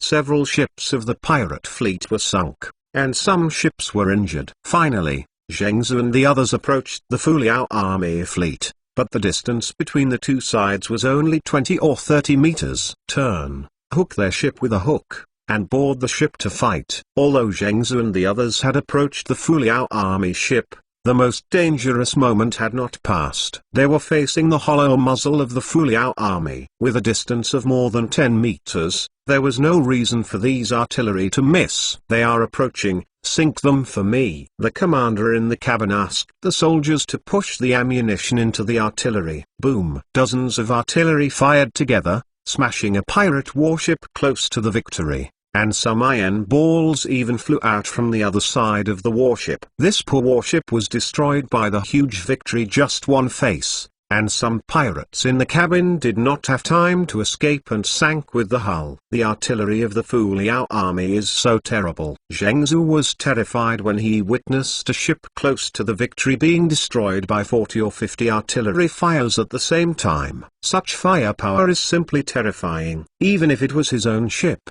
he couldn't withstand the blow of Victory's 2 rounds of artillery at such a close distance. After the warship was destroyed, 2 or 3 pirate warships took advantage of the Victory to reload the artillery. On the one hand, they began to shell the Victory, and on the other hand they hooked the Victory with an iron hook on the deck, narrowed the distance between the two sides, and then tried to climb to the Victory. Boom! Inside the cabin, Luo Sheng felt the shaking of the ship's hull, and the pirates' artillery also shook the Victory. The musketeers are ready. On the top deck of the Victory, a team of naval soldiers held muskets in command. No, the pirate finally hooked the iron hook to the Victory at the cost of a warship, but then found that waiting for them was the same cold musket. Fire splashed on the deck, white smoke billowed, and the pirates who were about to climb the Victory fell down a large area, and they fell into the sea like ants. The artillery on both sides kept roaring, and the ship of the Fuliao army was also injured by the artillery. Pirates of the Darkin climbed onto the deck and fought fiercely with the naval soldiers on the Darkin, but before the pirates had time to fully climb onto the deck, the artillery of the Darkin roared again, blasting their warship apart. Kill. On the deck of the Darkin, a group of naval soldiers stood up with their bayonets and forced the pirate soldiers who had killed the ship back. This group of pirates could not retreat, and was pushed into the sea without reacting. Zhengzi was anxious looking at the naval battle that could not start. If you continue to delay, your fleet will be continuously destroyed by the Fuliao army's artillery. You follow me. As long as you occupy this warship, they will definitely collapse. Zhengzi held a steel knife in his mouth, holding a vine shield, and taking his personal soldiers into the battle. His boat moved closer to the side with less artillery on the Victory. Zhengzi and others leapt with the stern rope and landed on the deck of the Victory. After a few rolls, they stood firm and began to occupy nearby obstacles. The pirates are on the deck. The soldiers on the upper deck of the Victory noticed that more and more pirates took the Victory as their main target. There were only 4 or 5 warships besieging the Victory. The side is equipped with a large pirate ship with 10 artillery that can pose a big threat to the Victory. Bang! The naval soldiers on the deck quickly surrounded the pirates who had fallen on the Victory, and muskets suppressed them within this range. Zhengzi was also considered brave, hiding behind the obstacles to avoid the firing of the muskets, and then led his men to engage in close battles with the naval soldiers of the Fu Liao army. The steel knives on the deck flew, bullets flew horizontally, and from time to time, soldiers who died in battle fell. Although not many pirates killed on the deck, they were all strong men who had been bloodthirsty at sea all year round. They fought extremely fiercely, and gradually broke out of a small circle on the deck of the Victory. Prepare fishing nets, 4-claw anchors and iron chains. A naval squad in charge of besieging these pirates brought some of the sharp weapons used in naval battles to deal with the beautiful Zhengzi Taran. Chapter 203 Capture Zhengzi Alive. The fastest update brings the Industrial Revolution system back to the latest chapters of the Ming Dynasty. Why didn't other people take the opportunity to come up? The people around Zhengzi fought less and less, but the pirates on the ship behind could not board the Victory. Boss, it seems that our ship was defeated by the Victory, and the people behind could not follow. The people beside Zhengzi said anxiously. Zhengzi looked back. Sure enough, the mast of his ship was broken by artillery. The powerful firepower left the warship riddled with holes. The remaining pirates didn't know how to approach and board the Victory. Just when Zhengzi and the others were distracted, the sky full of fishing nets swung over. 2 hours have passed. Liu Sheng stayed in the cabin restlessly. He also knew that his existence would only distract Nelson and the others, so he might as well wait for the result. It's just that such waiting also made Liu Sheng quite anxious. Gradually, the call to kill gradually disappeared, and the ship gradually stabilized. The cabin was opened, and a guard with blood on his body came down. Military owner, our fleet has defeated the pirates and captured Zhengzi, the leader of the thief, alive. General Nelson asks you if he wants to pursue their escaped ships. The guard said to Liu Sheng. Fuck, he actually caught Zhengzi. Liu Sheng was a little surprised by the results of this battle. Capturing the enemy leader alive is an unexpected gain. Since you have caught the head of the thief, you don't have to spend time chasing and killing a group of little thieves. Take me up quickly. Liu Sheng couldn't wait to take his guards onto the deck. On the deck of the Victory, soldiers are throwing the dead bodies into the sea and disposing of them on the spot, lest they cause the plague. Some surviving handymen cleaned up the messy and bumpy deck and wiped off the bloodstains. On the corner of the deck, fishing nets and chains locked many captive pirates who broke into the deck of the Victory. Around the Victory and other ships, there were many wrecks of warships and the bodies of soldiers. The Fu Liao army sent small boats to capture prisoners at sea. The fate of these captives is naturally to be transported back to southern and eastern Lining as free labor. This is Zhengzi, the leader of the thieves who attacked Mako Island. This person is a little brave and dare to take the initiative to attack our Victory. It is a pity that they made a mistake. Pay attention to the fact that the ship will only be destroyed by our artillery when it comes close to us in close combat. Nelson pointed out, said a young man among a group of captives. Liu Sheng looked at Zhengzi and was surprised to find that Zhengzi was only in his early 20s. This era is truly a generation of heroes. Such a young man can command thousands of pirates and own more than 100 ships. You are Zhengzi. Don't talk nonsense. You won't be the winner. You want to kill whatever you want. Zhengzi said coldly. You planned to attack me on Mako Island? Do you know that you almost succeeded in killing me, but unfortunately all of you who stayed on Mako Island were killed by me. Liu Sheng said. They are mixing knives in this sea, and they are ready for the funeral. If they die, they will die. Zhengzi said disdainfully. You are young and energetic. If you can use it for me, you can be alone. We will detain him temporarily, and we will use them as a bargaining chip to negotiate with Zhengzi Long. Liu Sheng said. My eldest brother will not compromise because of me, so just give up your plan to threaten my elder brother with me.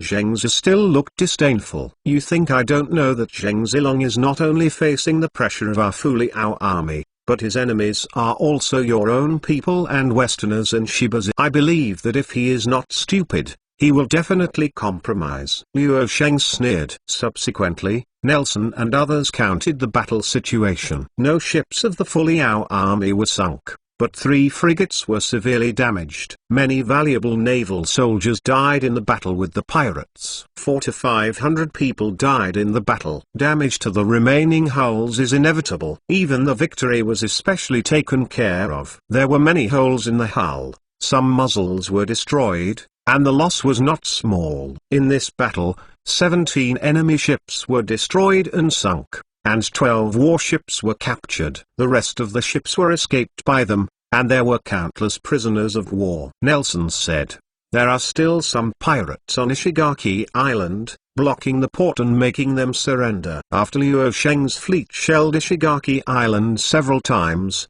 the pirate soldiers stationed on the island erected white chess pieces and surrendered to Liu Sheng's army. In less than half a day, the fleet they thought they were relying on was defeated by the full Liao army fleet. Can they still count on their remnants to hold Ishigaki Island with a few cannons? After occupying Ishigaki Island, Liu Sheng captured more than 1,000 prisoners, and then dismantled some pirate ships to repair the war-damaged ships of his side. Zheng's stronghold on Ishigaki Island has accumulated a lot of grain, and these materials are also used as supplements. The only thing that cannot be replenished may be the large amount of ammunition consumed. The launch of all warships in one round would consume at least 2 tons of ammunition. After a naval battle, it is really a cannon fire, and gold is worth tens of thousands. Don't ordinary pirates have many treasures? Why didn't they see it? Liu Sheng made people search Ishigaki Island, but couldn't find much silver. Did you hide these treasures privately? My lord, we robbed the shibazi, and the silver from the merchants are all stored in Yizu. In recent years, we have expanded on a large scale. We have to buy artillery from Westerners, build ships, and fight with other pirates. Actually, we are not rich. The thief leader is wronged. Why buy artillery from Westerners and make a lot of money for them? It's better to keep the money for me. Liu Sheng smacked his lips. Ishigaki Island was captured.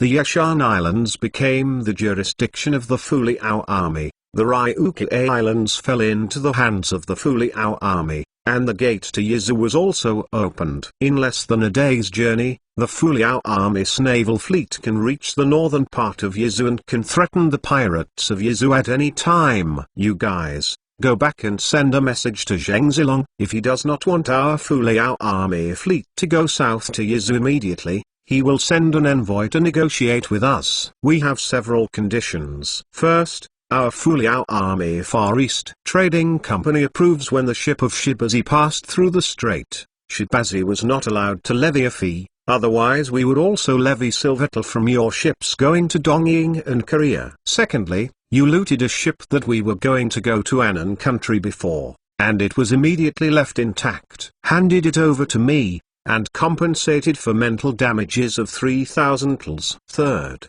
the Yaeyama Islands were merged into the jurisdiction of our Ryukyu Guardian, and Shiba, except for merchant ships, was not allowed to sail into our waters without approval. He didn't agree. Then I killed Zhengzi and led the army south. Liu Sheng found Zhengzi's General Zheng Xing and a few small bosses, and let them go back to spread the word. Military Lord, shall we continue to fight? Nelson asked Liu Sheng in a whisper. Hey, our soldiers facing the East China Sea will only encourage Shibazi to unite externally. It is better to leave the class for the time being, so that they can cause internal chaos, and we will calm them down. In addition, our number of warships is not enough to deter the entire Nanyang, even if we attack the barbarians.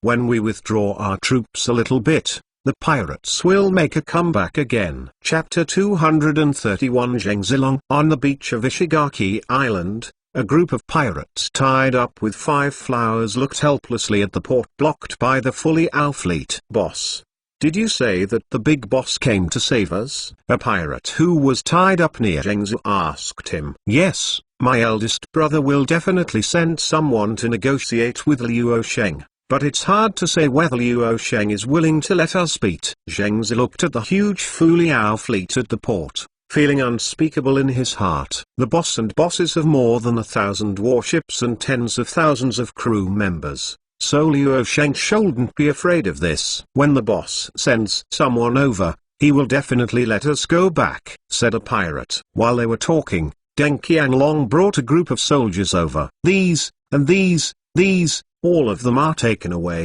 Deng Qianglong selected some strong young men from these prisoners, and then ordered the soldiers to board a boat. "What do you want to do? Where do you want to take us?" These selected pirates said in a panic. "Of course it is to take you to a good place. You won't have to sit in pirates anymore." Deng Qianglong showed a sly smile. Luo Sheng was very dissatisfied with the gains from the conquering of Ishigaki Island. He couldn't get the money and naturally started the idea of these pirates as prisoners. Southern Lining and Eastern Lining are suffering from wars, with large areas and sparse populations, and there is a shortage of population. Selecting young men from the pirates is equivalent to saving 1 to 2,000 tals of silver every year. "You are abducting people." Zhengzi woke up and knew what he wanted to do when the Liao army was restored. Why not Shibazi deceive those who have no food in the coastal areas, and let them embark on the road of no return? Our Fu Liao army provided them with food and shelter, so that they can eat and fill their stomachs without risking their lives. They can also consider letting their families come to us in Southern Lining to live a good life. In 2 years they will be grateful to us. Go. Deng Qianglong escorted a selected group of pirates to an area alone, preparing to follow the fleet return to Southern Lining. Luo Sheng was waiting for Shigaki Shiba's reply on Ishigaki Island. There was a fleet of ships patrolling near Ishigaki Island at all times. Once the Shigaki Shiba's fleet was infested, he signaled to the fleet stationed on Ishigaki Island, "Captain, Shibaza's ship has appeared." On this day, it was the Ozaki Formation that was responsible for patrolling. Their sailors saw 3 ships with the Shiba pirate flag appearing in the waters of Ishigaki Island. "Let the number 2 frigate go back and inform the owner and general that we will come forward and force them to stop." The captain of the Darky saw that the opponent was only 3 ships, and knew that he was not coming to fight their Fu Liao army, so he told them signaled to stop the boat. "Boss, they want us to stop the boat. What should we do?" On the pirate boat, a pirate in his 30s said to a young man who was no more than 25 and 60 years old, "Follow their guidance and follow them." The 25-6th young man waved his hand indifferently. After the Ozaki approached with 2 frigates, it sandwiched the 3 pirate ships and headed to the port of Ishigaki Island together. As long as there is a slight change, they can sink these 3 pirate ships in the first place. The ships of the Fu Liao army are very stylish. These ships are all of the main battleship level in our fleet. The young pirate leader looked at the darky, who led the way, with hot eyes. The specifications of the Grand Chi were completely manufactured in accordance with the specifications of the 3 types of sailing battleships of the British Empire during the Napoleonic era. This kind of military battleship, which has been figured out after a century of naval battles in the West, has improved compared with the ships used by pirates and even Western warships. Pirate leaders who understand ships naturally know how terrible these ships are and become more envious. The Fu Liao army was still fighting with the Jinren not long ago. How could there be so many warships? And the main structure of these warships is similar to that of Western warships. The pirates division will also be amazed by the Darky formation. The sound of tusk from the pirate ship made the crew on the Darky a little proud. The weakest frigates in their fleet can be included in the pirate fleet with the strongest firepower. As for the battleships, I'm sorry, I haven't seen a battleship with such a powerful firepower in Shibazi yet. When the Darky led 3 pirate ships approaching the coast, the Fu Liao army fleet anchored in the port and the pirate captives on the coast all noticed the Shibazi flag. The leader really sent someone here. We are saved, the captive pirate exclaimed joyfully. Even the pirates who were captured to be transported to the unfamiliar Liaonan and Liadong are looking forward to Zheng Zilong's sending someone to turn the tide and rescue them. This is what kind of warship is this? On the 3rd deck, there are so many artillery. The pirate leader was already shocked when he saw the Darky equipped with more than 50 artillery pieces. When he arrived at the battleship Victory, which had 100 cannons in the harbor, his jaw dropped to the deck in surprise. He had never seen such a terrible warship. How could this be a warship? It was simply a mobile castle floating on the sea. Tower the leader, look at him. The ships. The generals of Shibazi looked at the warships lined up in the harbor like warriors and wiped their eyes in disbelief. Although the warships moored in the harbor were slightly scarred, the countless hollow muzzles facing them, like the great wall of steel on the sea, made them intimidated. I believe that if they provoke Liu Sheng a little bit of dissatisfaction, they may not be able to do without this island. Our enemy is so terrifying. I thought it was only Zi who exaggerated the strength of the Fu Liao army because he was afraid that I would hold him accountable for his defeat on Mako Island. I didn't expect it. I don't know when the Fu Liao army has been with such a powerful fleet, the pirate leader said with lingering fear. Could it be that there are Westerners behind them? Will it be the sea coachmen? Pirates would guess. We also fought a lot with sea coachmen, and we also helped them. The style of their warships is still quite different, and they don't look like sea coachmen. Then it may be Great Britain or Frangi, or people from Western countries who don't know what country is backing the Fu Liao army. When we go back to the sea coachmen to ask, we will know which country is supporting the Fu Liao army. Westerners want to use the Fu Liao army to intervene in our business in the East China Sea, and we have to see if they are that big. The pirate leader said, today I, Zheng Zilong, will go to meet the leader of the Fu Liao army for a while to see how sacred he is. Chapter 232 King vs. King. Liu Sheng was sitting in the main seat, with a guard behind him, and a group of naval officers sat on both sides, heavily guarded. The pirate leader led a few pirates sitting in the guest seat, facing Liu Sheng. The two were about the same age, and they were sitting on tens of thousands of horses at a young age, and the pattern of one north and south was so similar. Zheng Zilong, I didn't expect that you would come in person, and with only so few people. Would you not be afraid that the sheep would enter the tiger's mouth? Liu Sheng gently tapped on the wooden table. So when Fu Liao army carries the banner of saving the country and destroying gold, we are both courtiers of the Ming court, and it must not be difficult for me. Zheng Zilong smiled calmly and calmly. It is true that Shibazi can lead Shibazi to expand his territory in his 20s, and the Ral-named Ship King who has tens of thousands of pirates under him is not shocked by the battle that Liu Sheng put forward. Liu Sheng feels a little admired in his heart. If it weren't for the system, Liu Sheng didn't believe that he could do as well as Zheng Zilong. Even so, as the current enemy, Liu Sheng still had to embarrass him. I am the Liadong general soldier appointed by the Imperial Court, but you are a pirate who is an enemy of the Imperial Court. You have repeatedly attacked the coastal areas of Fujian and Zhejiang. I am an official, and you are a thief. When have we both been courtiers of the Ming court? Liu Sheng said coldly. You don't know. Our Shibazi has just reached an agreement with Fujian Governor Sun Wenkan to return to the court and impose an edict on the sea to defend guerrillas and serve as the 5 tiger guerrilla generals. Zheng Zilong raised his head and said, he is also the title of an officer or soldier anyway. Shibazi took refuge in the imperial court because the East China Sea had not been interfered by itself before. It was still similar to the historical process. Liu Sheng was not surprised, or it was expected that Shibazi had taken refuge in the Ming court on the surface. Since we are officials in the same dynasty, I have wiped out the enemy's country. The officer is in the Liadong general soldier. The official position is much larger than yours. Wouldn't you pay respect to the Shangguan? Since Zheng Zilong wants to fight the imperial flag, Liu Sheng just accompany. Zheng Zilong realized that he seemed unpleasant. Although both parties were officials in the same court, Liu Sheng could not attack him on the surface. But didn't this give Liu Sheng a verbal convenience? Xiaoguan Zheng Zilong gritted his teeth and saluted Liu Sheng in a low voice unwillingly. Speak louder, I can't hear you. Liu Sheng picked up his teacup, took a good sip of tea, and said not salty or lightly. Liu Sheng, don't deceive people too much. Although I am only a coastal defense guerrilla at the moment, I have 30,000 soldiers and 1,000 ships. No one on the East China Sea will not sell my face.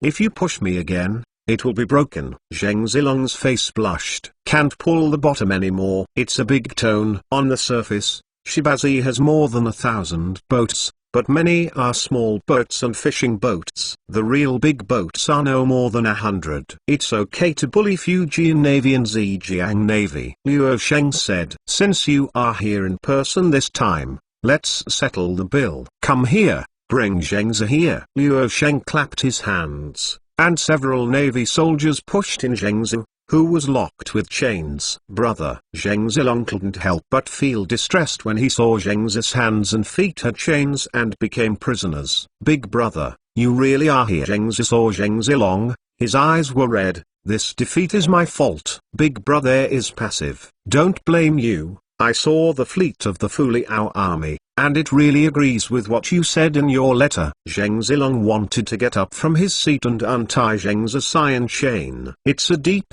brotherhood. If you want to save your brother, just talk to me. Luo Sheng said. Mikojima's plan to attack us is the idea that Yushibazi came up with. It's not about Big Brother's business, it's all planned by me. Zhengzi shouted. Luo Sheng, things have happened, what's the use of you to pursue it? Tell me your terms. I want to change back to my brother and the captured brother. Zhengzilong put on a gesture of willingness to be slaughtered. Since you are so straightforward, then I won't be oblivious. There are 3 conditions. First, you have detained a ship we transported to Annan. You need to hand it over intact. Luo Sheng said. Difficult. Liu Xiang led people to detain the ship, and the artillery in the ship was divided up. It is more difficult to find them than to climb to the sky. Zhengzilong said. Grass. Liu Xiang dared to buckle his boat. Luo Sheng was a little annoyed. If you can't deliver it, you need to compensate us for the loss of this trade. Zhengzilong was silent for a moment. If the amount is reasonable, I can ask Liu Xiang for a batch of silvertals, and in addition, I will take out a lot of silvertals to compensate you. Secondly, in the future, as long as the ships of our Fuliao Army Far East Trading Company pass through the East China Sea, they will not be allowed to expropriate silver. In exchange, if you go to Dongying and Goryeo trading ships, our Fuliao army fleet will not change their ideas. Yan said again. Mutual exemption is good, but the merchants who joined your Fuliao army Far East Trading Company have more ships than we have to trade in the North Sea. We are at a loss. Zhengzilong said. Only the official trading vessels of our Far East Trading Company can be exempted. What do you think? Of course. We also only exempt the vessels directly belonging to Yoshibazi. That's fine. Third, you need to recognize that the Yaeyama Islands and the entire Ryukyu Islands are under the jurisdiction of our Liao army. Shibazi's fleet is not allowed to enter the Ryukyu Islands without permission. No problem.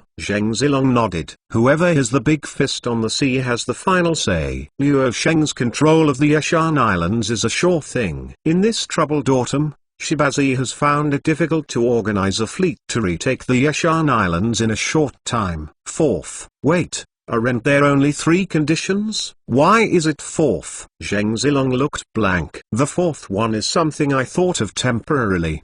Do you have any opinions? If you want to exchange these pirates, everyone needs to pay a ransom of 10 tals of silver, 400 or 500 people, just round up. 5,000 tals of silver, you make a lot of money up.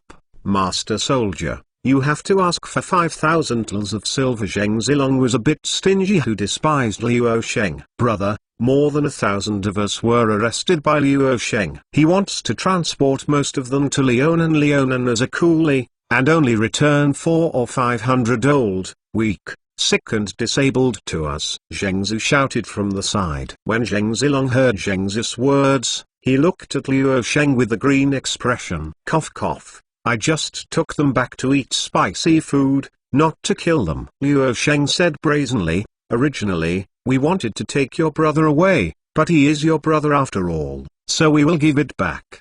Is you? Chapter 233 Treaty of Ryukyu. Luo Sheng, are you doing this too much? These are our brothers. How could you let you take them away at will? Zhengzilong said with an ugly expression. According to what I know, The drought in southern Fujian in the past 2 years has caused people to be displaced. Shibazi has often recruited people from the southeast coast to open up wasteland in Yezu. Tens of thousands of hungry people in Quanza just last year turned to you. Yezu lacks people to reclaim fertile land, and we also lack people in Liadong, just like you borrowed hundreds of people.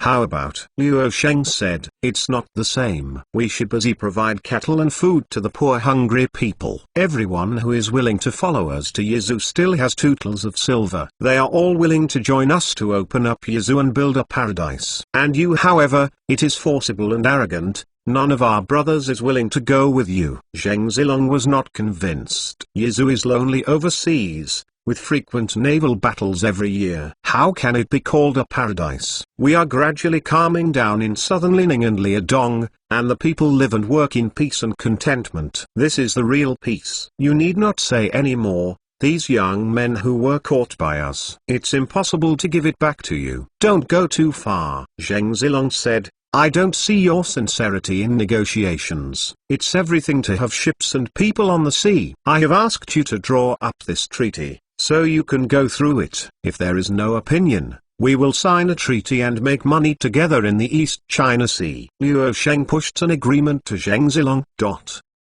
Zheng Zilong accepted the treaty, and on it were written in black and white the conditions proposed by Luo Sheng and some detailed rules. Except for forcibly assigning the Yeshan Islands to the Fuliao army and the hundreds of pirates who were captured, the other conditions were fair. We hundreds of brothers, can we really not let go? Zheng Zi solemnly said. No, this is the price you paid for attacking us. In that case, please treat them kindly. Zheng Zi said, I agree with these conditions. I hope we can get along well in the future and not be used by the Westerners. Your warship, chief soldier, is funded by Westerners, right? No comment, as long as you know that these warships and people are our Ming, and have nothing to do with the West. Luo Sheng would not reveal the origin of his warship to Zheng Zilong. I hope what you said is true. Zheng Zi didn't hesitate anymore, so he signed the agreement. Both sides have a lot of psychology. This kind of agreement is just a few pieces of paper. On the surface,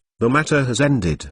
The real contest is about to begin now. Zhu, let's go. Zheng Zilong signed the agreement and led Zheng Zi away. It's all my fault. Not only did it hurt so many brothers, but also forced you to accept his conditions, Zheng Zi said with some shame. His conditions are not harsh. The most important thing is that you let us figure out his strength this time. We will not suffer a greater loss if we have defenses in the future. Otherwise, with their hundreds of artillery ships, the team will come over at a critical time. How do we guard against it? Zheng Zilong felt that this trip was very rewarding. When we go back, we must know more about the situation on the western side, otherwise we won't know even if we are annexed.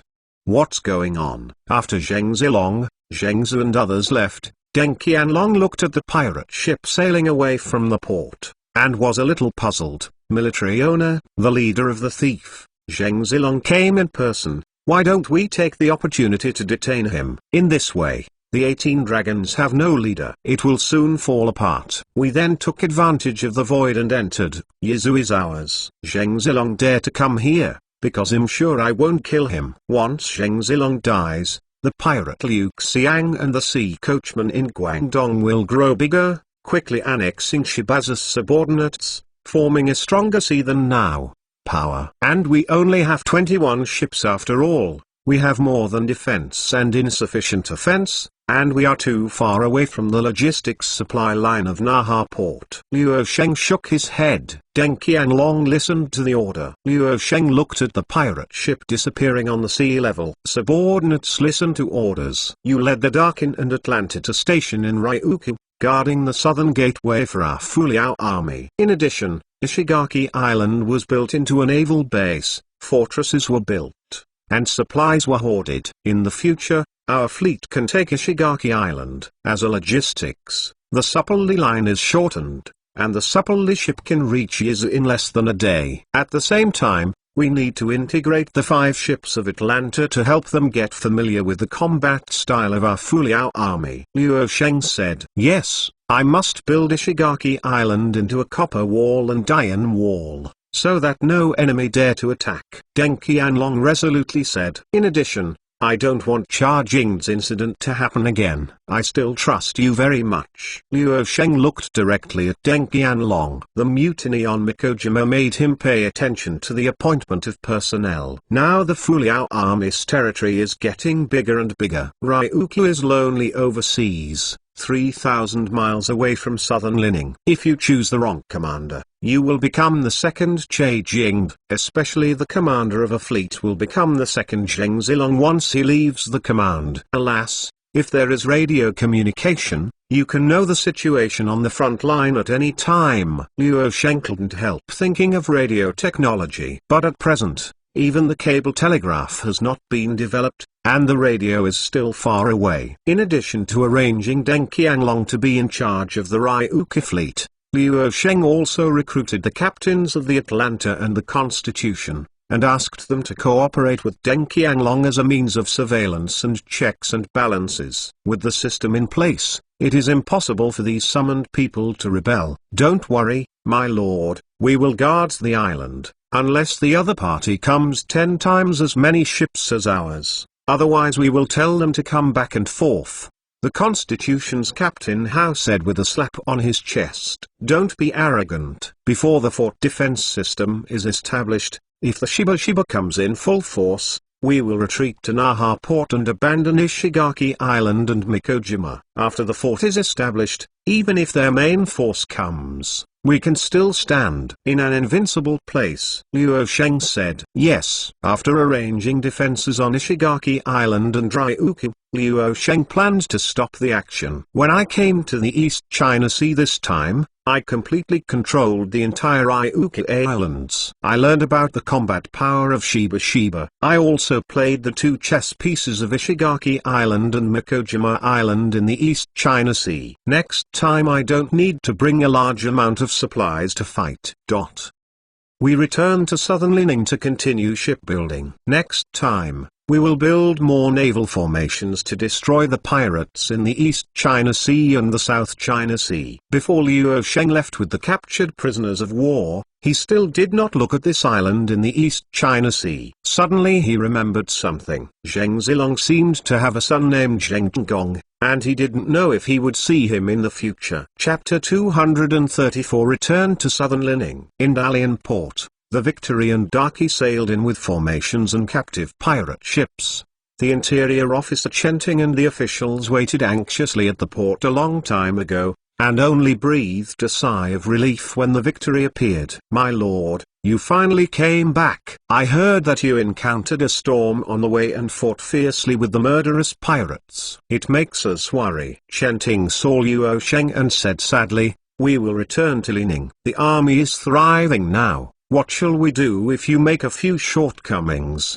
Didn't I come back safe and sound? This time I'm going south is a bit rewarding, and I have an understanding of the enemies in our oceans. Moreover, our navy has never had actual combat experience. After this tempering, the combat effectiveness can also be improved. Luo Sheng said, in the future, just leave such dangerous things to the people of the Admiralty Department. The military owner can sit in the rear, plan tactics, and make a decisive battle thousands of miles away. Chenting and other civilian officials still have lingering fears. I know. Luo Sheng agreed, becoming the enemy's target on the front line and easily becoming a burden to his teammates. After I left Liaonan these days, what important things have happened? Trusted Army Lord Hong Fu, all parts of southern Lining and eastern Lining are operating in an orderly manner. Fiscal taxation has repeatedly hit new highs, and the people have been stable. The emotions of ordinary Jurchens in Jianzhuai have also been soothed. After some aristocrats have been executed, Jianzhuai has also begun to build peace investment. Some of Jianzhu's rich materials flowed into Liaonan and Liaodong, and corresponding industrial products from Liaonan and Liaodong flowed into Jianzhou, and each has its own income. Chenting said, it's a little bit uneasy in the west. This matter is handled by the military staff. Watching. Yes, the army owner didn't know. Recently, Two forces in the west have threatened us. One of them came from the defenders of the Ninian line. After the fall of Hujin, they moved forward for more than 100 miles to build a castle, trying to infiltrate Liadong. Another force is Lin Danhun of the Golden family, who was expelled by Huangqi. He united with the Mongolian tribes in Mobai and wanted to reunify the Mongolian tribes in Monan. The Hawkin and Bahrain tribes were all affected. Lin Danhun's threat: if he does not return to the command of the Golden Clan, he will be attacked by troops, said Zhao Uguang of the military staff. Yuan Shongwen and Lin Danhun are both uncomfortable guys, thinking about things all day long. I'm still thinking about stable development for a few years. By the way, how about the Xihai Jurchen tribe? Liu Sheng asked again. Xihai Jurchen was suppressed by the 5th Infantry Brigade and the 6th Infantry Brigade, and successively surrendered. At present, the 5th Infantry Brigade and the 6th Infantry Brigade are stationed on the territory of the Xihai Jurchen tribe to prevent them from rebelling, and at the same time, they are waiting for the army owner to come back to formulate the inclusion of the Xihai Jurchen plan, Zhao Uguang said. According to Jianzhu Wai's plan, it's enough to recruit them. As long as they build a factory there and let them see the white flowers, they will naturally give up the mentality of resistance. Liu Sheng did not expect the 5th Infantry Brigade and the 6th Infantry Brigade. The soldiers were so fast that they had already captured the main stronghold of Xihai Nuzan when he went out to sea. The 4 major tribes of Xihai Jurchen are a powerful military alliance. Unfortunately, they were conquered by Jianzhu Jurchen a long time ago. Now they have just separated from Hujin. Facing the modern army that Liu Sheng defeated Hujin, they said they had the ability to resist. Praise them. Disembarkation. We are now at Dalian port in southern Lining, 4,000 miles away from Yizu. Don't think about resisting and can't escape. A group of naval soldiers disembarked the pirates who were taken captive to Liaonan. Most of these selected pirates were young people in their early 20s who followed Zheng Zilong and others on the sea. They looked uneasy at the place where they were imprisoned. They originally thought this was a desolate place outside the customs, but when they disembarked and witnessed the prosperity of Dalian port, they couldn't help being surprised. There are dozens of merchant ships and fishing boats moored in Dalian port, row upon row of houses. The streets are bustling with people, and there are chimneys in the distance with black smoke, a picture of stability and peace. This is outside the customs. It's more prosperous than Quanzhou before our famine. A pirate from Quanzhou exclaimed, "Oh my God, where are you, sacred?" The pirates greedily looked at the scenery everywhere, in disbelief. HMPH, these are things you can't envy. According to the instructions, you have to go to Anshan town to work for 3 years before you can enjoy the status of ordinary people. During this period, we will provide you with food and shelter, the Navy soldier proudly said. Liu Sheng arrived at Dalian port and returned to Jinzhou city to personally inspect the government, military, and commerce these days. Many people came to visit Liu Sheng. As soon as he heard that Liu Sheng had conquered Shibazi and defeated Zhengzhou in Shibazi, the merchants who had been on the North Sea, East China Sea, and South China Sea routes could not sit still. They came to visit Chu jointly. Cloud. Chenting, you said these businessmen came to visit me. What do you ask for? Subordinates are dull, and merchants are chasing profits.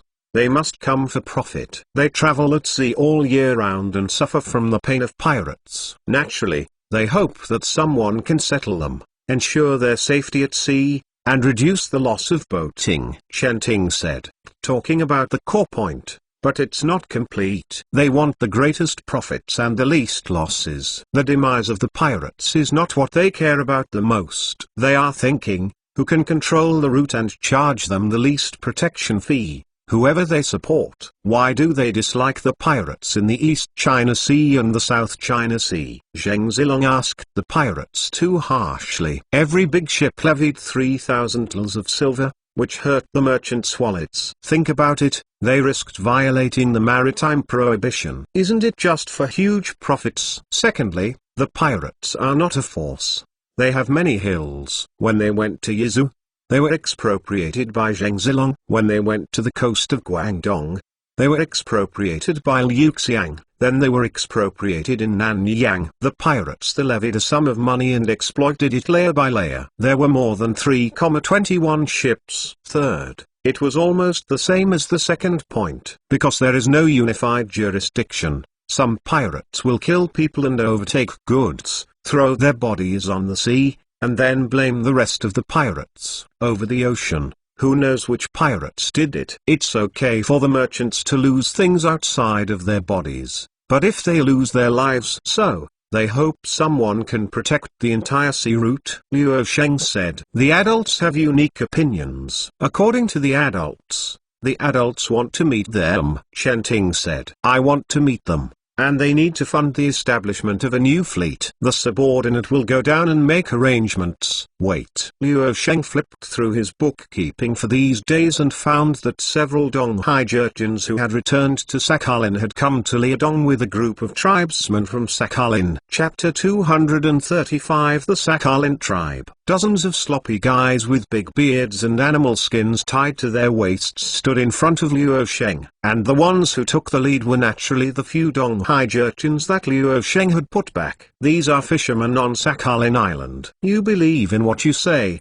Thanks for your hard work. Liu Sheng patted Donghai Jurchen's arm encouragingly. Because these Tomatahai Donghai Jurchens are too tall, Liu Sheng can't slap them on the shoulder. Honorable Lord, we came to Southern Lining this time not only to take refuge in the adults, but also to borrow troops from the adults. Donghai Jurchen said in a voiceless Chinese. Borrowing soldiers? Whom do you use on Sakhalin? Liu Sheng was a little surprised. At this time, there are not many residents on Sakhalin Island, and Mosey hasn't come over yet. There should be no enemies, right? We were captured by the Golden Men as prisoners before, and we didn't know the situation on the island. After returning, we discovered that there were an army of 400 Golden Men stationed on the island, collecting a large amount of proteas, mink, otter, and seal skins every year. After Hujin was wiped out by the adults, the group of Golden Army knew that their country was destroyed, so they intensified their efforts to search for the money and food of the residents on the island. Several tribes on the island rose up to resist, and many people have already died. Donghai Jurchen said, we want to borrow troops from the adults to destroy this Golden Army. That's it. Liu Sheng did not expect that Hujin's actual control range was quite large. Although he had captured Jianzhou and Xihai Jurchen also surrendered, there were still Hujin's remaining troops in the territory of East China Sea Jurchen. Actually, it coincides with my idea. Our Liao army will set up a Siberian pioneer group, which will regain the Heilongjiang River Basin, Sakhalin Island, that is, your island, and open up the wasteland further to the north. If you are willing to join, we the army will be provided to help you restore order on Sakhalin Island. Liu Sheng said, Dear sir, we are willing to join. Several Donghai Jurchens said, okay, you will rest in Southern Lining for a while. The Siberian Pioneer Group cannot be established in a short while. We need to select the most elite soldiers and personnel who are familiar with the terrain near the Heilongjiang River Basin. Liu Sheng calmed dozens of them for the time being. Donghai Jurchen, with them as guides. The difficulty for the Fuliao army to restore its jurisdiction over Sakhalin will be greatly reduced. Just who should be the commander of the Siberian Pioneer Group? At present, the value of the Siberian plain is not high. If a large number of troops are sent, it may cause huge expenses and cause financial strain. The selection of personnel is also the case. Yang Tai, Liu Xingzuo and other brigade officers, each of which is very important, and stationed in different important strategic positions. Liu Sheng really couldn't bear to let the brigade-level troops go to Siberia, which is currently sparsely populated, to open up wasteland. Zhao Uguang, who do you recommend? The Siberian Pioneer Group needs a leader and an army to fight all the way to the Siberian plain, turning all the places that can be reached into our territory? Liu Sheng asked Zhao Uguang. The military staff officer asked. You made the 3rd Infantry Battalion of the 5th Infantry Brigade can do the job. Battalion Commander He and Staff Officer Chen Xiaolian made a lot of achievements in the battle between Jin and Xihai Jurchen after the attack. I believe they will go to the Jurchen tribe of the East China Sea and beyond. It is also possible to enter. Zhao Yuguang recommended. Luo Sheng remembered these two people. They had led an army to attack the stone castle and initiated the decisive battle against Hu Jin. Luo Sheng still remembered this clearly. It's a bit difficult for a battalion's forces to quell the Jurchen in the East China Sea. You can have the entire 5th Brigade assist the 3rd Battalion in quelling the Jurchen tribes in the East China Sea, and then the 3rd Battalion separates from the 5th Brigade and advances separately into Sakhalin and the Siberian Plain. In this way, the input of troops can be reduced as much as possible. Luo Sheng thought for a while. People will inform He Yi and Chen Xiaolian to come to Jinzhou to accept new tasks. Luo Sheng said, yes, I immediately sent someone to the Yi department of Xihai Nuzhan to inform He Yi and Chen Xiaolian who were stationed there. More than 1,000 people from the 3rd Infantry Battalion of the Yi tribe of the Xihai Nuzhan were stationed nearby, preventing Yi's tribe from moving. In the last few battles, Yi's department has been scared. They have repeatedly lost in the battle with the 3rd Infantry Battalion, and even the base camp has been conquered. As a last resort, he lowered his head to the Fuliao army and exchanged his own land. The Yi tribe grazing nearby looked at the heavily guarded barracks in awe. Our civil servants have been stationed in the Yi tribe and are taking over some of the powers of their nobles in the Yi tribe. As compensation, they still have a certain degree of autonomy. Chen Xiaolian brought a cup of steaming tea. These Xihai Jurchens are also really tenacious. They just surrendered after repeated defeats, causing us to lose some soldiers. He said, maybe they will rebel once our army is gone. It shouldn't be the case. After all, many of their noble children have been forcibly sent to the Academy of Sciences in southern Lining, in a sense as hostages. Chen Xiaolian is still relatively optimistic. When the two people were talking, a messenger from Jinzhou conveyed the news that Luo Sheng wanted to summon them. The army chief summoned us personally. He Yi and Chen Xiaolian looked at each other. What will happen? In the Fuliao army, there were not many opportunities for Luo Sheng to be summoned personally, which generally meant that there was a major military operation. After arranging defense, the two rushed back to Golden State round the clock. While waiting for the two people to arrive, Luo Sheng was not idle either. Based on his memory of the historical map, he drew a later map of the world. Although it's not as detailed, it's generally accurate. No one in this era can compare to a map drawn by Luo Sheng based on impression alone. People from the military staff gathered around to watch the world map drawn by Luo Sheng, which was very fresh. This place is the territory of our Daming, and we are here. Our territory is only this big. Luo Sheng drew a small circle with his finger on the map in the northeastern part of Asia. Oh my god, our Ming is a celestial country, the center of the world, and the territory is so small?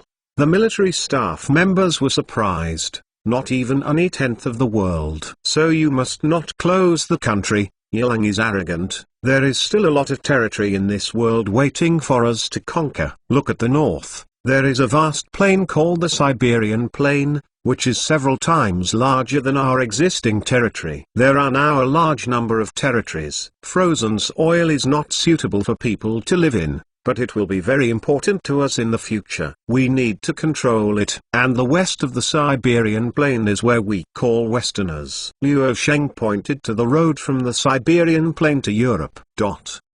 In the future, I will build a tens of thousands of li-long railway, leading all the way to the west. Chapter 236 Siberian Wasteland Reclamation Mission. Military owner, what are we going to do to build the railway to the west? Someone asked. Of course it is friendly trade and coordinated development. By the way, this unmanned land of thousands of miles will be brought under our jurisdiction. Do you think I will send an army to grab the land and resources that others already have in population? Luo Sheng said. What the military owner said. These military staff members agreed, but they all rolled their eyes secretly. Who believes in your friendly trade? This place is called Africa, and this place is called Latin America. Westerners are already active. There are also Southeast Asian countries, and many of them are occupied by Westerners. Only we, Daming, Goryeo, and Dongying, are the only ones who retreat. Only private boats operate in Nanyang. Luo Sheng said. Africa, Latin America. The military staff opened their eyes, and then they took down their own notes. I want this place, and I want this place, all. Luo Sheng said, pointing to the continents. The military staff could not help wiping the sweat from their foreheads. This is 10 times the territory of Daming. Is it too greedy? Military owner, He Yi and Chen Xiaolian beg to see you. A guard came in to report. Let them come in. Luo Sheng still stared at the crude map of the world pretentiously. If there are hundreds of times the current territory, maybe there will be enough civilization points to start electrical civilization and information civilization. As soon as He Yi and Chen Xiaolian came in, they saw a group of military staff following Luo Sheng, knowing that it was an important matter, and couldn't help feeling a little nervous. Subordinates, see the commander. He Yi and Chen Xiaolian saluted Luo Sheng. The two of you happened to be here, come and check the map together. Luo Sheng summoned He Yi and Chen Xiaolian. He came to you to set up the Siberian Pioneer Group. I wonder if you have the intention to lead the 3rd Infantry Battalion as the main force of the army. Form a pioneer team. Luo Sheng redrawn a circle again. These places are the territories that your pioneering group will occupy. It seems that the territory is very large, but there are few people. With your military strength, it should be more than enough. He Yi and Chen Xiaolian looked at the huge Heilongjiang River basin, Sakhalin Island, and the Siberian Plain, and they couldn't help but feel a little less confident. They had never imagined that the wild land north of Liaodong would be so huge, even close to the entire territory of Daming. This is equivalent to letting them more than 1,000 people control the entire Ming Empire. Will this place called Siberia be too big? We only have more than 1,000 people, even if we send one person per mile to garrison. Sending more than 1,000 people out is not enough to fill this place,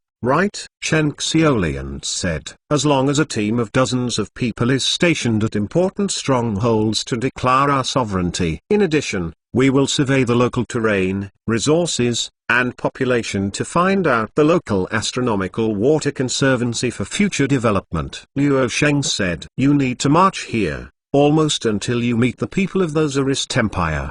Before leaving the Heilongjiang River basin, the 5th Infantry Brigade assisted you in the suppression of the Jurchen in the East China Sea. I believe there is no problem. He Yi and Chen Xiaolian thought about it for a while. If they only occupy the deserted land without any large-scale wars, a pioneering group of more than 1,000 people would be enough to sweep everything. According to what the Lord said, we are willing to lead the 3rd Infantry Battalion to form a pioneer group. He Yi and Chen Xiaolian said in unison. Okay, then you are the leader of the pioneering group. Chen Xiaolian, you are the deputy leader, with the 3rd Infantry Battalion as the main body. Convene the indigenous people familiar with the extreme north, and set up a pioneering group. The number of the pioneering group is tentatively set at 2,000 people. Luo Sheng decided to say, try to occupy the Heilongjiang territory before the winter. The Siberian plain is very cold after the winter. You should stop your actions and wait until the spring of the coming year to march on the Siberian plain. In any case, Luo Sheng is determined to recover the Heilongjiang River basin and Sakhalin Island, and the Siberian plain further north is considered an additional goal in the future. After solving the arrangement in the north, the burden of sending 2,000 troops is not too large. The road from Siberia to Europe can be established, and the Trans-Siberian Railway can be built in the future. The next thing is Lindan Khan in the west and the sea route in the south. Opening up the route to Nanyang requires large-scale shipbuilding and expansion of the navy. Not a year or a half cannot be solved. In addition, Luo Sheng is waiting for the internal strife of the pirates. According to the historical process, Zheng Zilong will soon break with Liu Xiang, and there will be a melee between the three parties of the Windmill Country, and Nanyang will become a mess. This time is the best time to calm Nanyang, to build enough ships to calm the South China Sea. The Admiralty predicts that there will be at least 50 large and small warships, more than 20 supply ships, and an army that can be deployed on the islands for combat. To build so many warships, relying on the Fuliao Army's own finances, the burden is too great. It is necessary to find a way to raise funds for the expansion of the Navy. The construction of the Pioneer Group has come to an end. Chen Ting, you will arrange a meeting with the merchants of the Far East Trading Company for me. Luo Sheng said to Chen Ting. The Far East Trading Company now has hundreds of large and small merchants, most of whom are from the Ming merchants on the southeast coast. Many of their businesses are in the South China Sea, suffering from the pirates, always thinking that Luo Sheng can use the powerful artillery of the Fuliao army to eliminate the pirates and provide the merchants of the Far East Trading Company with sea convenience. However, the time for these merchants to arrive in southern Lining is uncertain. Most of them run boats at sea and are scattered in various sections of the sea route. Even so,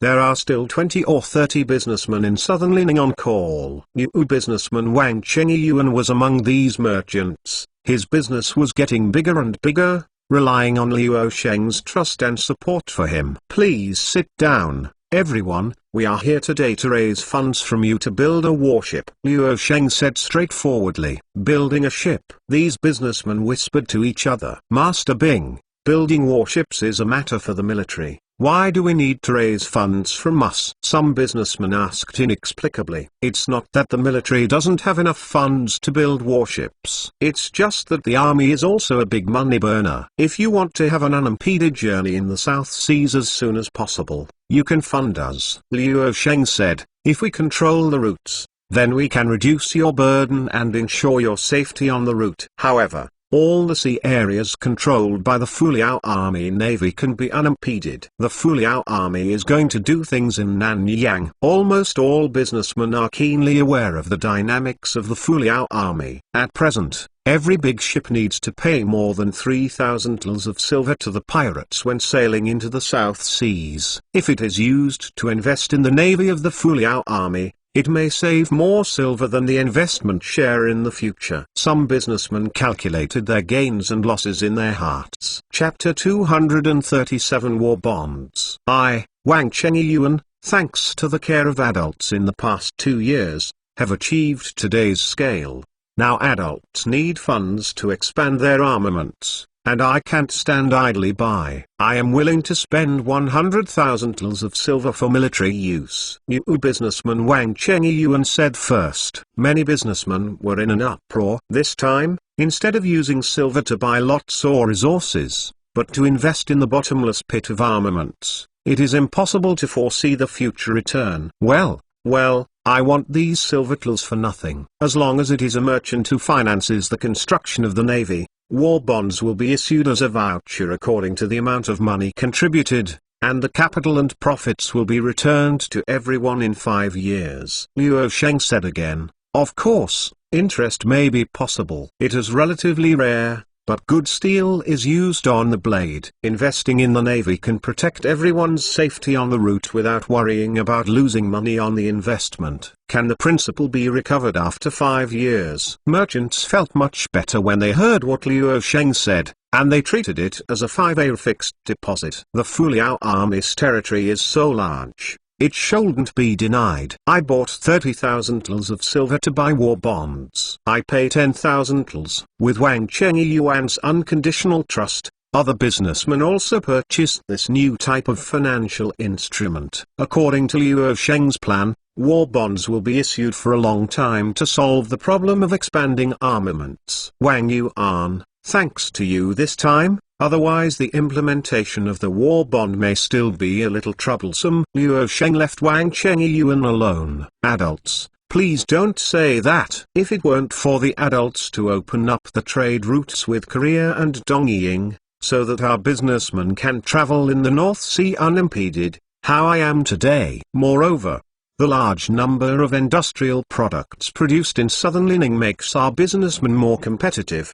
The residents of Korea, Dongying, Southeast Asia, and even the southeast coastal countries are all eager for our products. Some products are even willing to buy from us at a price 5 to 10 times the market price. Wang Chengyuan said about trade, immediately talked 5 times 10 times. This profit margin is amazing. It seems that our tariffs and commodity taxes have been collected less. Luo Sheng heard some information disclosed by Wang Chengyuan, and couldn't help feeling the amazing profits of ocean trade. No wonder even the sea-ban merchants still smuggle at the risk of decapitation. Farewell, adults. Although some products have amazing profits, most of them are not so exaggerated. Almost all products with amazing profits cannot be produced elsewhere, or the quality is far from our good products. Wang Chengyuan was caught by Chu Yun said he was shocked to raise the tax rate. If Luo Sheng really changed the tax rate because of what he said casually, he would definitely be spurned by other businessmen of the Far East Trading Company. I'm just kidding. The adjustment of the tax rate is a big deal and should not be a trivial matter. Luo Sheng said, haha,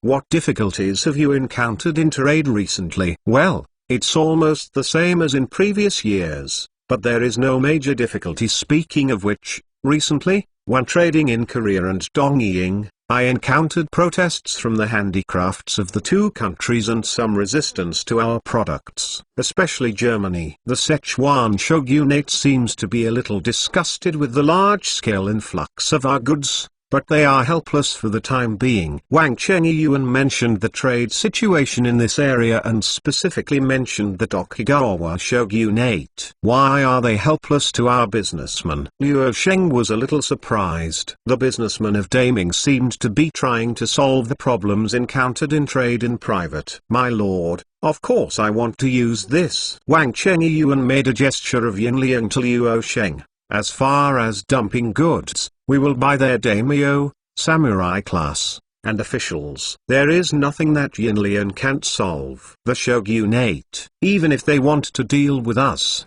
these people who have received our favor will be obstructed. For these landlords, they do not consider the interests of the handicraftsmen. They only want the people to become their tenant farmers and settle down on the land. Produce food for them. These veterans in business are really powerful. Luo Sheng was startled secretly. Speaking of it, not many people could resist the temptation of Yinliang. But this can only relieve the urgent need. When the Tokugawa shogunate realizes that our products are occupying their market on a large scale and affecting their status, maybe they will counterattack. Luo Sheng said. At that time there will be Master Lao, right? Wang Chengyuan said to Luo Sheng meaningfully. Ha ha ha, you businessman, I really love and hate you. Luo Sheng laughed dumbly. This time, the war bonds were sold from the merchants, and the financing amount was about 300,000 kls, which could be used to build a few more warships. However, it is not enough money to build a super fleet that can dominate the East China Sea and the South China Sea. Fortunately, this is only the investment of businessmen who stayed in southern Lining this month,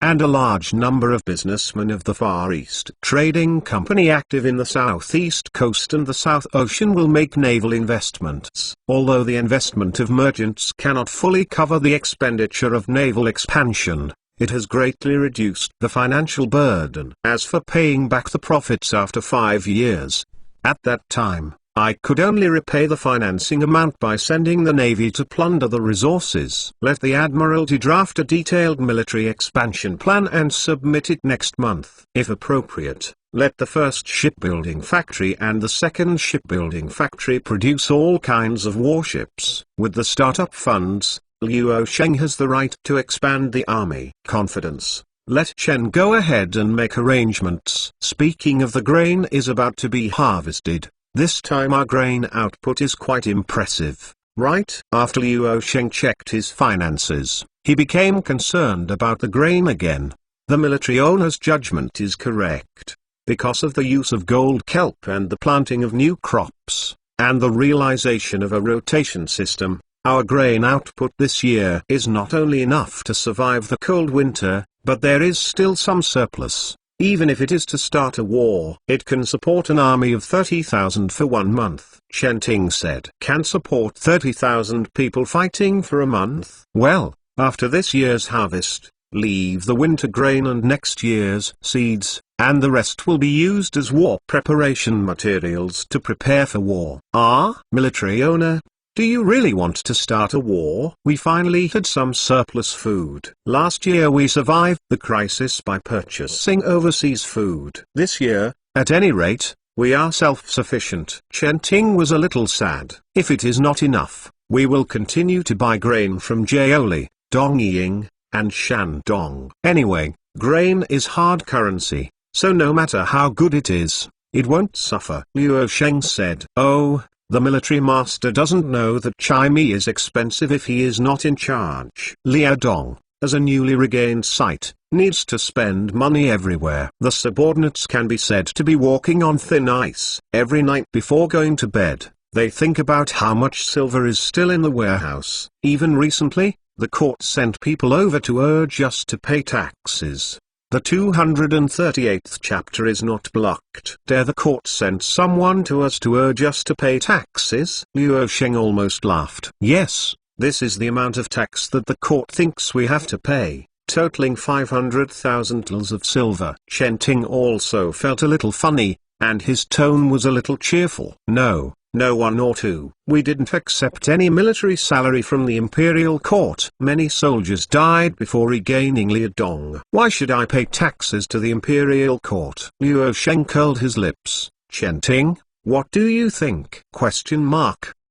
I have the same opinion as the military owner. We are in Liadong and Liaonan as our own systems, and our finances are not enough. Where can we get 500,000 tals of silver and hand it over to the court? Chen Ting, who was crying poorly to Luo Sheng all day, falling into the eyes of money. Whoever asks for money is anxious. Luo Sheng thought for a while, and suddenly said, no, we not only don't pay taxes to the court, but we also cry poor. It is said that our Liadong and Liaonan were affected by the freezing last year, and this year we suffered drought and war, and millions of people were displaced. There is no harvest of crops. Therefore, the court needs to allocate funds for disaster relief, and there is a financial shortfall of 1 million tals of silver. You immediately draw up a memorial for the officials who come to collect taxes to bring back to the court. Puff. Chen Ting has a mouthful of blood. And there is such an operation in the world? Not only did you not pay 500,000 tals of silver, but you also asked the court for 1 million for disaster relief. Wouldn't your conscience hurt? The Lord wants to raise food. Do you want to deal with someone next? Chen Ting said cautiously. On this continent, apart from the Ming Dynasty, we cannot move. The only threat to us is Lindan Khan of Mongolia. Before sending troops to the East China Sea, I need to extend the range of grassland I control from Hulunbuir to the Hetao Plain near Shaanxi. There are still many interesting forces there, such as the peasant uprising troops in Shaanxi that have been rioting recently. Chen Ting felt more happy after seeing Luo Sheng. Fortunately, Luo Sheng didn't plan to pay attention to the people sent by the court, otherwise he would have to strain his finances again. Go Xiaozhong, the officials you brought to the court, I want to meet them. Chen Ting asked Go Xiaozhong, who is in charge of finance, to bring the court officials. The minister of the imperial court in Liadong this time was an official of the household department. Before coming to Liadong, he and his fellow ambassadors to Liadong were very disturbed. The Fuliao army was unfamiliar to the officials of the entire Ming court. But when they came to Liadong, especially from Liadong city to Jinzhou city in southern Lining, they were even more impressed by the prosperity here, giving them a sense of being in the capital. The only difference may be that the size and population of Jinzhou city are not as good as the capital, but in some respects, there is more than it is. At least Jingxi does not have a strong commercial and industrial atmosphere here, nor will it be full of factories, workshops, and shops. It is more like Suzhou, Nanjing and other places. Our internal affairs officer wants to see you. Go Xiaozhong came to the residence of these imperial envoys. If you have trouble, you took us there. The officials of the Ministry of Households did not feel dissatisfied with Go Xiaozhong's attitude at all, or said he was daring not to speak up. Among the court officials, The glorious deeds of Liu Sheng detaining a large number of officials appointed to Liudong and Liaonan have spread, causing all officials in the capital to be in danger. No one dares to come to Liudong and Liaonan for fear of not returning. After this attack, the civilian officials who were unable to control Liaonan and Liudong turned a blind eye to Liudong and Liaonan, temporarily letting Liu Sheng make trouble, and first handled the affairs in the pass. Is there a privately appointed internal affairs officer? I really don't take the appointment of the court into consideration. Their internal affairs officer Chen Ting's official position is not as high as that of an adult. An envoy whispered to the household officials, "Quiet. This is the site of the Fuliao army. We will let them come for the time being, otherwise we will be detained and we won't know who to cry when we cry."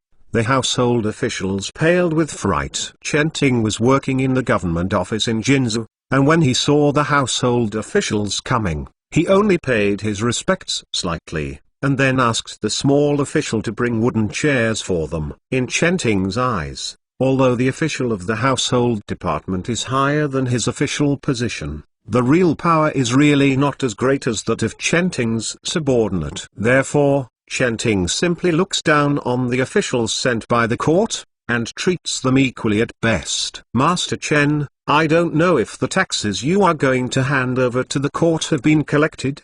The household officials thought that Chen Ting was looking for him, that is, to collect taxes. "Master Ouyang, I am looking for you to explain to you about the tax collection. This is the memorial that our military leader intends to present to the court. Please read it." Chen Ting handed the memorial drafted by Liu Sheng to the householder. Lord Ouyang from the ministry. Oh, Master Ouyang took the memorial, and if he got the most precious treasure, did Liu Sheng finally find out in his conscience that he planned to obey the court's arrangements? But when Master Ouyang read the contents of the memorial clearly, his hands trembled slightly. It seems that he has too little knowledge. Liu Sheng is no longer a weird person, but a stubborn person. It doesn't matter if you don't pay taxes to the imperial court, and cheekily said that under my rule, there are frequent wars, plagues, and droughts.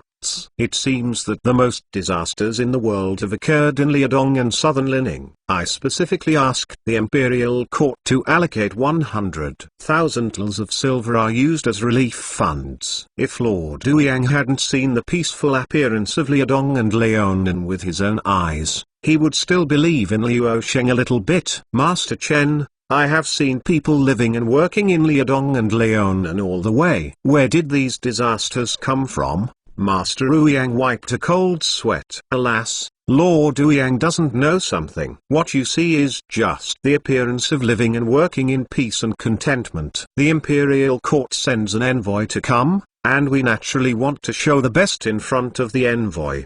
But in fact, most of our people ate the last meal and didn't make the next meal. I struggled with temperature and saturation day and night. Chen Ting's face was wrinkled like chrysanthemum. Ahem. Even so, will this memorial be a bit exaggerated? Don't say whether Liudong and Liaonan are catastrophic. Even if it is, it will cost 1 million taels of relief money. Ahem. Chen adults know that even in northern Shaanxi, which is really suffering from drought, the court is unable to allocate such a large amount of relief funds. Master Ouyang was embarrassed, and he was embarrassed to make it clear that he was afraid that the Fuliao army would detain himself here. 1 million taels is really not much. Wouldn't the big court not get it out? Chen Ting asked in surprise. Master Ouyang really wanted to strangle Chen Ting, who was like a dramatist. If he didn't think 1 million was too much, then why should he apply to the court for disaster relief? Does Chief Soldier Chu really want to submit such a memorial to the emperor? Master Ouyang confirmed again. He really couldn't imagine how such a memorial would cause a sensation among the court's hundreds of officials. That's it. Chen Ting nodded firmly. Chapter 239. The generator appears. Military Lord. His subordinates have already sent away the household officials sent by the court. They don't want to take a penny with us. Chen Ting put on his sleeves and walked into Chu like a stupid son of the landlord's house. Clouds in the backyard. Oh? They didn't make trouble, did they? Liu Sheng said. On our site, how can they dare to make trouble? If they make trouble, they will be detained and thrown to Anshan for mining. Anyway, we don't do such a thing less. Chen Ting said, "Hey, military master, you can make trouble." "What is this?" Chen Ting was surprised to see that there was an iron bump in Luo Sheng's backyard, a strange shape he had never seen before. And beside Luo Sheng, there were several strange Western experts. "This is a good thing. It's worth $1 million of silver." "No, even if it's $1 million of silver, I won't change it," Luo Sheng said. "Something worth $1 million of silver?" Chen looked like he saw a baby. His eyes lighted up. "In other words, if we are financially tight, we can alleviate our urgent needs as long as we sell this thing?" "Ah, I just describe its value. It's not that it can be sold for $1 million of silver. Besides, no one understands its value except for a very small number of people." "This baby is called a generator," Luo Sheng said. "Don't you think, Faraday?" "Yes, the future belongs to the era of electricity, and electricity will overturn the entire world," said an old scientist. If someone in the same era with Luo Sheng heard that the famous Faraday had also been summoned, their chin would definitely fall to the ground in surprise. "This is the father of electricity, father of alternating current, the existence of the founder of the field of electric power field research." Although Chen Ting could not feel the greatness of Faraday, Luo Sheng was still very intoxicated. "HMPH, I made up both Newton and Faraday." "Are Einstein and Edison still far away?" "The system has very strict technical restrictions on the military field, especially after the humanitarian restrictions. Some military technologies cannot be activated even if Luo Sheng is civilized. And some unrestricted military technology, such as the ironclad steamship technology,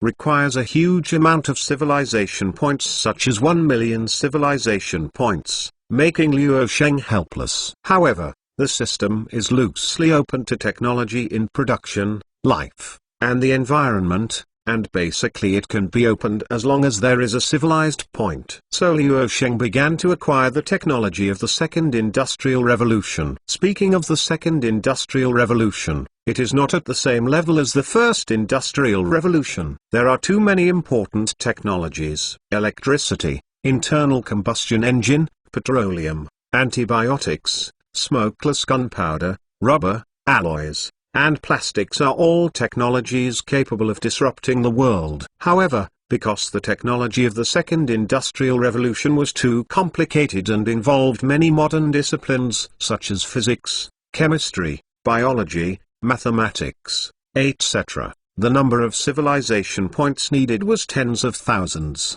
and most of them were calculated at 100,000. It's about 1 million civilization points. Luo Sheng now spend almost all have points accumulated civilization, only just opened a small angle power technology only. This time not only Faraday, but also the technicians of the Anglo-French Alliance company that produces the electromagnetic direct current generator driven by the steam engine, and the American scientist Morse who started the era of practical wired telegraphy. This is Mr. Edward, the chief technician of the Anglo-French Alliance. We are going to the Leonin Power Supply Bureau and merge the Anglo-French Alliance company that came to our Leonin into the Leonin Power Supply Bureau, responsible for the production of industrial, commercial generators, and wires. Mr. Morse and Mr. Faraday joined the Academy of Sciences to study electric power fields and practical cable telegraphs. Luo Sheng said, "The technology turned on at this time is only a DC generator,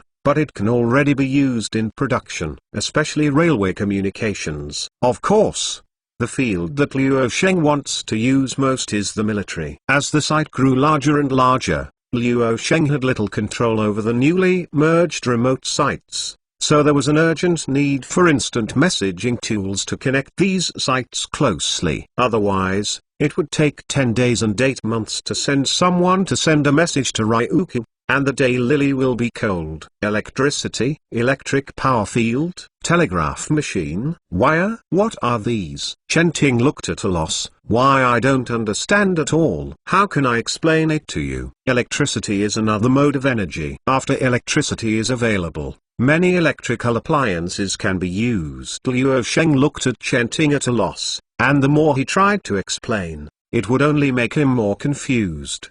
After all, it is difficult to describe to the ancients who have not seen the benefits of electricity what they have not seen. It doesn't matter if you don't understand. This research will be carried out as a secret project. You are only responsible for providing finances and ensuring that the project will not be interrupted. Wait. After the telegraph and generator are produced, and the wiring is built, you can feel the charm of electricity. Military Master, are you starting a new project again? Although Chenting could not understand the difference between electricity and thunder in nature that Luo Sheng said for the time being, he felt that this was another big pit. Luo Sheng has opened a lot of pits. The Ministry of War has a large pit for guns and artillery, and the Ministry of the Navy has a large pit for battleships. The railway company wants to build a largely owned Liadong railway pit, and the Bureau of Agriculture produces Jinkla and builds a test field.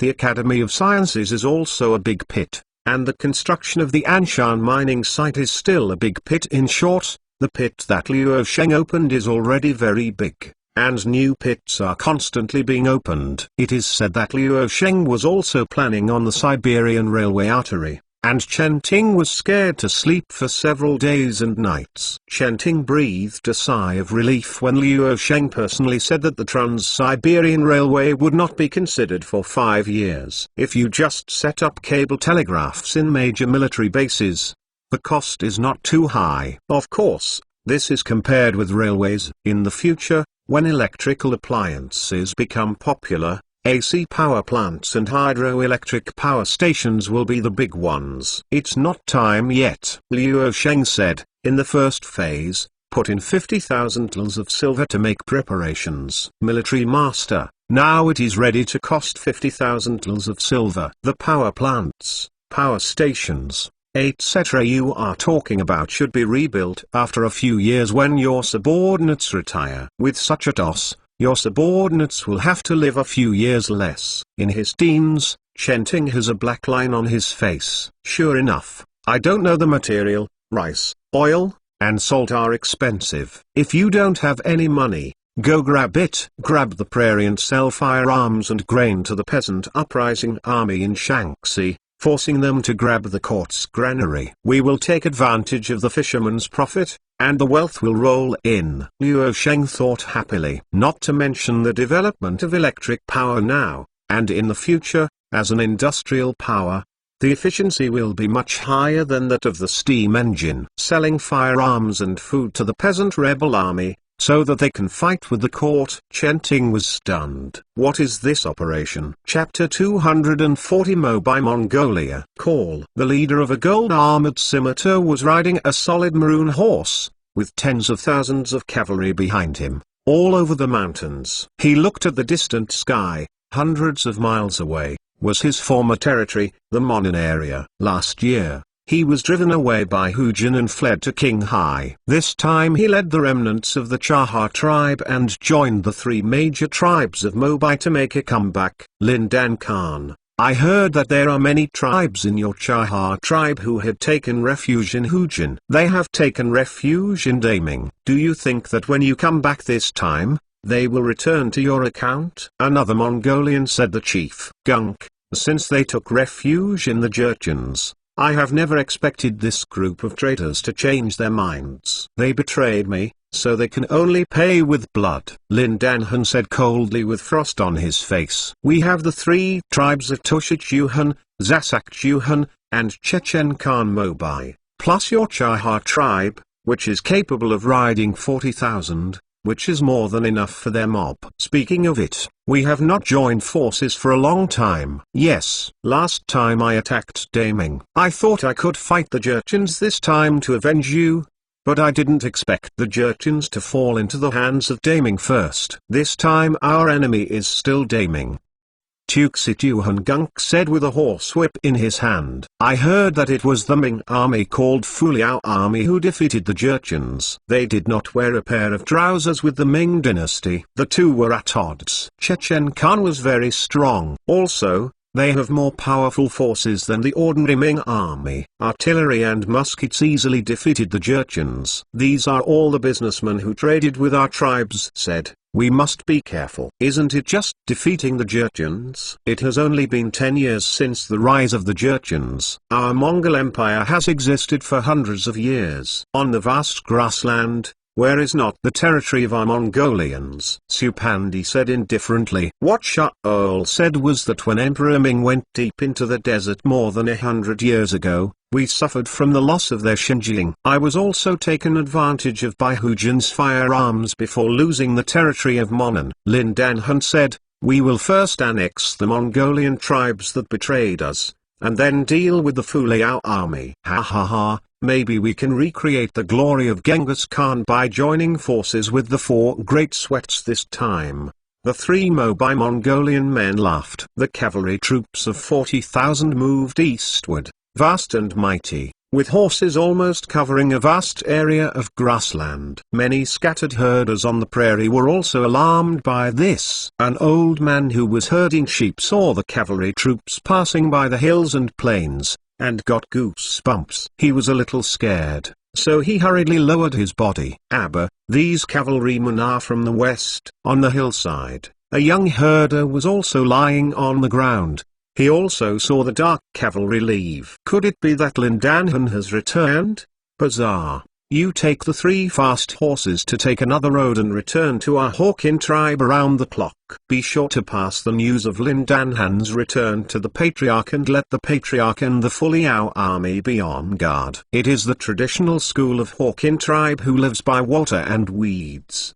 They graze on the grasslands of Inner Mongolia, but they did not expect to encounter Mongolian cavalry from the east. I will convey the news back, the young herder said. After waiting for the 40,000 cavalrymen to pass by, the young herder took 3 horses away, turned on their horses, and chose another road away from the cavalrymen to return to Liuhetao. Liu Sheng, who was still in southern Lining, didn't think that Lin Danhan, who he wanted to rob, would still be very limited, especially the head of the intelligence department, Ella, was just recently resummoned by the system. The rescue function dragged on for nearly a month to heal Ella's injury. While Long and the others in the intelligence department didn't need to see their boss, Ella, this time they saw the chief at Liu Sheng's mansion again, and they were relieved. At the same time, he wondered whether Liu Sheng would invite them to make any new moves. In the past, our intelligence department mainly focused on fighting against Hujin, but now Hujin has collapsed and our enemies have changed. The intelligence department needs to organize manpower to infiltrate new areas. Liu Sheng watched everyone. Western, we need to understand the desert for the dynamics of the northern Mongolian tribes. The south needs to draw the pirate Liu Xiang to Zhengzilong and send people to the capital for activities. Liu Sheng crossed his chin. In order to send people to 3 directions at the same time, our intelligence department also needs to monitor internal officials, and there may not be enough manpower, Ella said. Recently, I will set up an audit office to share the responsibilities of your supervisory officials and departments. You temporarily focus on the outside. Liu Sheng said, of course, even if you just focus on the outside, you will be active in the 3 forces at the same time. The current personnel in the intelligence department are not enough to establish a network. So I will allow you to expand and increase funds. Expand it. While Long and the others were overjoyed when they heard that the intelligence department was going to be expanded. At present, all departments of the Fuliao army are working hard to improve their sense of existence, so as to obtain more budgets and a higher position in the Fuliao army. If Chen Ting was there, he would definitely be frowning again. Liu Sheng is adding to the financial burden again. It is expected that the new intelligence division will be divided into 4 teams: an internal monitoring team, a Mongolian affairs team, a Daming affairs team, and an Anyang affairs team, collectively referred to as MI4. Each team is composed of a team leader and a deputy team leader. Report to Ella in unison. I will give you tasks from time to time, so be sure to say it again in Liu Sheng. I don't know what is the most important task of each group, Iro asked. I won't say anything about the internal monitoring team. You will be the leader of this team. The most important mission of the Mongolian affairs team is to infiltrate Mobai Mongolia, draw their nobles to join us, and divorce their relationship. Daming Affairs team on the one hand.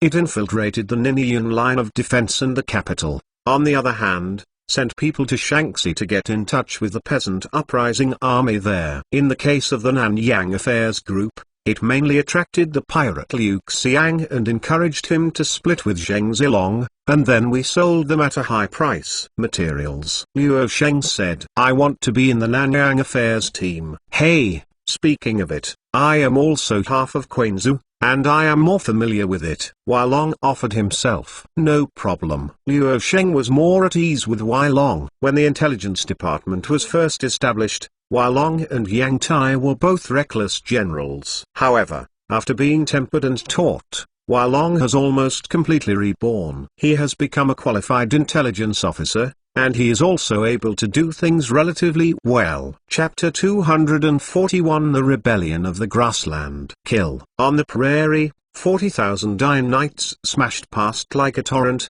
wherever they went. In this vast prairie, it is rare to see such a large-scale cavalry force. The Mongolian Bahraini tribe, which is the far left of the Fuliao army's territory, bears the brunt. 40,000 Mongolian cavalry smashed the territory of the Bahraini tribe. As soon as the Bahraini tribe leader received the news of the 40,000 cavalry killing, he did not want to resist at all, and brought his cavalry, and the officials sent by the Fuliao army hurriedly retreated to the nearby Hawkin tribe. In the melee, many Bahraini tribe warriors died in battle, and the food in the tribe was ignored. Life is gone. So what do you need to do with those things? Ha ha ha, the wall of the Bahraini ministry is like a chicken and shingle dog in front of our coalition forces, vulnerable. Lin Danhan laughed up to the sky. After the Bahraini ministry became the watchdog of others, it was no longer bloody, and even lacked the courage to fight with us.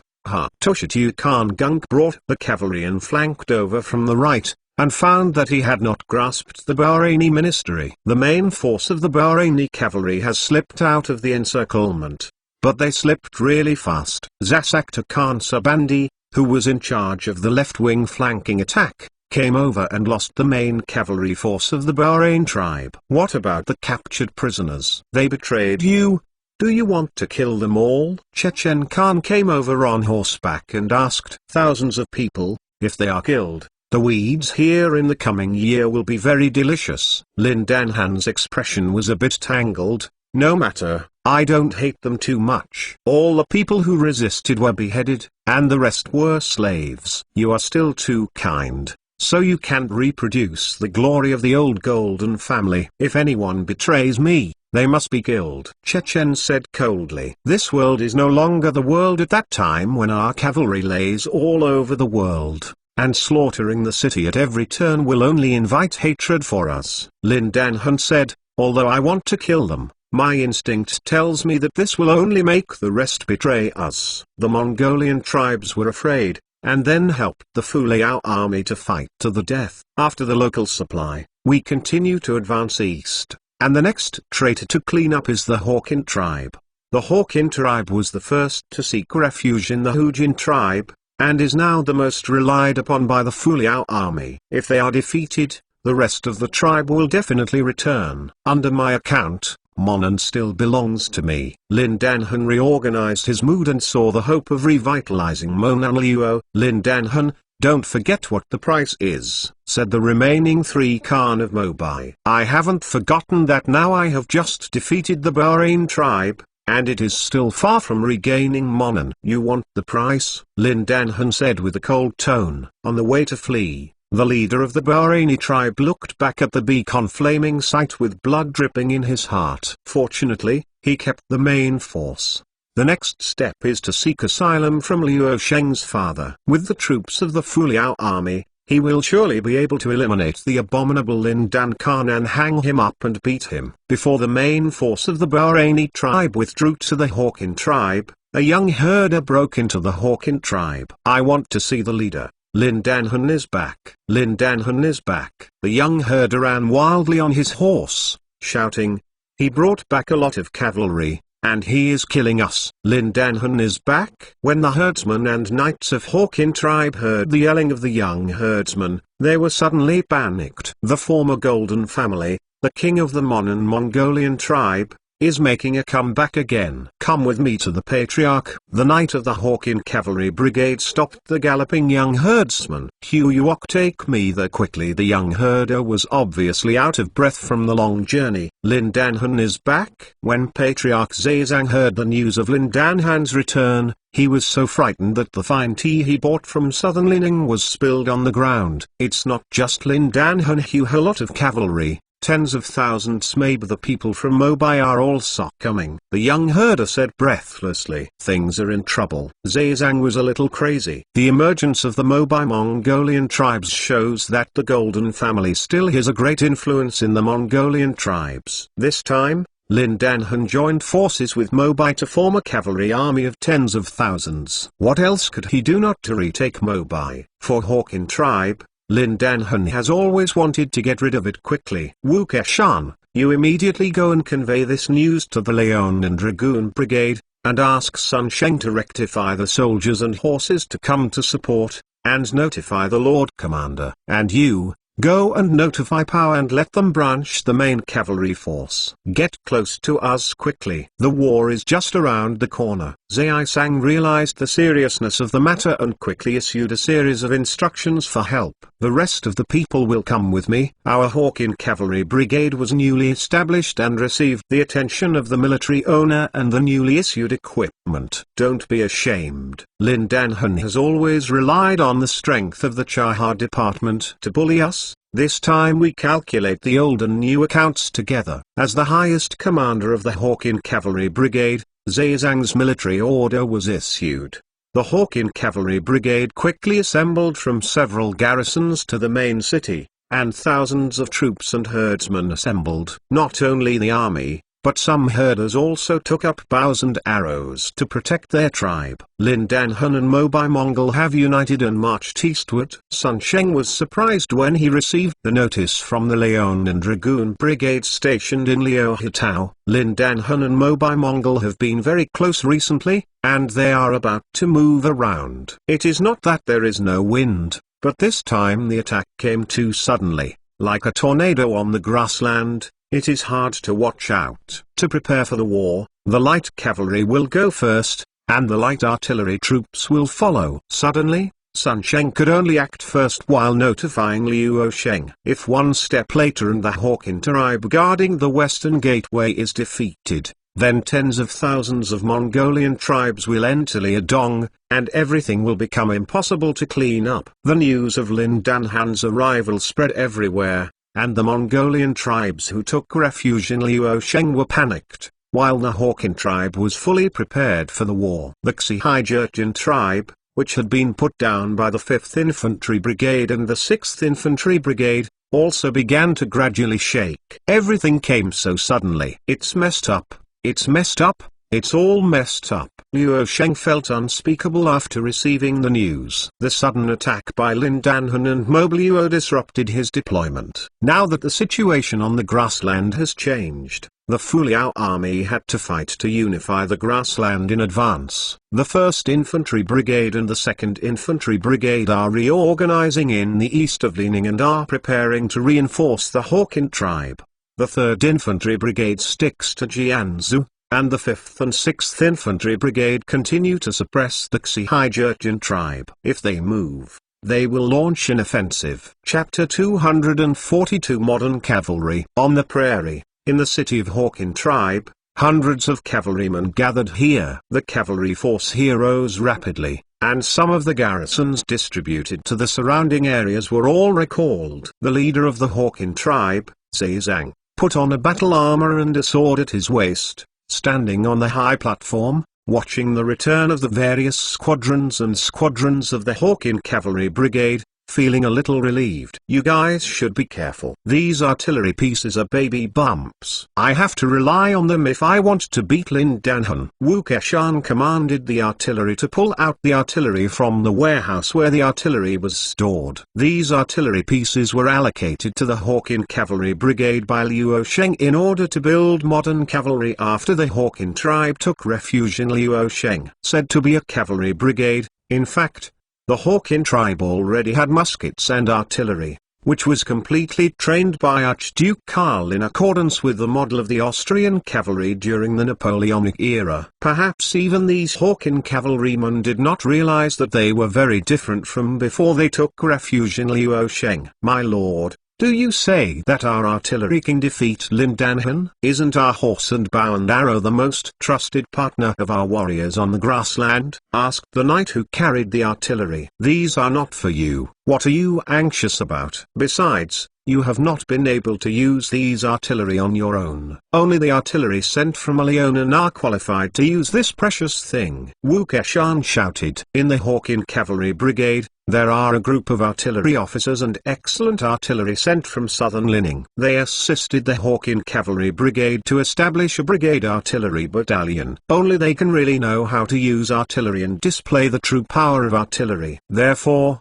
they enjoy lofty status in the Hawkin Cavalry Brigade, and even the senior leaders of the Hawkin tribe, such as Zhejiang and Wu Keshan, treat them respectfully, and raise them as uncles. The salaries of artillery are also higher than ordinary cavalry. There is no way, who calls them scarce talents. Drive. Under the leadership of Sun Sheng, the 1st Dragoon Brigade of the Fuliao army rushed to the main station of the Hawkin tribe. Lin Danhun hasn't killed him yet? Sun Sheng asked as soon as he arrived at the Hawkin tribe. Because of the long-distance galloping, sweat was all on his shirt, and there was no time to dry it. They have not yet appeared on the territory of our Hawkin tribe, but our tribe found their traces in the west. If I didn't expect it, the direction they were going was the Bahrain Ministry. I have sent sentry to the Bahrain Ministry. I believe we will know the situation soon, Zhejiang said. I brought the main force of the 5,000 cavalry brigade with artillery troops in the rear. I don't know if it is my artillery or Lin Danhun and their cavalry. How much force can your Hawkin tribe make up? Sun Sheng asked Tao. Our Hawkin brigade has gathered all 7,000 fine horses, and we have established reserve military service of 3,000 knights in accordance with the requirements of the Fuliao army, and there are more than thousands of herders who are willing to live and die with our Hawkin tribe. Zhejiang said. The main force of 7,000 cavalry is enough, 3,000 reserve cavalry and the rest of the herdsmen let them stay in the city. Sun Sheng said. That's more than 10,000 new forces.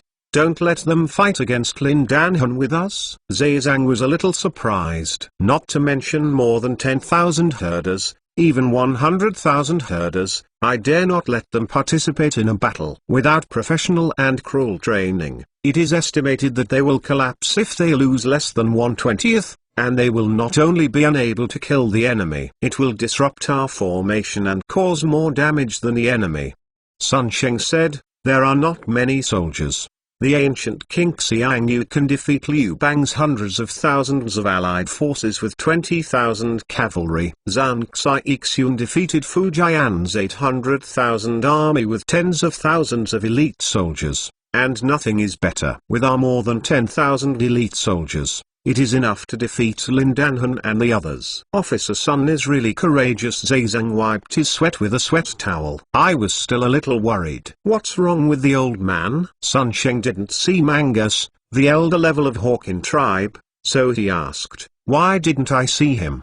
The old man is suffering from illness recently. I heard that many famous doctors from Daming have gathered in southern Lining, so I went to Leonin to recuperate. However, if the old man is here, he might be clamoring to get on his horse and fight Lin Danhun for 300 rounds. That's troublesome, Zhejiang said. My lord, The front sentry is here to report that people in the Bahraini ministry have been contacted. Their tribe has been attacked by Lindan Khan. The Bahraini ministry is about to withdraw to our tribe. This is their outpost. The cavalry carried the sentry that had come to contact the Hawkin tribe. Are you from the Bahrain tribe? Sun Sheng asked the sentinel. My lord, I am a personal soldier of the leader of the Bahraini ministry. Our tribe was attacked by Lindan Hun and the Mobai cavalry, and lost the pasture and food. I also ask the adults to avenge us. The sentry of the Bahraini ministry is also constantly on the go. Came to inform the Hawkin tribe that they were almost on the verge of collapse. I see.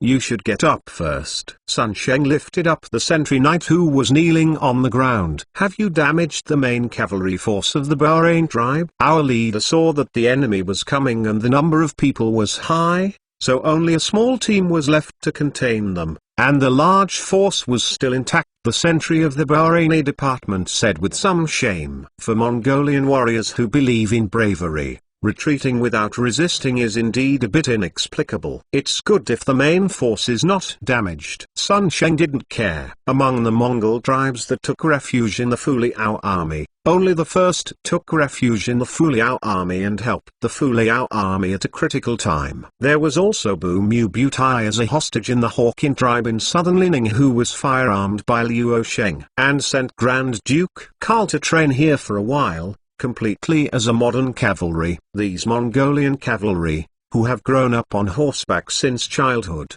are equipped with modern training and organization methods. Even without firearms, they are still a brutal mobile force. Of course, the ammunition of artillery and guns is controlled in southern Lining and Liaodong, which are moving toward an industrial civilization. Without ammunition, artillery and guns are just a pile of broken copper and iron. Therefore, the Ministry of Bahrain, which has not changed much, is simply unable to deal with Lindan Khan who has united with Mobai Mongolia. It is fortunate to be able to preserve its strength. In the next battle, the Bahraini tribe, which was once part of the Chahar tribe, was still a very important force. In particular, they understand the tactics of the Chahar tribe, and they are very similar to the tactics of the Moblio that comes out of the same line. How long will the main force and the people of the Bahraini ministry be able to arrive? Sun Sheng asked. It doesn't take an hour, said Kiki. At this rate,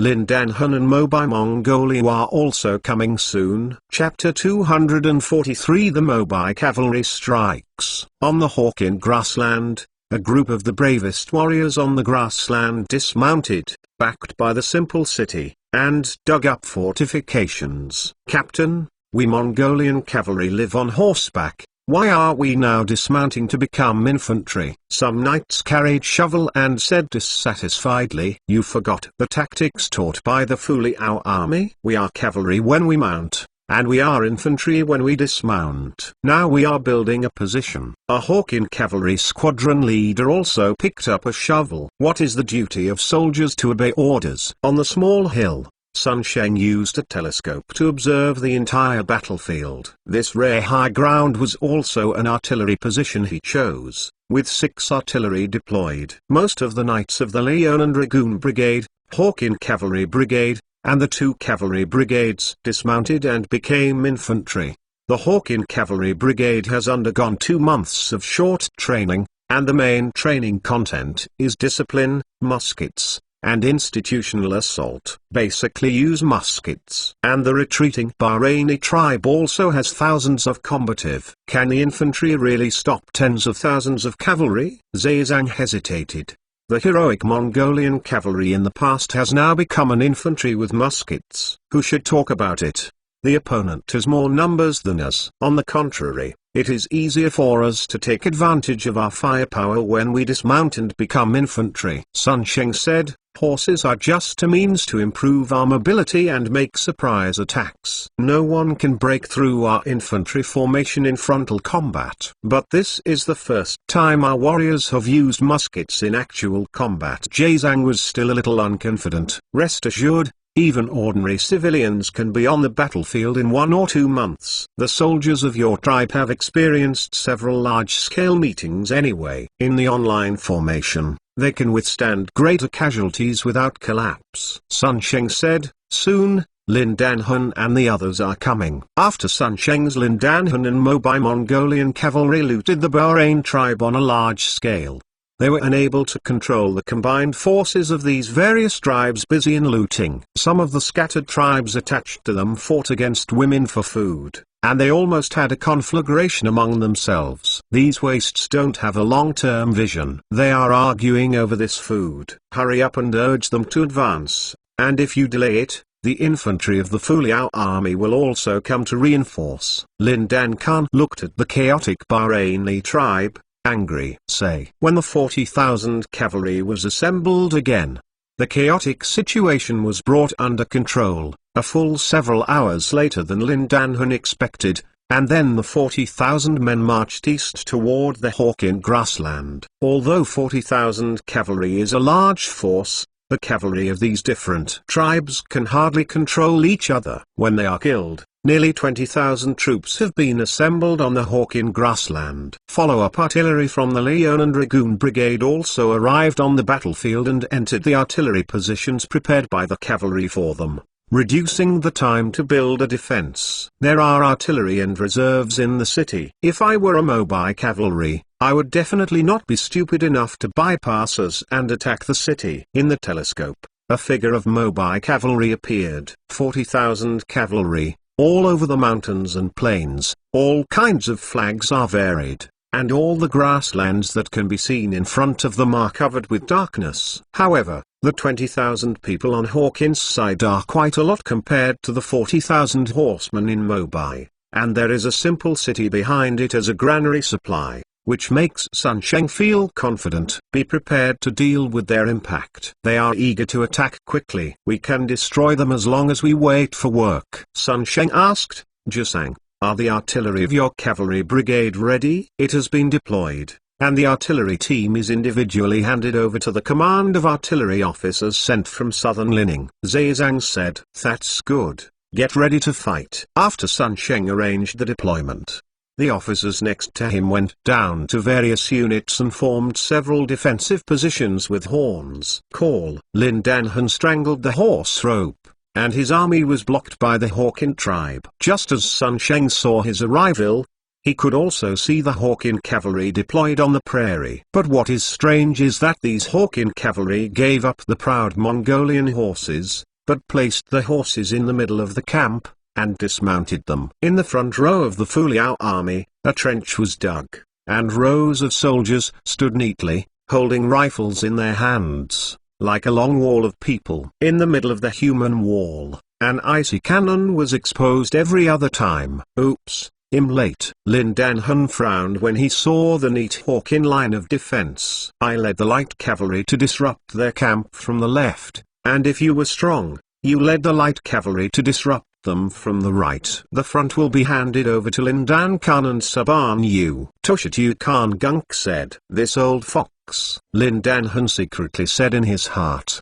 Their attack mode is generally to disturb the enemy with light cavalry, and then the heavy cavalry seeks opportunities to break through when the enemy is shaking. This means that as the main offense, the worst losses will be Lin Dan Khan's Chahar Ministry and Zasakta Khan Saban. Our Zasakta Khan's army is in charge of the Queen, as well as supporting you. Saban obviously did not want to be the main attacker with Lin Danhun. Saban, if you don't unite with Lin Danhun, he will not be able to break through the infantry position with his strength. We would have failed at that time, said Gunk and Shaol. Your uncle, why do we Zasakta Khan act as the main attacker? But you two can't only need to be responsible for the harassment. Saban said dissatisfied. Enough. No one wants to escape this battle. If the Fuliao army is allowed to rise in the east, none of you will escape in the future. Lin Danhun hates that iron cannot become steel. If only he had the prestige of the previous golden family. Now with a group of tribes who shirk each other's responsibilities, it really can't move. Just like this arrangement, I will compensate you for the loss. Lin Danhun said angrily. The other three Dahun looked at each other and acquiesced in Lin Danhun's arrangement. Mobile 40,000 cavalry, each divided into thousands of light cavalry, holding Mongolian bows to outflank the left and right sides. respectively, attacking the two wings of the Fuliao army. Want to outflank us? This force is not enough. The artillery is ready to bombard. In the artillery position near the front, the artillery officer had already been on the string. Seeing a cavalry signal flag waving, the cavalry team dashed diagonally to the right, trying to outflank the right and cut the connection between the right wing and the rear. Are you nervous? Haha, for the first time facing so many cavalry with a musket, everyone will be nervous, no one is exception. All we can do is fill the bullets and launch them, and the rest is left to the heavens to decide. The first few rows are densely packed with line soldiers, closely arranged, unable to take a step back. Among these line soldiers, most of them were dismounted Hawkin cavalry, and a few Leonin musketeers who joined the Hawkin cavalry brigade to guide them, instructed the Hawkin cavalry to conduct their first-line combat. This makes their sense of honor unprecedented. Chapter 244 Firearms versus Cavalry. Boom! The artillery at the artillery position fired fiercely, like a sudden eruption of a volcano, falling into the Mobile cavalry who had not even started the attack. In order to cope with the steppe cavalry, the Hawkin cavalry brigade and the Leonin dragoon brigade mainly used shells with a large explosion range. The howling shells burst and cleared a whole scare. The Mobile cavalry near the shells saw the soldiers next to him being hit by shrapnel. His head exploded, and the white and red blood splashed 5 steps, which was extremely shocking. He strangled his horse backwards in a panic and turned back to one side, his face pale. The rest of the cavalry were also scared to avoid the explosive point of the shell. The formation has become loose as a result. Not only the cavalry, but even the horses themselves were frightened by the sound of artillery, and a few war horses rammed around uncontrollably. Don't panic. Their artillery kills are limited, and we have more people than them. Charge up and use bows and arrows to disperse their formation. The commanding commander at the front hurriedly tried to stabilize the scattered cavalry. At his urging, a group of cavalry was separated and evacuated into a tentative attack on the right wing of the Fuliao army. Prepare, shoot. When the cavalry trot to a distance of 50 meters from the line shooting cue, the drum beat of the shooting sounded. Die. Hawkin soldiers squeezed the trigger nervously, and a burst of bullets shot at the coming Mobile cavalry. The horses in the first row fell to the ground, and there was a riot in the Mobile cavalry team. The Mobile cavalry behind can only bypass the horses and knights that turned over and fell to the ground. Prepare the fuse shells. Lower the height. The artillery officer calmly ordered the artillery to fill the fuse shells. This kind of shell is ignited during the process of exiting the chamber, and the shell will explode after flying out of the muzzle for a calibrated time. The fire shone, the artillery continued to roar, and several fuse shells flew close to the ground. Boom! The fuse shell suddenly exploded at the feet of the war horse. The Mobile knight riding on the horse was about to bend his bow to shoot a bow and arrow, suddenly lost his center of gravity, fell down with the horse, and completely lost consciousness. This time it caused a greater riot in the cavalry, and more horses scattered uncontrollably. Bang bang bang. The musketeers in the second platoon stepped forward with fire and white smoke from the muzzle, and once again turned a platoon of cavalry. When the remaining Mobile cavalry enters the range that can be mounted and fired, the arrows become scattered and weak, and the damage to the line infantry is very limited. Even so, some of the musketeers in the first row were shot to death by arrows. Don't retreat. Don't forget the lessons learned during training. Some of the Hawkin soldiers standing in the first row were a little shaken, but they were immediately stopped by the companions and officers on the left and right. As for their musketeers farther away, they were so busy firing that they had no time to take care of their dead companions. Once there is a hole in the first row, the musketeers in the back row will go forward, and no one can take a step back. Both sides are consuming troops, but the Mobile cavalry bears a heavier casualty ratio. They are proud of their attacks, riding and shooting, which are so weak when faced with the longer range of the rifles of the 18th and 19th centuries. Their simple leather armor are no different from thin paper in front of the firearm. Finally, these tentatively harassed Mobile cavalry could not bear such casualties, and began to grind, unwilling to attack. The commander and other commanders found that their orders were becoming more and more impossible for the soldiers under them to carry out, and his expression was a bit ugly. The offensives on both sides were contained by the Fuliao army's firearms and could not be outflanked. Two great Khan who were in charge of attacking the two wings of the Fuliao army sent people to inform Lin Danhun. Lin Danhun heard the artillery roar of the real Liao army, as if the ground was shaking and the mountain was shaking, and he got goosebumps all over his body. The firearms of the Fuliao army are dozens of times stronger than Hujin. Which string does he lack and dare to take the initiative to attack the Fuliao army? Saban, do we want to retreat? Lin Danhun took a breath of air and retreated. We, the three Mobai Khan, used a lot of elites to help you regain Monan. You told me that you want to give up. Then we won't be in vain, Saban said dissatisfied. Grass, you are afraid of death and don't want to retreat. What are you doing? Lin Danhun scolded his mother in his heart. His Chaha main force can only collect 10,000 cavalry. His last trump card, if it is destroyed here, even the Mongolian Overking Hai will not accept him. The two sides stuck on the grassland from noon until sunset, but the Mobai cavalry had nothing to do with the defense line of the Fuliao army.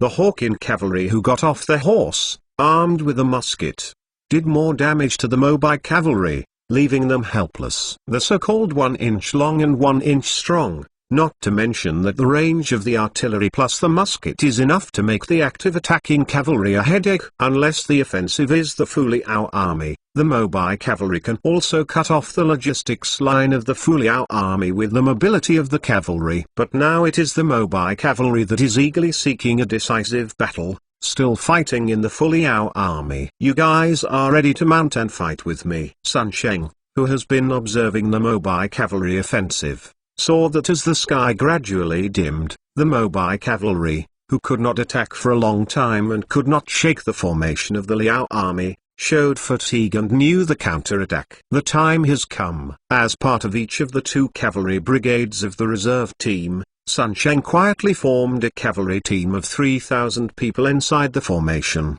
These cavalry units have the most elite light armor in the Fuliao army, and they are armed with sabers made of very good quality steel to prepare for battle. Lin Danhun, who was on the outside, could not observe a cavalry ready to go in the Fuliao army's defense line, but hesitated between retreating and continuing to consume it. If this continues, our ammunition will not be able to keep up. We never expected that such a large-scale battle would be carried out so quickly. Some officers have already realized this problem. Guns and artillery are not unsolvable. As long as the opponent's ammunition is consumed, the flaws may be found. However, it is impossible for Sun Sheng to give Mobai cavalry an opportunity to take advantage of it. Get out of the way. Our cavalry is ready to attack. Sun Sheng led 3,000 cavalry with energies to fight out of the line array. They held up their sabers side by side, glowing with gloomy light. With the cavalry of the Dragoon Brigade as the arrow, the Hawkin cavalry formed a very dense formation, just like the line infantry, going forward. This cavalry gave up carrying muskets, but purely used a tight formation, sharp weapons, and the most violent mode to defeat the Mobai cavalry. First appeared from the line musket phalanx. This 3,000 man cavalry first trot, and the speed slowly increased. The front row of cavalry also had spears, shoulder to shoulder, compared with the loose Mobai cavalry, as if condensed into a torrent of iron and steel, killing the Mobai cavalry. The cavalry officer held up the command knife, for the glory of our dragoons. Charge. Chapter 245 Chase. A team of infantrymen was marching on the road anxiously. Horses and mules dragged artillery and ammunition along the way. The order they received was to go to the Hawkin grassland to support the Hawkin Cavalry Brigade. The 1st Brigade is an advance force. In 1 hour's time, you will be able to reach Hawkin tribe. After the elimination of Hujin, only the 5th Infantry Brigade and the 6th Infantry Brigade of the Ministry of the Army can fight the Xi Jurchen. The rest of the troops also train and maintain daily security. Now it is finally our turn to have the opportunity to go to the battlefield. Don't march quickly, otherwise we won't even have the opportunity to drink soup. Tai Yang riding a war horse, constantly urged to march quickly. At this moment, there was a cavalry running from the west, with the logo of the Hawkin Cavalry Brigade on the leather armor. Urgent report, our army has defeated the enemy in the Hawkin grassland, and is pursuing it. Although the Hawkin cavalry was panting, he was still smiling. Has been won? Yang was too surprised. The real main force of the Fuliao army has not been used yet, and I did not expect the Mobile cavalry to collapse so quickly. Yes, under the attack of our cavalry and artillery, they couldn't become an army. Cochin cavalry said. How can you snatch the limelight? The cavalry is assembled. Mrs. Yang was a little annoyed. Under Tai Yang's instructions, some of the rare cavalry and war horses of the 1st Infantry Brigade were assembled. The rest of the soldiers and artillery marched according to the designated plan. Let's go to chase the enemy. Mrs. Yang put on his helmet. My lord, you only took a few hundred cavalry. Will it be dangerous? Tai Meng's military staff said worriedly. HMPH, there are tens of thousands of mobile cavalry, or a dog of the bereavement. It is enough to take a few hundred cavalry to chase them down. I have an intuition that there will be a big gain this time, said Mrs. Yang. Go forward. After gathering all the horses, Mrs. Yang led hundreds of cavalry to leave the large army, like a whirlwind, from another road to intercept the mobile cavalry. In fact, it is not only Mrs. Yang, but some Mongolian tribes who are watching on the grasslands also beat down the dog. This may be the most chaotic battle on the eastern grasslands in recent years. Liu Sheng was sitting in the back, and the information from the front came one after another, but there was still a delay. When news came that the Hawkin Cavalry Brigade, the Southern Lining Cavalry Brigade, and the Bahraini Ministry had jointly defeated the Mobile Cavalry, even Liu Sheng was a little surprised. Is Lin Danhan here to receive a lunchbox? Was defeated faster than the speed of the attack? The Mobile Cavalry has been defeated, and the entire grassland is like a paste. Should we stop marching and reorganize the eastern grassland? The military staff member asked. All food and materials for the battle are prepared urgently, and the reserve military service is also mobilized. This battle cannot be ended so easily. Take the opportunity to take down the Inner Mongolia grasslands and march toward the Hetao Plain, Liu Sheng said. When the officers of the military staff heard Liu Sheng's determination, he couldn't help but be astonished. Military owner, you said that Inner Mongolia is thousands of miles away from the Hetao Plain. Even if we occupy it, we can't control it. The border between these places and the Great Wall of Ming, even if they are reluctant controlled, we also need to arrange tens of thousands of troops to be stationed. We will not incorporate this vast land into our territory for the time being, as long as the Mongolian tribe above belongs to us. Lin Dan Khan can be called out. We need to use trade to make them fix their residences. A divided grassland is what we want. I see it. Liu Sheng said, this is a good time to completely solve Monan, and quickly draw up combat plans and logistics plans. Da. Hundreds of galloping horses galloped at night. After nightfall, you can only rely on the faint moonlight and the path of the stars in the sky. Quick, quick! The Mobile Cavalry will never think that our unit will attack overnight. This time it will definitely gain something. Under the leadership of the Hawkin Cavalry, Yang Tai led the cavalry across the grasslands and hills, chasing and retreating. The trail of the Mobile Cavalry, the Chechen Khan, the Chechen cavalry who fled in the middle of the night finally got rid of the Cochin cavalry and stopped to rest. Da Khan sat by the bonfire, watching the beating flames, regretting why he had to provoke the Liao army with Lin Danhan for the sake of mere benefits. Just a few hours ago, when the Leonan dragoons and Hawkin cavalry assembled into a dense formation brandishing their sabres and came out of the musket phalanx, the panicked Mobile cavalry only had time to shoot a few arrows before being hung by the cavalry commandos. Hit. 3,000 cavalry like wolves enter the flock, crushing them easily. The Chechen ministry was attacked by the cavalry assault team and collapsed like an avalanche, which indirectly led to the collapse of the entire Mobile coalition army. The fleeing Mobile cavalry was divided into several divisions before they escaped the pursuit of the Hawkin cavalry. We will return to our ranch, and we will never ask about this side. Shaol was a little scared. If the Fuliao army's artillery is powerful, it's fine, but even the cavalry fights so desperately, which makes them last. All of his confidence has been lost. But profusely, we have killed and injured thousands of soldiers. Don't we just give up, said a commander. If we continue to fight, all of us will explain here. Shaol said, I'm fed up with this place. I will leave as soon as I finish eating. Go to his uncles Lin Danhun. It was they who saw us brought us to the hell that will never be restored. You must kill him next time you see him. On the dark and suppressed grassland, the ground suddenly trembled, causing the resting Chechen Khan cavalry to look around in panic. The enemy is chasing you? No, don't we get rid of them? Ready to fight. The enemy is coming. These Chechen Khan's cavalry hurriedly searched for their horses. Some gathered near the base, but some fled to the northwest. These fleeing cavalry caused a wider collapse, and more cavalry lacking fighting spirit joined the fleeing team. Fool, run away without my order. Shaol looked panicked when he saw the chaotic army. Khan, please retreat. The enemies in the dark. Don't know how many enemies there are, and we will be surrounded by them later.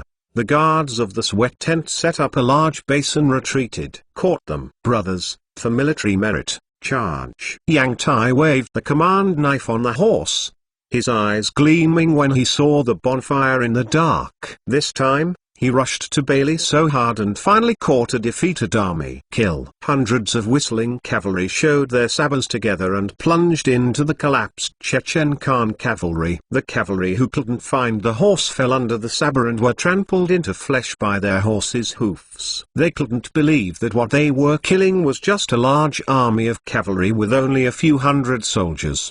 The grassland in the darkness has become a hunting place. Chapter 246 Captive Chechen Khan. When Liu Sheng led the 2nd Infantry Brigade to the Hawkin tribe, the 2 cavalry brigades that had defeated the Mobai coalition were cleaning the battlefield, and some of the cavalry returned to rest. After a day and night of fighting, even the Iron Man couldn't bear it. The blood stained the grassland red, and the bloodstains became dark due to too long time. There are also many warhorse corpses and lost weapons and armors. Groups of Mobai captives squatted on the ground, waiting for the victor's trial. You defeated these? Liu Sheng inspected yesterday's battlefield, and it was hard to imagine seeing such a result. The Mobai cavalry in this period seemed to have lost the prestige of the Mongol Empire in the past, and became so vulnerable in the face of guns and artillery. Thanks to the help of the Leonin Dragoon Brigade, if it were not for them to act as forwards, we would probably not be able to easily deal with so many enemies. Zhang followed Chuan to patrol the battlefield and defeated the 40,000 cavalry coalition this time, with only nearly 1,000 casualties. He couldn't even believe such a result. Okay. We chased for dozens of miles, and after regaining the population and food from the Bahraini ministry, we were afraid of a counterattack, so we stopped. Defeating and luring the enemy has always been the usual tactics of these cavalry. Sun Sheng said, hunting for dozens of miles is already a good result. It is very difficult for us to eliminate the cavalry fleeing on the grassland. Liu Sheng affirmed their results. The leader of the Bahrain tribe followed Liu Sheng closely. In this battle, he personally saw the power of Fuliao munitions, which shocked him greatly, even changed his attitude towards the Fuliao army. Sir, our Bahraini department wants to. And the leader of the Bahraini tribe rubbed his hands and asked Liu Sheng nervously, Setter, if you have anything to say, don't hesitate to say. Isn't your Bahrain already part of our Liao army? Liu Sheng saw that the Bahraini head Setter hesitated. So he said, our cavalry in the Bahrain ministry wants to integrate into the formal cavalry of the Fuliao army, and we don't want to continue to be a reserve cavalry. And we also aspire to settle down,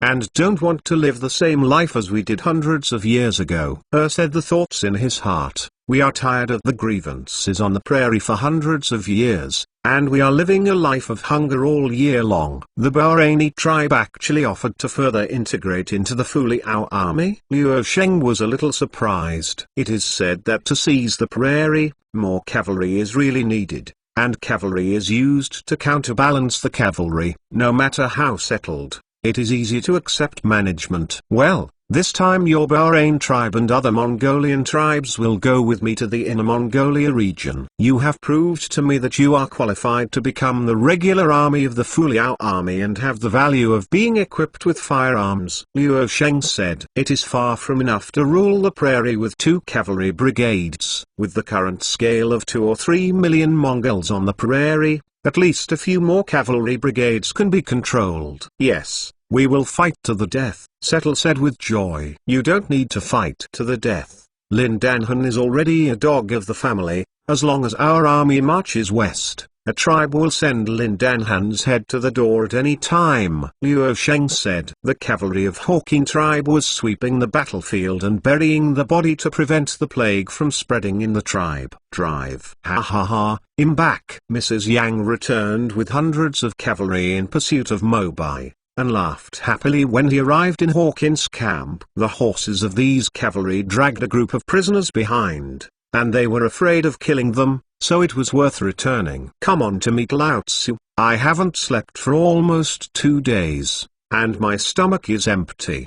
Greet us with the most delicious roast leg of lamb from your Hawkin tribe. Yang Tai shouted. General Yang, you are so majestic. Are you still looking for some beauties to beat your legs? Liu Sheng heard Mrs. Yang yelling from afar. Damn it. Mrs. Yang saw that Liu Sheng had personally arrived at Hawkin tribe. She was so frightened, she hurriedly got off her horse, and said kindly, Military owner, why are you here? What am I doing? Of course I'm here to see your awe-inspiring, DSK, arbitrarily break away from the main force to chase the enemy, and behave against the Hawkin tribe that is also part of our territory. People who don't know think you are the reincarnation of Genghis Khan. Liu Sheng said. Soldiers shouldn't tease the little ones. I just caught a big fish, so I was a little overwhelmed. Tai Tai was squeezed by Liu Sheng's words. What big fish? When Liu Sheng heard it, could it be true that Tai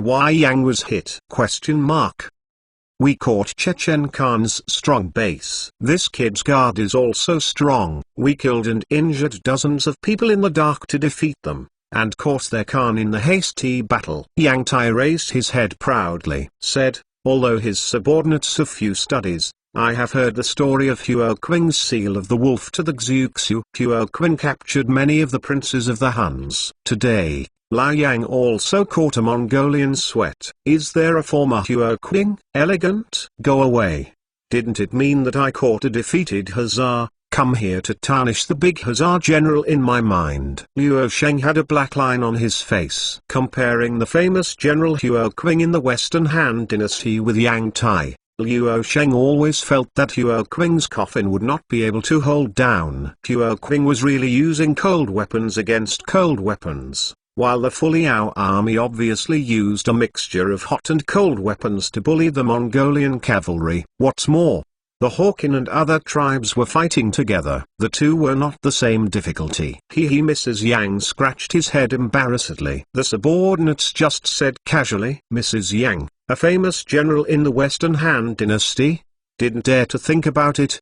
But at any rate, it would be possible for future generations to mention me when they were talking about the drama. Satisfied. Bring that Chechen Khan over to see me. I want to see how Moba's sweat differs from Monan's sweat. Liu Sheng was still very satisfied with the sweat of his captive. Yes, come here. Bring Shaol. Tai Yang waved his hand and asked the soldiers to bring a profuse sweat tied to the horse. This uncle is really not good at attending, and I am afraid that he will be killed. Liu Sheng saw this Chechen sweat with a blue nose and swollen face, grey head and dirt. It is estimated that he was injured in the melee last night. You, who are you? Chechen Khan saw this young man in casual clothes in front of him, but almost all the soldiers and generals treated him respectfully. A little panicked. Liu Sheng didn't answer him immediately, but took a closer look, and then compared the Mongols such as Zhezang and Chechen Khan. You look the same as the leaders of other Mongolian tribes. You dare to attack my idea. I am the leader of the Fuliao army you are going to attack.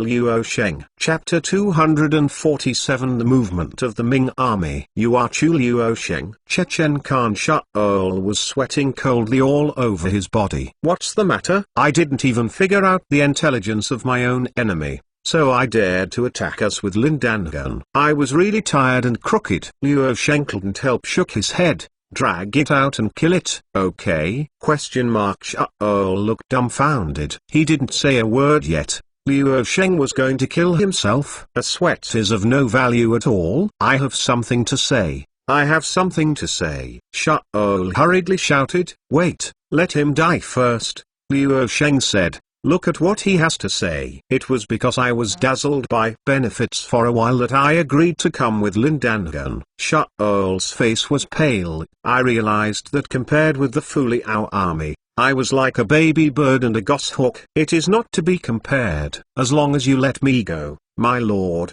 I will lead my men back to the Chechen garrison, and I will never go south again. I want to leave after defeating the war, if I can be spared in this way. What shall I do to pay tribute to our soldiers who died in the battle? Luo Sheng said. Then what do you Fuliao army want to do? Killing me will not benefit you, right? Shaol was a little scared. It's no good to kill you, you know. If I kill you, Chechen Khan will fall apart. A Chechen Khan who splits and fights is better for us Fuliao army. Luo Sheng sneered. When Shaol heard this Zuxin's words, he was even more sweaty. The Chechen Khan is on the west side of the Hulunbua grassland. If the Chechen Khan splits up, it will really do harm to the Fuliao army without any benefit. From this point of view, it is really possible for Luo Sheng to kill him. My lord, please don't kill me. I am willing to promise all your conditions. Lead your tribe to surrender to us. There is only this way. Luo Sheng said. Okay, as long as you let me go back, I will do it. Shaol nodded vigorously. Leave you alone. Don't think I don't know this is your slow strategy. Mrs. Yang, first send him to Anshan to dig a few months of mines, and then let him go back when Chechenya's sweat is in chaos, so that Chechenya's sweat will become more chaotic. Luo Sheng said. Puff. Shaol spit out old blood. This Luo Sheng is elusive, and his methods are too ruthless. If the tribal leaders of Chechen Khan knew that their profuse sweat had been captured, they would definitely fight for the position of sweat in order to control the Chechen Khan, and they would fight into a battle. If Chechen Khan's tribe stare their faces and attack each other, and the Fuliao army will release him back, then Chechen Khan will probably enter the warring states period. Ruthier than killing him. Don't worry. Do you think it will be as simple as letting you go back then? In return for imprisoning you, I will send soldiers to escort you back to regain your sweat position. Isn't it irritating? You shameless. Shaol cursed. Nevertheless, Shaol was dragged away by the soldiers. The army master his excellent methods. In the next year and a half, Chechen Khan will no longer be able to fight with us. When their national strength is severely damaged, we will send soldiers to help him regain the Khan position, and we will be as powerful as a bamboo. Yang said too much. Even a big boss like you can see my intention. Although it is a shame, no one can resist the temptation to sweat. People from Hawkin tribe and Bahraini tribe felt hairy. The technological leader can really do whatever he wants. Fortunately, they are not enemies of the Fuliao army. Otherwise, the herdsmen of the tribe will die, at least half of them. After capturing the Chechen Khan, the Chechen Khan cavalry without a leader retreated to their own territory during the dispute. But Lindanhan broke up with the other two Mobai Great Khan, and returned to the middle of the Inner Mongolia grassland with troops loyal to him alone. The two Mobai Khan seemed to have met the plague god, and they wished to immediately draw a line with the hapless Lindanhan. The Fuliao army began to mobilize grain, grass and materials for the westward movement on a large scale. Unite Hawkin, the Ministry of Bahrain, and several other tribes to form a combined unit of 10,000 infantry and 30,000 cavalry. At the same time, the Fuliao army sent intelligence personnel to infiltrate the grasslands in advance to conduct a propaganda offensive. The central part of the Inner Mongolia grassland is mainly the Chahar part of Lindan Khan, which corresponds to the frontier defense in Shaanxi, while the Ordo tribe occupies the fertile Hetao plain, which borders Shaanxi provinces. The strength of the Ordo tribe is no worse than the weakened Chaha tribe. Even after Lindan Khan was defeated by Hujin, he took in Lindan Khan a little, so that Lindan Khan had the opportunity to attack the eastern part of the prairie again. However, it is clear that their investment in Lindan Khan has failed. The descendants of the Golden family shamed them. This made them have to consider their attitude towards Lindan Han. Ninian City, the city with the most elite troops stationed on the Daming northern defense line. The current commander is still Yuan Shongwun. After the Hujin was destroyed, the military strength of the Guanning-Jin line did not decrease but increased, and the guard did not relax. My lord, we have received accurate information from the scouts. All the cavalry units of the Fuliao army, as well as the most elite 1st and 2nd Infantry Brigade, set out from the Hawkin tribe, uniting the Bahrain tribe, the Xylin tribe and other Mongolian tribes. It should be about to infiltrate the middle of the prairie now. A military commander wearing Daming armor walked into Yuan Chongwan's residence. Unexpectedly, the generals from the Ninian line of defense had already gathered inside, and even the general Zudasa who guarded Jinzu city was among them. Hikigang, you came just right. As early as a few days ago, when the Mobai cavalry was about to attack the Fuliao army, they had already assembled their forces. I didn't expect the Mobai cavalry to have no choice but to take the Fuliao army.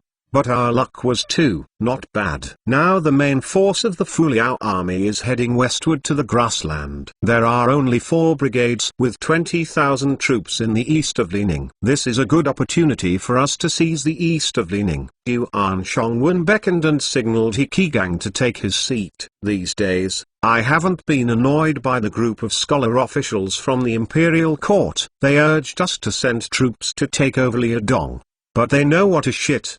The 8 banners of Hujin were defeated by the Fuliao army. Is there no good chance to fight? Zudasu complained. Okay, this is not the time to complain. Yuan Shongwen said, the look of the king eater. We must be the courtiers with the horse leather shroud. The Fuliao army is growing day by day, and the threat is even greater than the Hujin. Although the Fuliao army is our Daming troops, but they are high in the sky. And the emperor is far away, and they are not controlled by the imperial court at all. Even if they hit Jinzu city tomorrow, I am not surprised at all. So we must attack as soon as possible, and eliminate them when the Fuliao army gets bigger. Speaking of it, the time for us to intervene in the decisive battle between the Fuliao army and the Hujin is the best time. Unfortunately, the time was delayed by the disputes between the literati and officials of the court. Otherwise, how could the Fuliao army be imprisoned in Liadong? Yuan Shongwen said, if the court instructs to attack Liadong, let my ancestor Dasa be the vanguard. Chapter 248 Soldiers leave Jinzu. The fastest update brings the Industrial Revolution system back to the latest chapters of the Ming Dynasty. Jinzu City, the front line of the Guanning-Jin defense line, including all kinds of soldiers and civilians, gathered more than 30,000 people. The Ming army counted its weapons and firearms, and it looked like a war was about to come. General Wu Xiang of the regiment Practice also led 10,000 reinforcements to reinforce Jinzu city. Father, the field battle between our army and Hujin is not good enough. Can we really defeat the Fuliao army that wiped out Hujin? A young man in armor asked Wu Xiang. Even if you can't win, you must fight, even if it is to prevent the unification of Mongolia, and if they are allowed to develop, it will be the next Meniyun Empire, and it will be the Meniyun Empire dominated by our Han people, and only armed forces hundreds of years ago. Genghis Khan is more terrifying than that, the middle-aged general said. Zudasu came over riding a war horse. Brother-in-law, we will fight together this time and we will surely defeat the Fuliao army completely. We will take the initiative in this battle, and I am afraid that the casualties will be greater than the losses. Wu Xiang shook his head. This is your nephew Wu Sangai, the eldest man, who will play with me for the first time. Elder man, I will not see you soon. Uncle. The eldest uncle has seen uncle, I hope Uncle will take care of him. The boy who followed Wu Xiang stood up and said, clean and handsome, I will definitely become a tiger general in the future. Suzy said with some admiration, you come with me, let's make arrangements for combat. Suzy took Wu Xiang and Wu Sangai to the barracks. There are already many people in the barracks, and the soldiers are walking around in a hurry. In this battle, we plan to advance eastward, attack Xining Fort, and open the door to Liaodong. Once we capture Xining Fort and then attack Liaodong city, we can cut off the Fuliao army from Mongolia and Jurchen and drive them back to Liao, south. Therefore, our goal is to capture Xining Fort before the main force of the Fuliao army returns. Suzy walked to explain the situation to Wu Xiang and his son. Xining Fort has only one battalion of the Fuliao army with more than 1,000 troops stationed there. There are 7,000 elite soldiers that can be played together with our 2 units. There are also 3,000 Mongolian cavalry who have taken refuge in us. The remaining 20,000 soldiers should be able to be taken down very easily. The soldiers of the Ming army in Jinzhou city were also in chaos. They were anxiously received muskets, bows and arrows, which meant that there was another war. Didn't the Jurchens have been eliminated? Why are there still wars? Some soldiers complained. I heard that the target of this battle is Liaodong. The Fuliao army has become a rebel army, detaining court officials without paying taxes. The court is secretly mobilizing troops to calm Liaodong. No wonder we have so many people in Jinzhou city, twice as many as usual. I heard that we are just the vanguard, and Master Yuan personally led the main force in the rear as a solidarity. This time there are 100,000 troops. Said it is an army of 100,000, but in fact many of them are just grooms and collaborators. There are only 20,000 or 30,000 people who really went up like us. Some presidents, President Qian and others have also joined the discussion, and everyone feels pessimistic about the war. They were repeatedly defeated by the Hujian cavalry and lost the ability to fight in the field, making them frightened to attack Liaodong. However, even though they were reluctant to do so, the army in Jinzhou city was deployed one after another according to the predetermined plan. Suzy took his family soldiers and some Mongolian cavalry who had taken refuge in the Ming court to the Chinese army. The group marched east along the Liaoxi corridor and attacked Xining Fort. Temporarily stationed in Liaodong was an infantry battalion in Chen Jixing's 4th Infantry Brigade, which was originally from Dongjiang town. However, these troops in the original Dongjiang town have suffered considerable losses in several battles, and a considerable number of them have been replaced by recruits from southern Lining and Liaodong. After the personnel of the intelligence service who had mixed into Jinzhou city mobilized troops and horses in Jinzhou city on a large scale, they also began to secretly communicate the news to the defenders in Liaodong and Liaonan. You said that the defenders of Jinzhou city did not declare war and took the initiative to march towards us. Xifu Zuo, the commander of this infantry battalion, stood on the fort, and an intelligence officer who looked like an ordinary businessman said to him next to him, the dynamics of the Jinzhou defenders. It's true. Their vanguard force is about 30,000. And the number of combatants is about 10,000.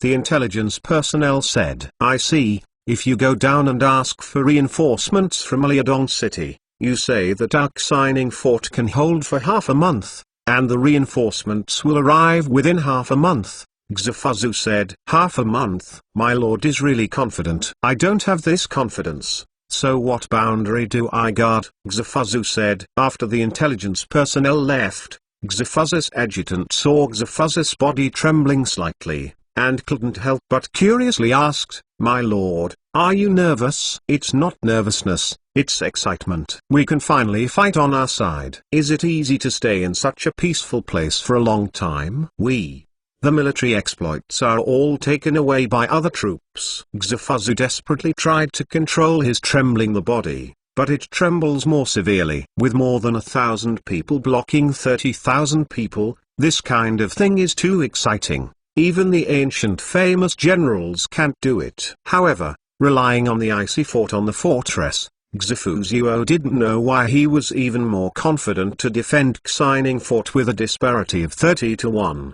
The movement of the Ming army was immediately spread to eastern Lining and southern Lining. Chen Ting, the internal affairs manager, heard that the Ming court was going to crusade the Fuliao army, and was a little panicked. But he was panicked, not just for fighting, but for another huge expense. Now the Fuliao army is equivalent to fighting on two sides. The army leader Liu Sheng is still leading the main force to defeat Lin Dan Khan, and the food and material resources consumed are huge consumption. If war starts in the direction of fort Xining, economic construction will have to stagnate a little. The 6th Infantry Brigade is suppressing the Xihai Jurchen, and the 5th Infantry Brigade assists the Siberian Wasteland Reclamation Group in the conquest of the East China Sea Jurchen. The 3rd Infantry Brigade needs to suppress Jiangsu. Now only the 2 infantrymen of the 4th Infantry Brigade in Liaodong City are available. Battalion. The military staff mobilized urgently. The duty of the 4th Infantry Brigade is to guard the city of Liaodong. If all the main forces are transferred to Fort Xining, once the Ming army bypasses Fort Xining to attack Liaodong City, Liaodong will be lost, and the defense of Fort Xining is meaningless. The staff officer said. No, have you forgotten that besides the War Department, we also have the Navy Department? Zhao Wang said. Do you want those soldiers of the Navy Department to abandon their warships and come to fight on land? They are all precious resources, and it is too wasteful to use them on land. The Admiralty is not just an ordinary navy manipulating ships, but also a marine unit that is being trained. It is presumed by the military owner to go to fight on the islands in the South Sea. It has a large number of firearms, with a number of 10,000. And the training is almost complete. They can be transferred to the battlefield in Western Lining. Chapter 249 The Weakness of the Ming Army. The fastest update brings the Industrial Revolution system back to the latest chapters of the Ming Dynasty. Xifu Zuo stood at the head of Xining Fort, and there was a neat line of soldiers on the top of the city. After ordinary training, they can be said to be very proficient in firearms operations. In the periphery of Fort Xining, the Ming army mentioned in the intelligence finally appeared, and the banner of Ming was hunting and hunting in the wind. There were Ming troops all over the country, and the number of the first troops in the pioneer troops was more than that of the defenders of Xining Fort. It's really embarrassing to fight against the court that I used to be loyal to in this way. Xifuz's body trembled even more when he saw Zhu Dashu's military flag. Not only military merit, betraying the weak court, there is even a strange sense of betrayal. The so-called lewd to the emperor and loyalty to the emperor. Our Fuliao army's military payment was not issued by the court, nor was it the court who helped us regain the territories of Liaodong and Liaonan. Now they obviously regard us as the heroes of extermination of gold as hungry. If the enemy is destroyed, we must be destroyed and then quickly.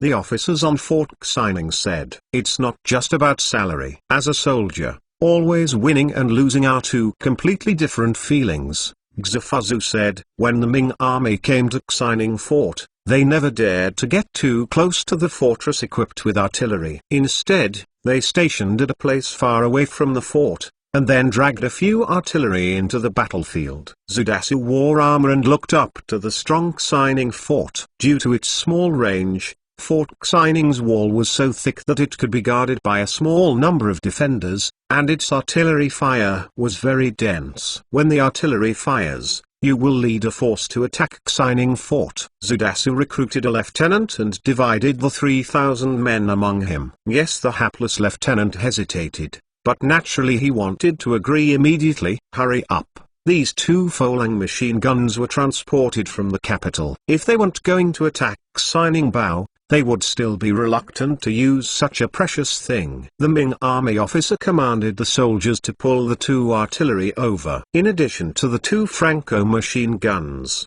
the Ming army also dragged a few artillery and general cannons to form a backward artillery unit. I found the artillery of the Ming army at the fort at the head of the city. The artillery officer used a telescope to find the traces of the artillery in the camp of the Ming army under the city, adjust the firing angle and observe the wind direction and wind speed. At Xining Fort, An iron-rifled gun produced by the Ordnance Bureau was used separately for command. This rifled gun is more accurate than other smoothbore guns. In addition to this rifled gun, several other smoothbore guns were also mobilized by the artillery and aimed at the artillery position of the Ming army below. "Sir, do we want to bombard the Ming army's artillery?" After aiming, the soldiers on the fort asked Xifu for instructions. "Immediately shelling, although our Fuliao army does not take the initiative to provoke them, but if they come to make trouble on their own, we don't mind killing them," Xifu said. "Yes." The artillery groups are ready,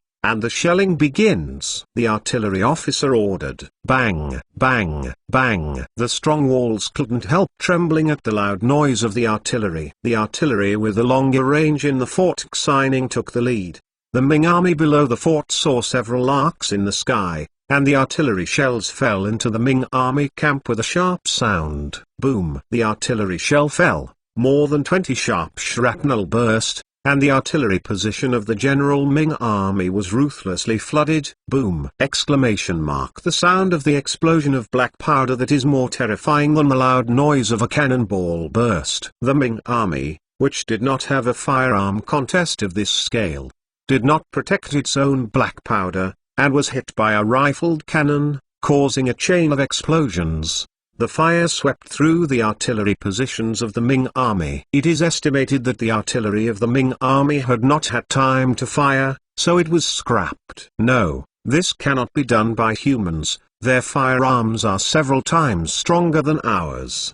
The soldiers of the Ming army were frightened and panicked to avoid the artillery positions that were attacked by the artillery fire. No troops dared to rescue the artillery for fear that they would also be hit by the Fuliao army's artillery. The artillery of the Ming army also gave up the artillery and horses that carried gunpowder, and fled the artillery position with hands and feet. The bombardment of the Fuliao army is too horrible. Suzy saw the fierce shelling by the Fuliao army, and his heart trembled. It seems that compared with Hu Jin, who is good at field warfare, the Fuliao army, which is more advanced than the Ming army, seems more terrifying. "Hey, you are not allowed to retreat. Those who retreat will be killed without mercy." The lieutenant found that the tentative lineup of 3,000 people had not yet attacked the city, and some soldiers had sprouted retreat. "What the hell? We don't want to attack the city with such fierce artillery. Xining Fort is so tall and the Fuliao army is artillery. Can we really get close to it? If you don't want to die, wait a little longer,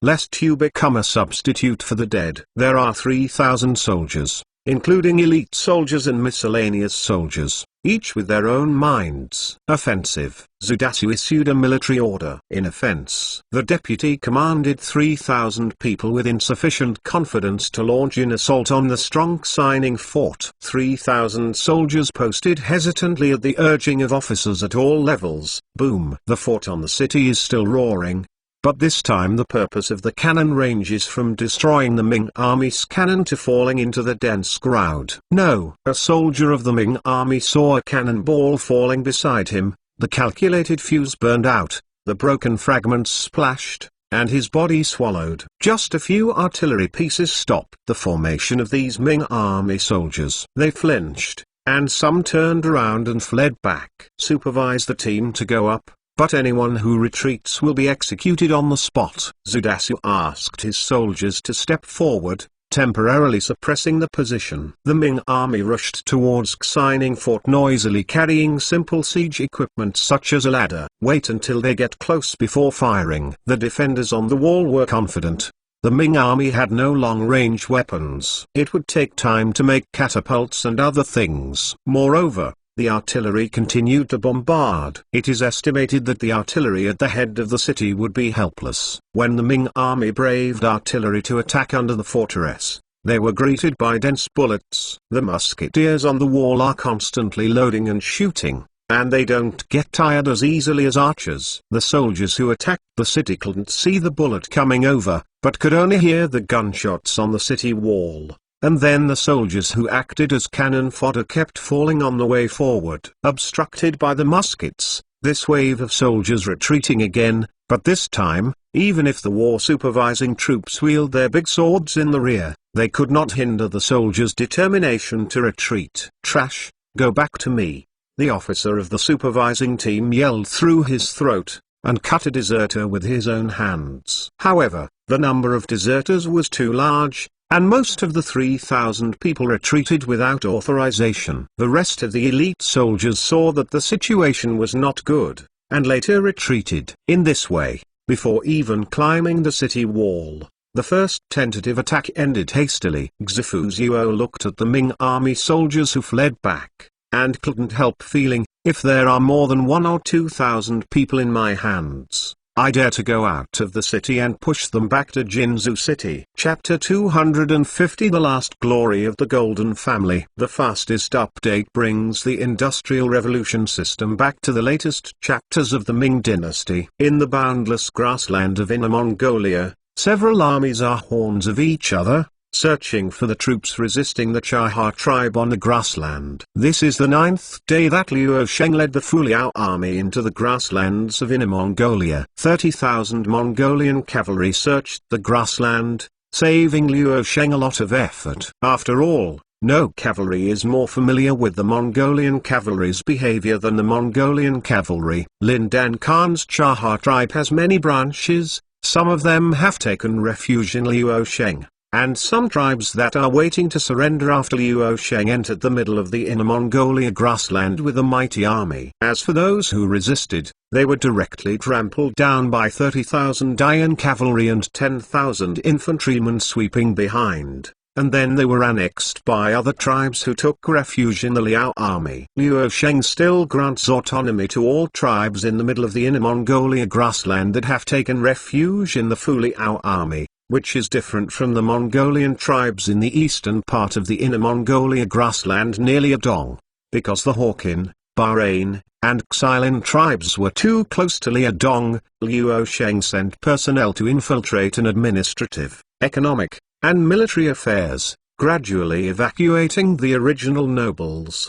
and placing their promotion hopes in the army cavalry. If these nobles want to maintain their privileges and status, they must send their clansmen to participate in the army and gain military merit. As for the Mongolian tribes in the middle of the Inner Mongolia grassland, in addition to granting autonomy, Liu Sheng also roughly planned the scope of their grazing and started free trade. He opened a market in the Hawkin grassland to trade with many Mongolian tribes in the middle of the Inner Mongolia grassland. When the Fuliao army announced that it would unconditionally open up free trade to the Mongolian tribes that depended on them, they had small calculations, and heard that Lindan Khan's direct troops had repeatedly defeated, and they were chased by the Fuliao army to the central and western parts of the Inner Mongolia grasslands, and even more directly. Turning to Liu Sheng. Today there are 2 more small tribes who want to take refuge in us. They have already sent envoys. Yu Cheng rode a war horse to Liu Sheng's side and said, "Let them go to the Hawkin grassland to negotiate with our civilian officials." "Mother, I have to chase Lindangan, one by one, come over to take refuge in us.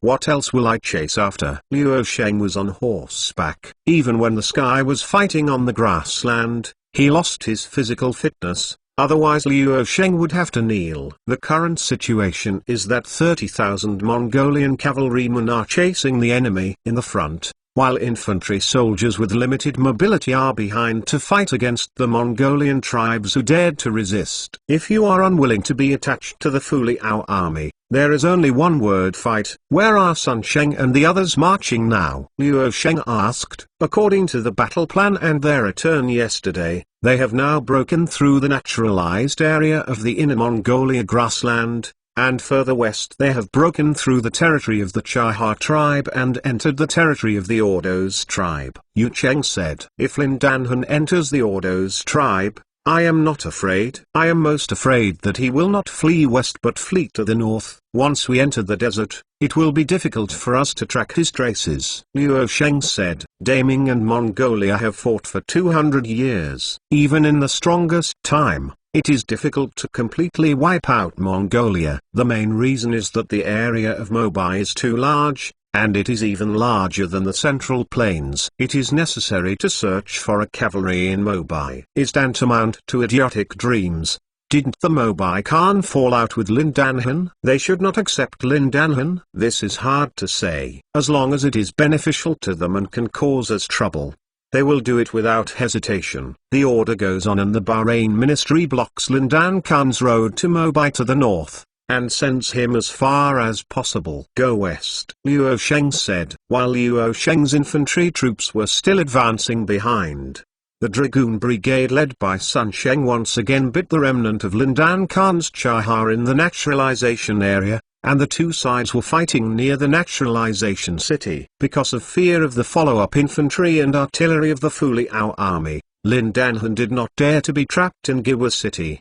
but planned to set fire to the city and leave. It was just that he was caught by Sun Sheng again when he supplied the rations in Giwa city. Kill. Sun Sheng pursued Lindanhan all the way, and finally caught him again, brandishing his sabre with red eyes. An icy blade flashed. Sun Sheng's sharp sabre slashed across the leather armor of the Mongolian cavalry on the opposite side, and then dragged hard. The Mongolian cavalry fell to one side. The blood stained the sabre red, but the sabre made of steel still showed no signs of curling. In order to pursue Lindanhan this time, their Dragoon Brigade gave up the artillery and rushed lightly. On the vast prairie, several troops searched for Lindan Khan's troops from all directions, and some Mongolian tribes who successively took refuge in the Fuliao army also acted as the eyes of the Fuliao army and reported the traces of the Lindan Khan tribe to the Fuliao army. Despite the collision of cold weapons,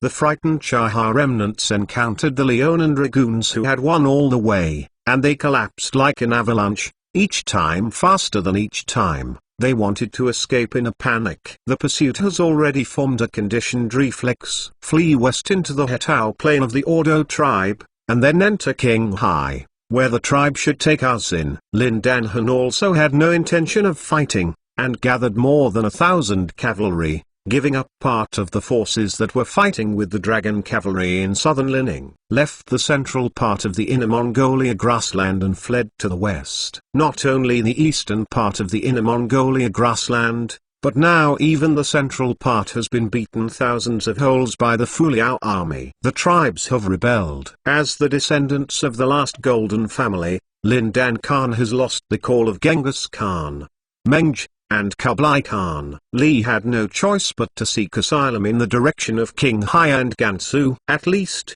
the influence of the Fuliao army should not be able to span tens of thousands of miles to Qinghai and Gansu to arrest people, right? Sir, we did not find traces of Lindan Khan. According to their captors, Lindan Khan fled in the direction of the Ordo's tribe. A cavalry adjutant said to Sun Sheng, "This guy's vitality is really tenacious.